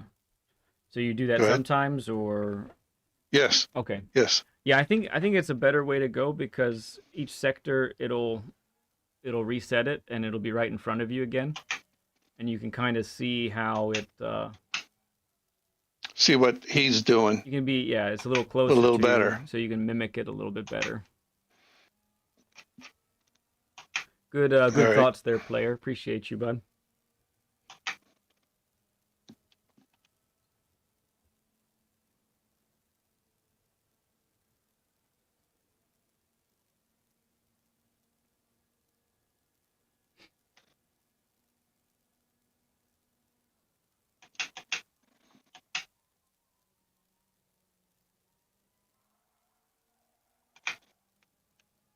Just inside, I think. We're all right. Tires are cold, so good speed through there.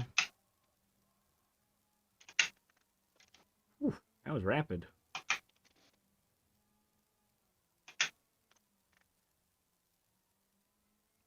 Good adjustment.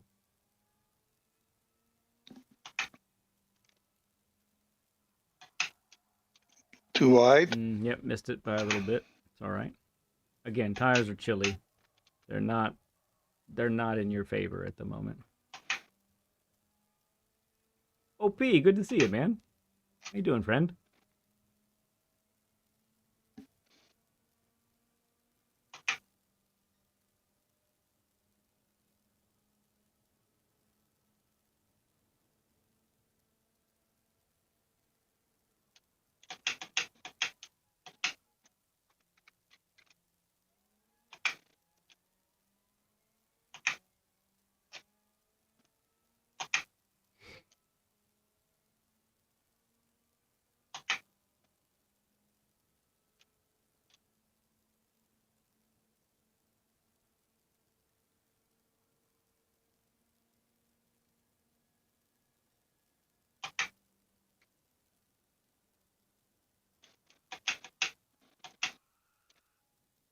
Shoot. Yeah, you actually went up to 6th gear. I think that messed your I gearing know. up. Yeah.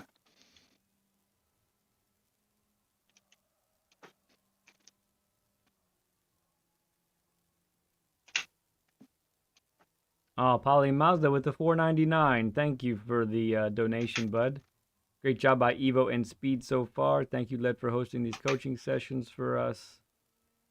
And mine down the line. We appreciate you for this. Oh, appreciate you, bud. Throw up a stud emoji for Polly, everyone.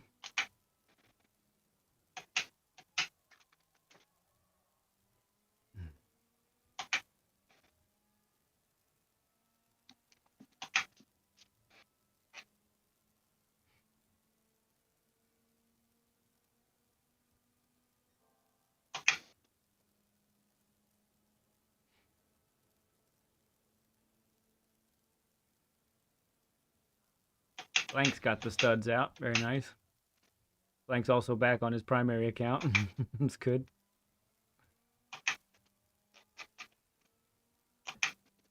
Okay.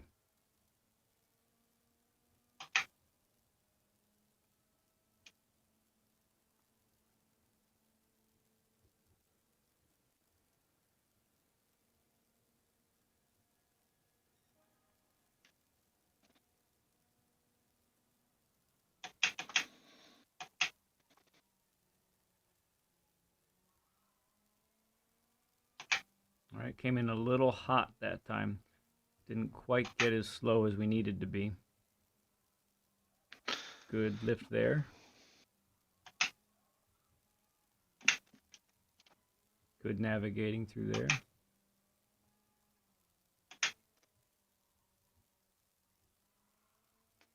Nice. I like how early on the throttle you were there. It's nice.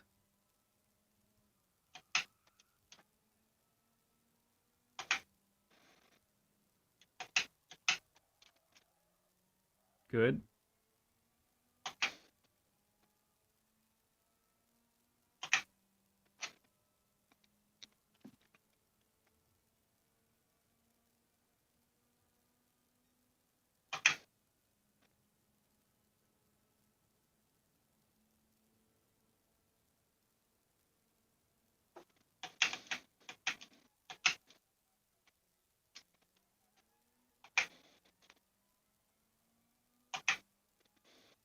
All right, good exit speed there.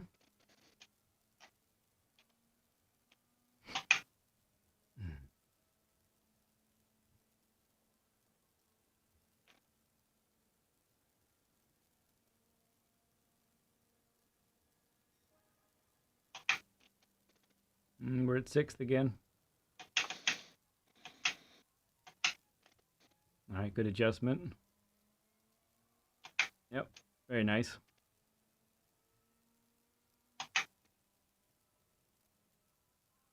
No. Ooh, we turned a little late. Just a tad too late. Which I was trying to lift early like you, and yeah, you did lift at the right time. It just you didn't turn at the right time. It's so much, right? if it's not one thing, it's another. It's so many things. That's for sure.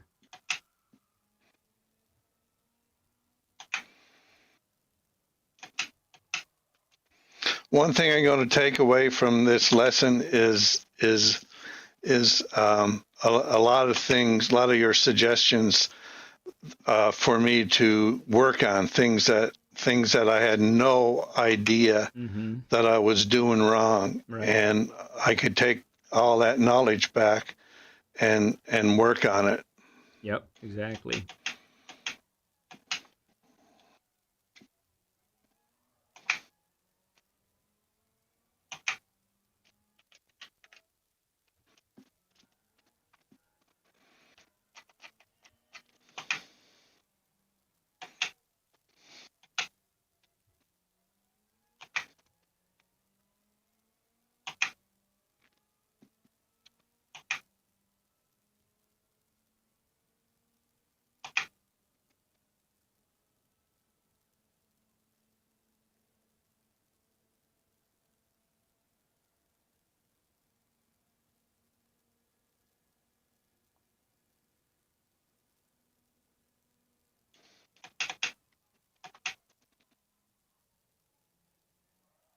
Good brake work there. And the tires are cold, so I know they're not the easiest to handle turn 1 right out of the gate. There we go. That's good.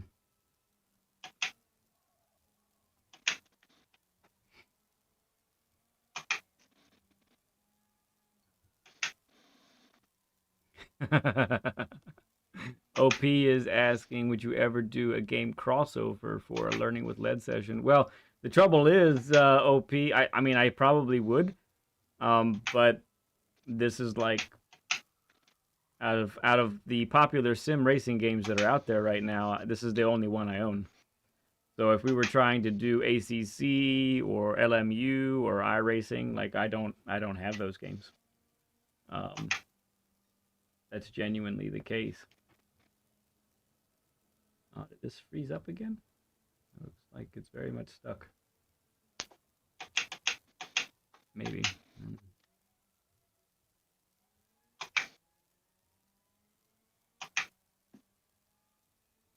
OP, one of the OG Learn with Lead. Oh,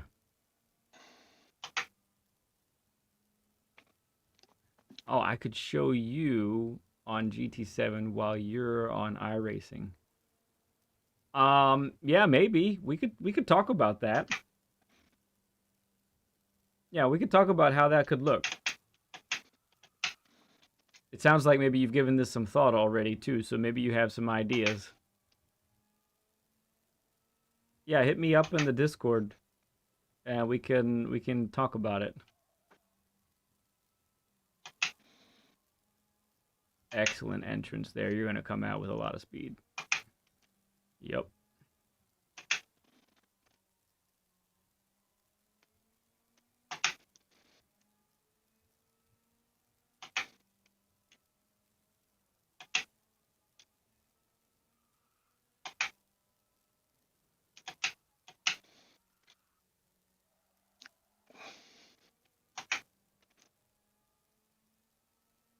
I know you were worried about going wide there, but I think you I could have. was.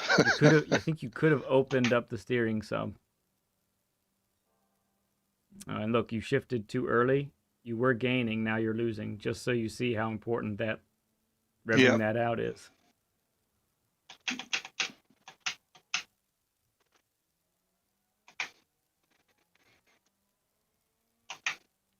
Yep, sounds good, OP.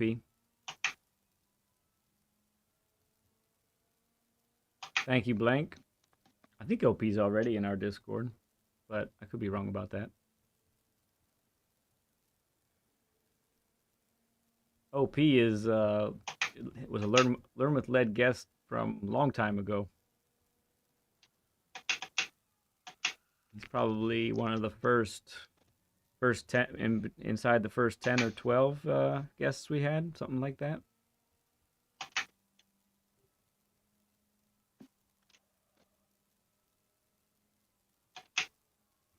$60 Burger, thank you for the 60 likes, everybody. Appreciate you all. Yeah, let it come in. Get on that throttle. Good patience on that corner. I like it.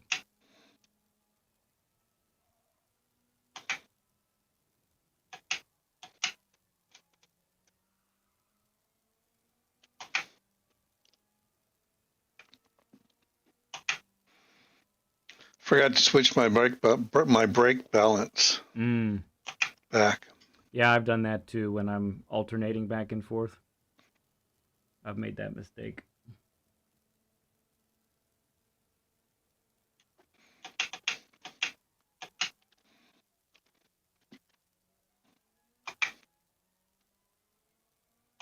Good exit.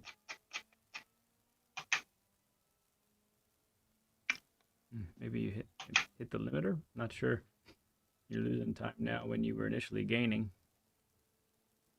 Now you're gaining again. I don't know. I know. I could be up in the last corner and then lose it all easy. Yeah. Oh, you're in 6th again. Watch it. And that'll work. You'll bring time back down. Yep.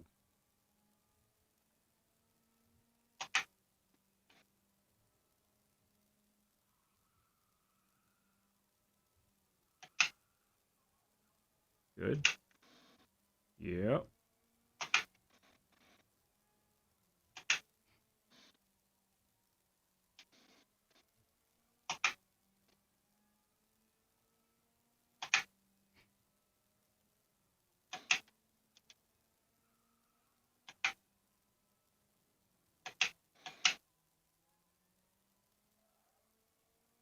All right, we'll give this a handful of more laps. Okay. I know you're on the cusp, and I want to see you do it, but I can't wait. I can't wait all day. So, I do feel like you're just about to do it, honestly, but Not this lap. no. But let's let this be a setup lap. Let's just get good exit speed, and sometimes I like to go over to the right here when I know I'm not on a lap that's gonna beat my time, and I just get a little more. Oh, okay. Get a little more momentum right there. Yeah, and I stay to the right. That way I'm not over rotating. I'm not scrubbing the speed at all. Good. Here we go. Yeah, look at that. You're up. Excellent brake work there. That is really good.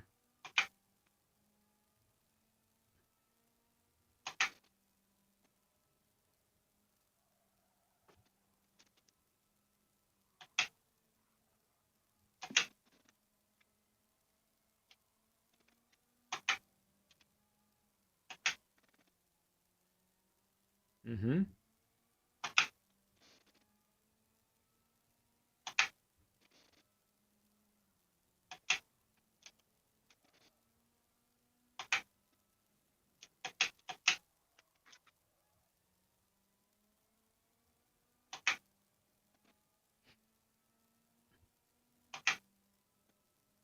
Because what you had a 35.61 I think I did. on the Yeah, previous session, and you were I did. knocking on the door there.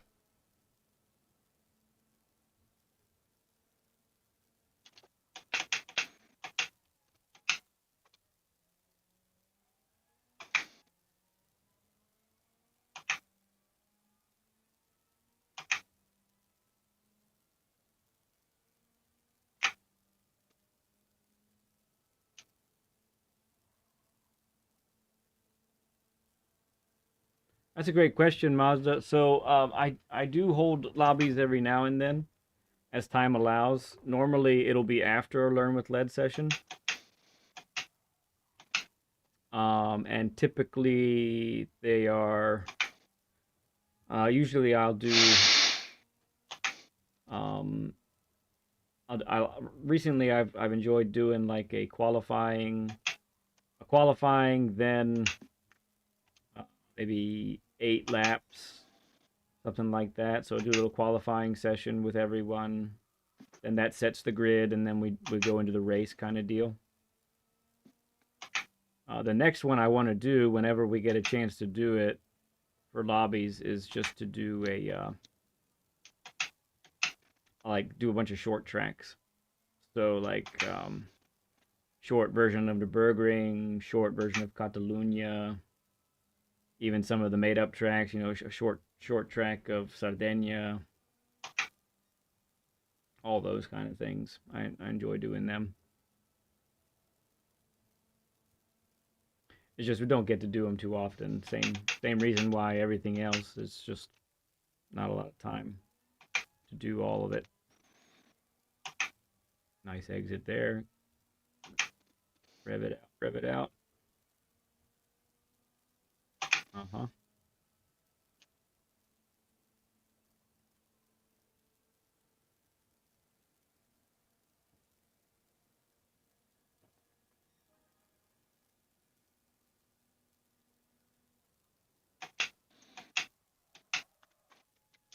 Okay, salvageable.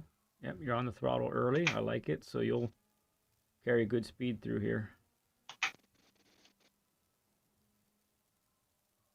Good lift, back on the throttle. Yep. Punch it.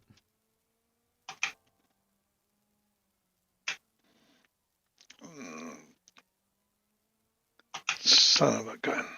Yep. All it was just a little bit late on the throttle for the right-hander. But we're still in the realm.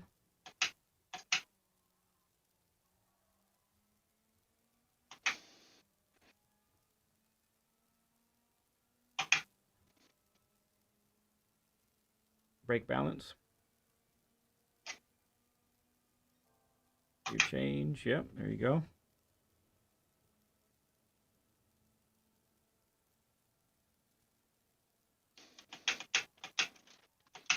Yeah, that's good. Ooh.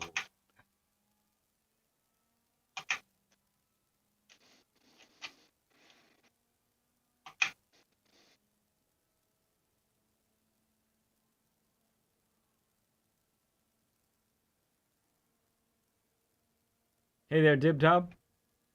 How you doing, friend? You're in 6th gear. Yeah. There we go. Oh, that's excellent. Good adjustment. I just wanted to say, turn 1 has gotten so much better.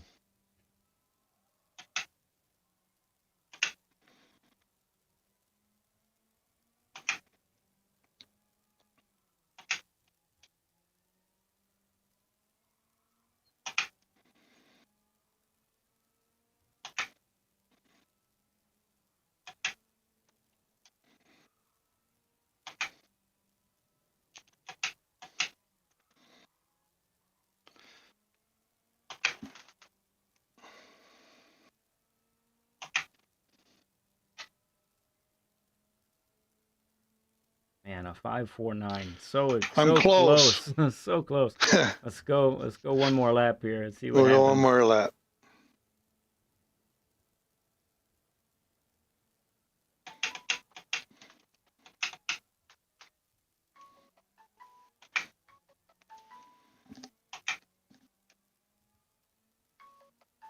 Yeah, Dib.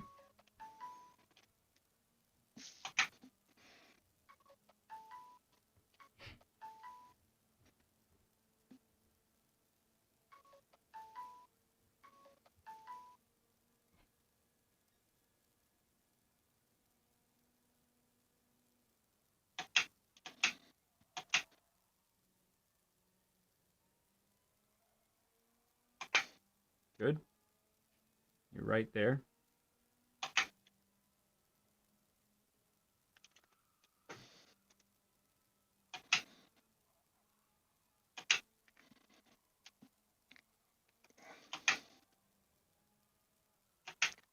Too wide. Okay, it's salvageable. Get it turned and on the throttle. Yep.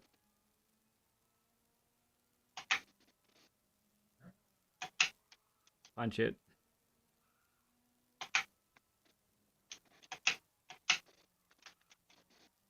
Nice, nice. 55. Yep. 55 at the apex.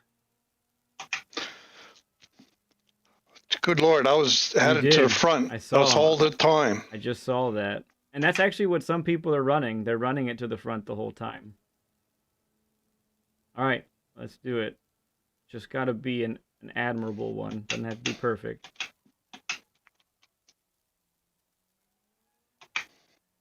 Come on. All right, let's get all the gear shifts. 123.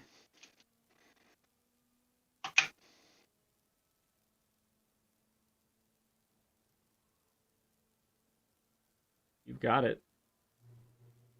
It's not a huge improvement, but it's there. It still counts. 434. Good job, man. That's a lot of work. Good job. Good Lord. Real quick before you exit That's out. funny. Can we see the optimal there to see what your sector times are? Okay, just a second. This? Yep, 35.3.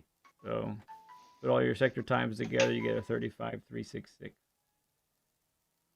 Well. You got Look Dib at Dob that. saying nice lap. You got Ryan Yost saying sweet. Okay, I'm gonna go ahead and exit the share screen here. Okay. 135, 434. Wow. Good job, bud. Very good job.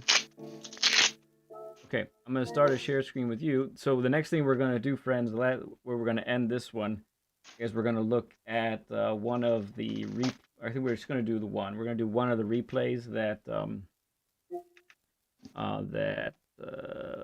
SpeedBump saved for us from the week, and we're just going to do a little bit of racecraft, race IQ type of thing.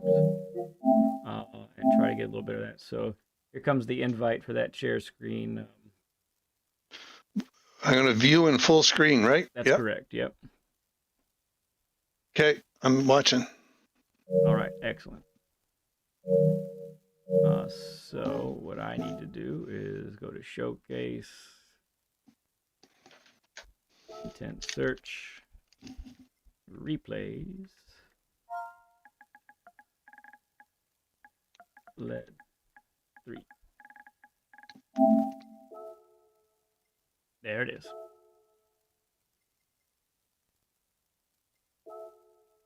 Okay. So yeah, we're gonna watch this race, and I have watched this ahead of time just so everybody knows. So I have a couple of things I know I want to talk about already. Yeah, BL, he beat his time.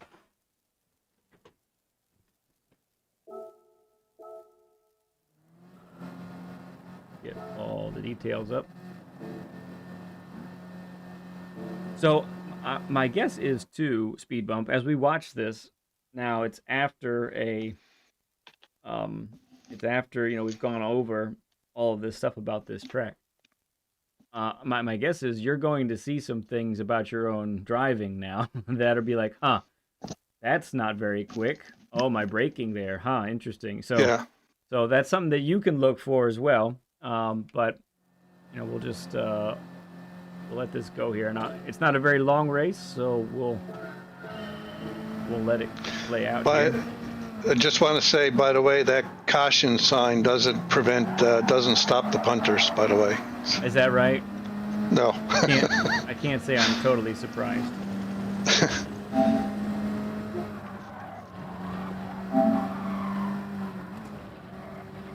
All right, so we got Forza FAFO. We have Sir Led in 8th. No relation, just for clarification's sake. Interestingly enough, I just want to point this out because I've looked at this already. You've got World Tour drivers in the back here. You have Manu Rodri and Jose Abreu and they're each in the Megane, not the trophy, the front wheel drive Megane, and they're just having fun. I don't know if you realize that. So they're coming from the back, having not qualified, and they're trying. Okay. Yeah, so it's pretty fun. Just fun little. That's funny.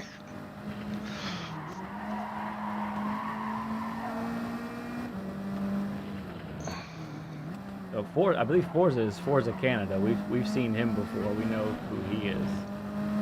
Now, I think somebody in front of you is going to get a pen, if I remember correctly. Eventually. I think so. I started in 3rd. I think I go down to 5th or something. Yeah, you do fall behind. 5th or 6th, and then I worked my way back up to 3rd, I think. I can't remember. Yeah, so Fafo gives you a push, but then he gives the other guy a push he does. as well. Yeah, and I don't know if I come out on top. This is a hard line to Yeah, we touched there. Yeah, okay. Right. So I wanted to talk about that one. So this is you're being kept narrow. Reserve driver isn't anywhere near the outside of the course here. No, right? He's making it tough for me. Yeah, and to be fair, he's allowed to do that. That's not illegal. This is racing. I agree. Yeah. So he's just trying to put you in a difficult position, and I agree. He's succeeding. Yeah. He does break a little bit later than you. Mm-hmm. So I love these situations because this is where your mettle can be tested when you are forced off of your racing line. How do you handle it? What do you do, right? So yeah, I'm trying everything I can not to push him off the track. Mm-hmm. So I think you get on the throttle a little bit sooner than him. So in the end, he hasn't made the most of this outside line. He's actually understeering off really bad right now. His front tires are about to hook up. You see that? Yeah. But yes. But before he was still running wide and he had his steering wheel maxed to the left. My brakes are still on over there. Oh, you're on the throttle now. I think. Oh, am I? Oh, yeah. I'm on throttle. Sorry. We're seeing. I saw the red. So it's a tough situation because he was so far, and now all of a sudden he's closing in on you. Yeah. So you end up connecting. I find this is a racing incident. Yeah, that's what I would. That was one of my questions I had for you. Was should I have given him the spot, or is that a racing incident? I think it's a racing incident. However, in the back of if I had done this to someone, I wouldn't have given the position back. But I would have had in the back of my mind, he might not be the happiest with me. Oh, yeah. Yeah, true. So yes. That's kind of how I would treat it. Yeah, I was expecting to get punted at this point. When I was watching, I was wondering if he would end up trying to do something, but I don't believe he does. No, he was a good driver.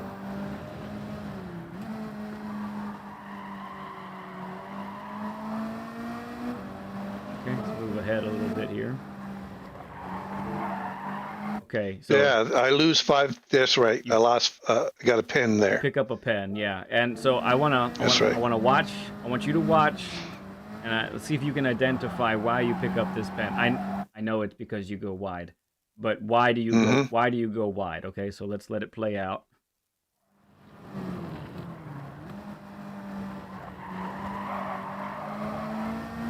All All right, so why do you end up wide there? Did you see it? Too much speed? Yep. That's number one. And let's look at your turn-in point. Oh, yeah. You're beginning to turn in right here. Okay. Yep. So. And that's going to force me wide. Yep. So, I mean, you could have made it, but you ended up, instead of, typically you're at 53, 54 miles per hour right here. Right. You're at 63. So. Yeah. So I am going wide. Yeah. You're destined to it. Yeah. I'm destined to go wide. Yeah. Yep. Exactly. Okay. Yeah. I started my turn in too early. Correct. So let's look. Yeah. So your turn in needs to be. Yep. OP's on it. Yep. The turn in needs to be at the end of the grass up there. Yeah. Way too early. Yeah. Look at that. Yeah. Yeah. This is where you should be. Oh, good Lord. Okay. Brian, what are you doing?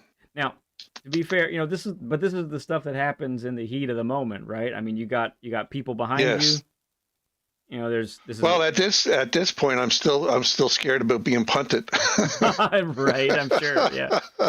Okay. My mind's not on the corners; it's on being punted. Yeah. Right. So it's a bummer because right now you're in a really good spot as far as the race is concerned, but this penalty is going to hurt you.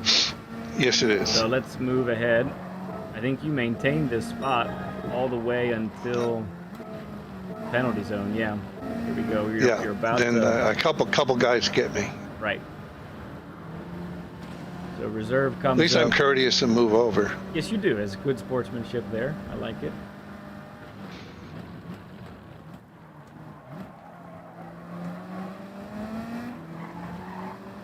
Okay. Oops, did the wrong thing. I was wondering. I was looking back. I was wondering if Forza was going to be able to catch you, or the stinking World Tour drivers behind you if they were going to catch the you. two. Those two guys.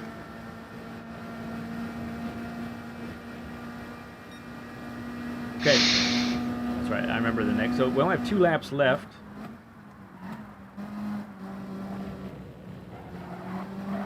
All right. I want you to look at your braking for this one. This is something we talked a lot about today. Hard on. Wow, look how quick I come off it. Mm-hmm. And then a quick blip. Oops. And then a quick blip as well. Of like a correction, but it's a big one. Like it's not a minimal braking. Off. Oh yeah. You saw it. Yeah. Right. You stabbed at it real quick. Yeah, I was like 3/4 on the brake at that moment. Okay. Right. Whereas I didn't trail brake through there at all. Correct. Okay, so I want you to watch Fafo up ahead, okay? Okay. This is something that I saw when I was watching. And so when you're racing with others, it is really important to read. Yeah, you need to be focused on what you're doing, but it's super important for you to read what other people are doing. And if you can find a weakness, try and exploit it, right? So I noticed a supreme weakness from Fafo up ahead. He's doing it now.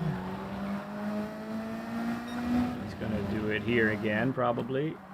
Not yet. Yeah, there he goes. He's doing it again. He's still doing it. He's gonna do it, probably not here, but in the next left-hander. He's doing it there too. Here it comes. Hey, anybody see what he's doing? Nope. Okay. We're gonna do it again. Let's go. See, I don't know if he does it here or not. Let's see.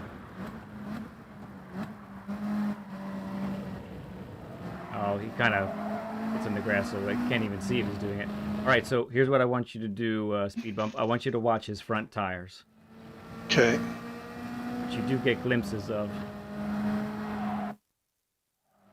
Oh, yeah. Here comes again. Look at his. Oh yeah, look at that's his, a sharp. He's jerking the wheel. he is that's max turning yes, to he is. no end. Right. He's gonna do it again here. He's on. Yeah, look at that tire. Yeah. He's on exit right now, and he's not opening up. Mm-hmm. It is wild. Yeah, he's got his wheel turned all the way to the right and, to the right. And OP is on. There it is. There. Yeah, he's doing Look it at again. OP is onto it. He's probably on a controller. Now the truth is he could be on a wheel, because I've watched people on wheels do this as well, and it's really bad. It's really bad. So now this is the corner, not this, but yeah, he's doing it there. But this is the corner where it hurts the most. Look at that. Look at that. Yeah, it's a lot. Now he does open up that time, but now you're going to end up passing this guy, if I remember correctly. I think so. And you're going to get third place, and you're going to do it right here.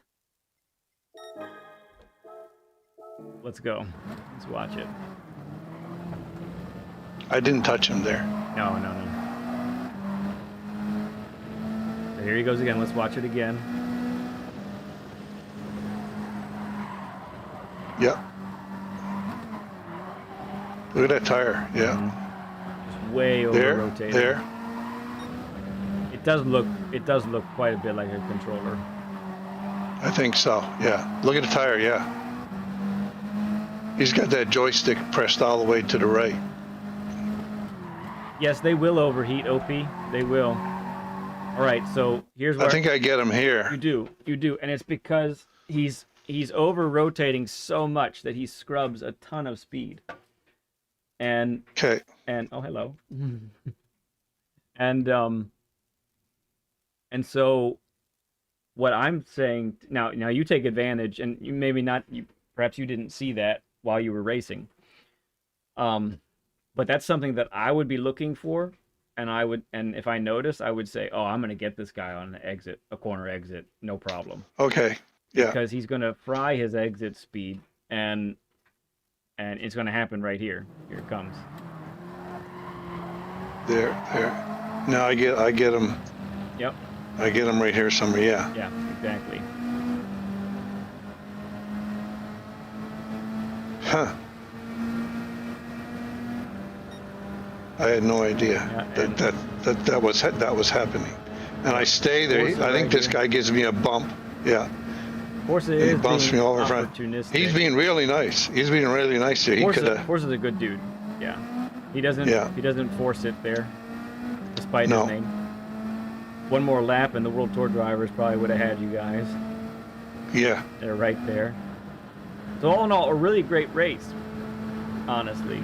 Yeah, I was happy with third. No doubt. But yeah, so we saw. I think we saw some of the things that we talked about. Yeah. About your braking, and you saw it in real time there. We saw some of your early turn-ins and how that was harming you. And we saw you off the racing line a couple times with traffic around you, and that that definitely made some interesting scenarios, but you handled it pretty well. I think the one time where you in reserve ended up bumping, I think that's really hard for you to anticipate, because he was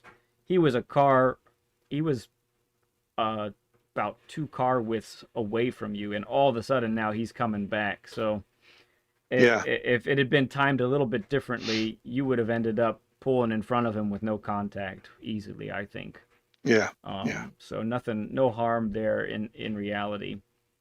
I think that I think one of the things that we really take away from this, though, is our time together while trying to get your pace up. I think we're seeing why that lack of pace probably ends up hurting you, especially when you're in your A rank account. And so if you look at we see your times over here on the right. So you got a 36, a 37, and then 2 more 36s. So you're within a second of your best time only once. and that's lap 4. Yeah, and I watch those times on the right like a hawk, and what I'm trying to do in the race is be more consistent and have those times closer together, Right. preferably the lower one, but I do watch those, and I'm like, I got to be more consistent in the race. My laps got to be more.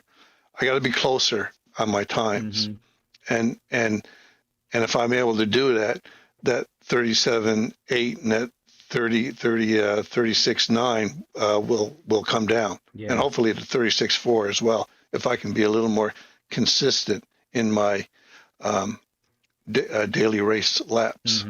For sure. So I think the biggest mistake was that error on the turn leading up to the back straight and getting that penalty. Turn way too early. Yep, turning too early, carrying too much speed to the apex. Speed. So I think that we can see that's, and if that happens in this race, that likely happens in multiple races for you. Oh yes, I agree. Yeah, good. So good takeaways from this. Oh, I agree. Yeah. Now we didn't mention it here, but we could definitely see in multiple places if we wanted to look, not using all the width of the track when we could. So here you are, right here. You see it. You're not your right tires aren't on the curb there. Where they should be. Yep, you should be all the way over there. And so when I bring that up, not because it's not just because it's slow, it is slower, but when you talk about it in race, this is a half a tenth, maybe a tenth. Right yes. Here, in one corner, and not just overall race lap time, but in one corner. So, right. So that brings us then to our things to take away from this session. A lot of good stuff. Cool. Let's go ahead. A lot of good stuff. Yeah, let's go ahead and break these down. So we did talk about a lot of different things, but let's go ahead and summarize all of it. And let me just type one more thing.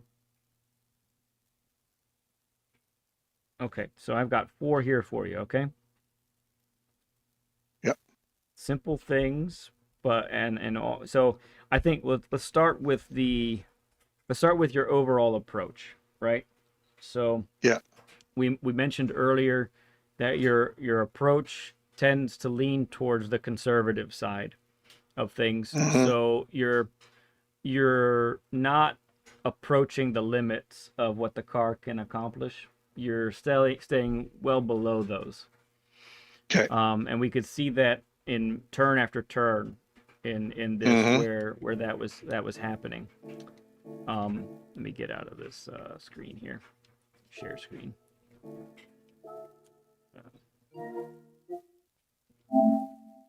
So and that's fine. That's not a bad place to start. In fact, if I were to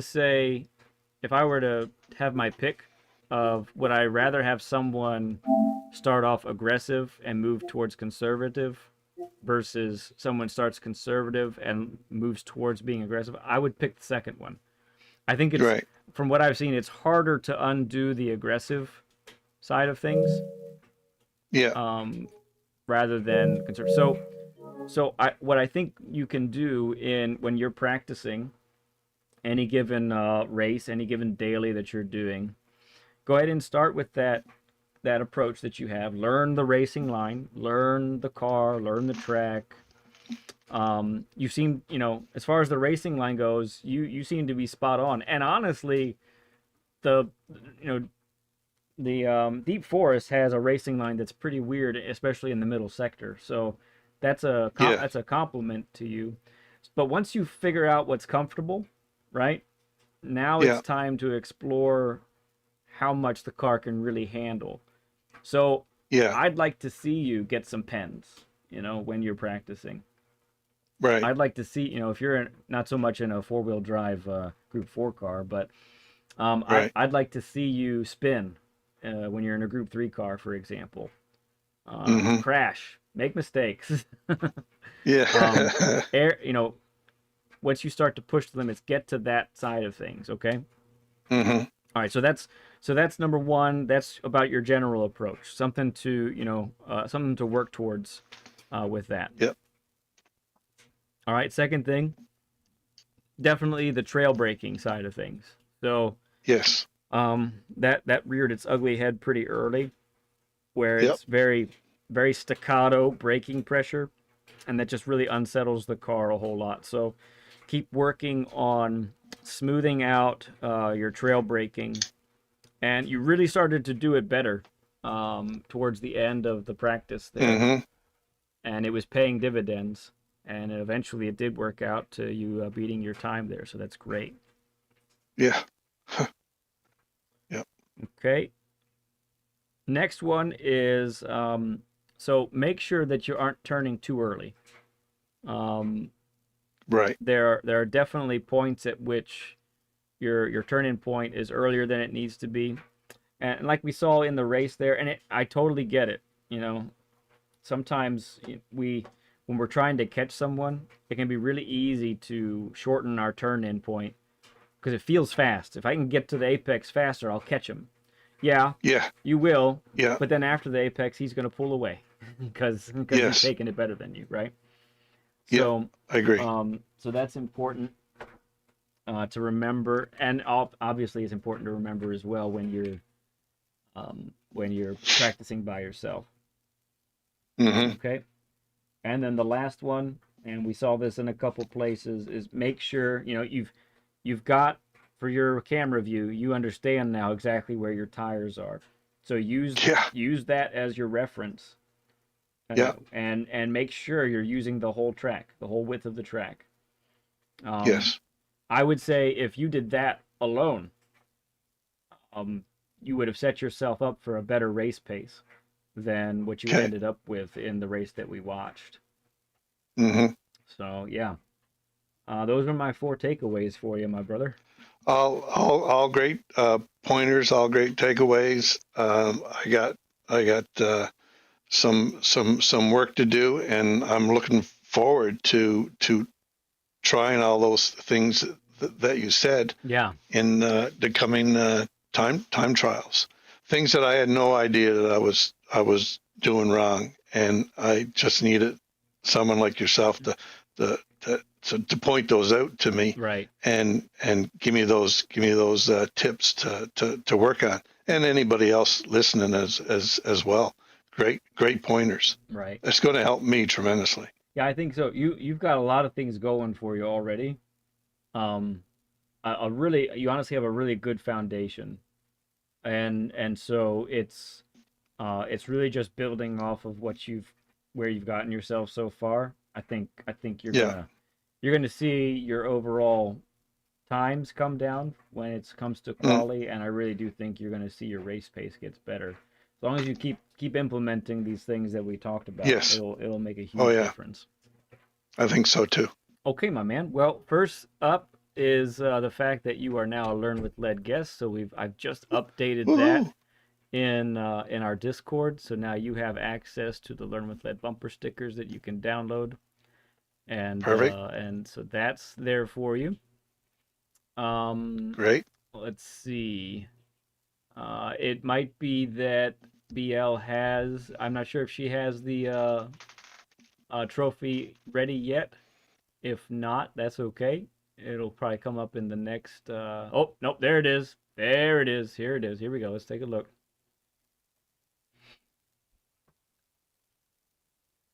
That's so cool. All right, hang on. Let me get it so everybody can see here.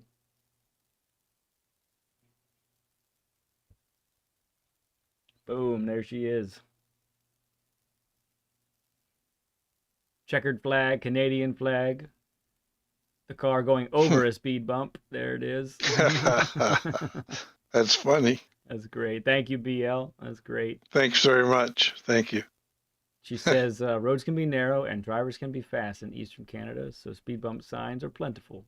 A great GT7 racing name. Meet Speed Bump. That's awesome. Thank you, BL. Very, very cool. Thank you. Okay. Well, with all of that, I think we have come to the end of a fantastic Saturday.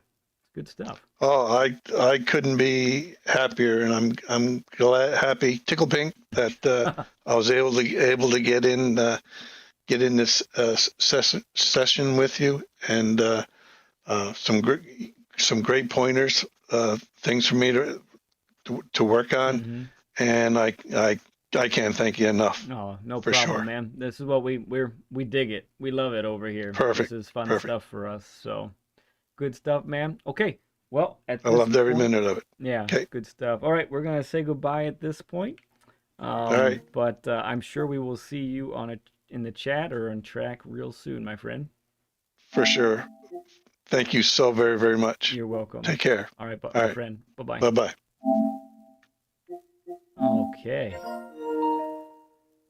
That has done it. All right. This was quite the day. We've been going since about almost a little after 11. I feel like we're done. I feel like we're good. This is good. We're good, right? Okay. Let's see what to mention. You do have the latest tire saving video on the I pinned to the top of chat. If you haven't seen that video, I encourage you to check it out. I've noticed many people have trouble saving tires, and so on that we give you some what I feel like are really really important techniques to use when trying to save the tires, and so I encourage you to check that out if you haven't already. Next week, I believe, is a typical week on the Lead Pencil channel. It looks like we should be checking out the dailies on Monday. Tuesday or Thursday, I have a lot of work to do. I got a DR reset last week, which I'm not too thrilled about. So I have a lot of work to do to build that account back up. Ooh, dumb. And I don't even think it wasn't fair. Wasn't fair. Not happy about it. But what can you do? And next Saturday we should have another slate of a couple. If everything works out according to plan, we should have 2 more guests for Learn with Lead. So I'm excited. It's gonna be good stuff. Thank you, OP. Thank you, Nessie. Thank you, Blank. Appreciate you, friends. That's gonna do it for me. My voice is done, and my cheeks kind of hurt from smiling too much. I'm so happy for to have Evo on and SpeedBump on. It was really great to get to know them. Means a lot to have you guys come on and get to know you and share a track with you. So it's really cool. Really cool what we got going on here, and you guys are a huge part of it. Appreciate all of you. All right, that's it. I'm done. I love you all like crazy. Not a thing you can do to change my mind. See you guys on Monday. A couple days away. Bye.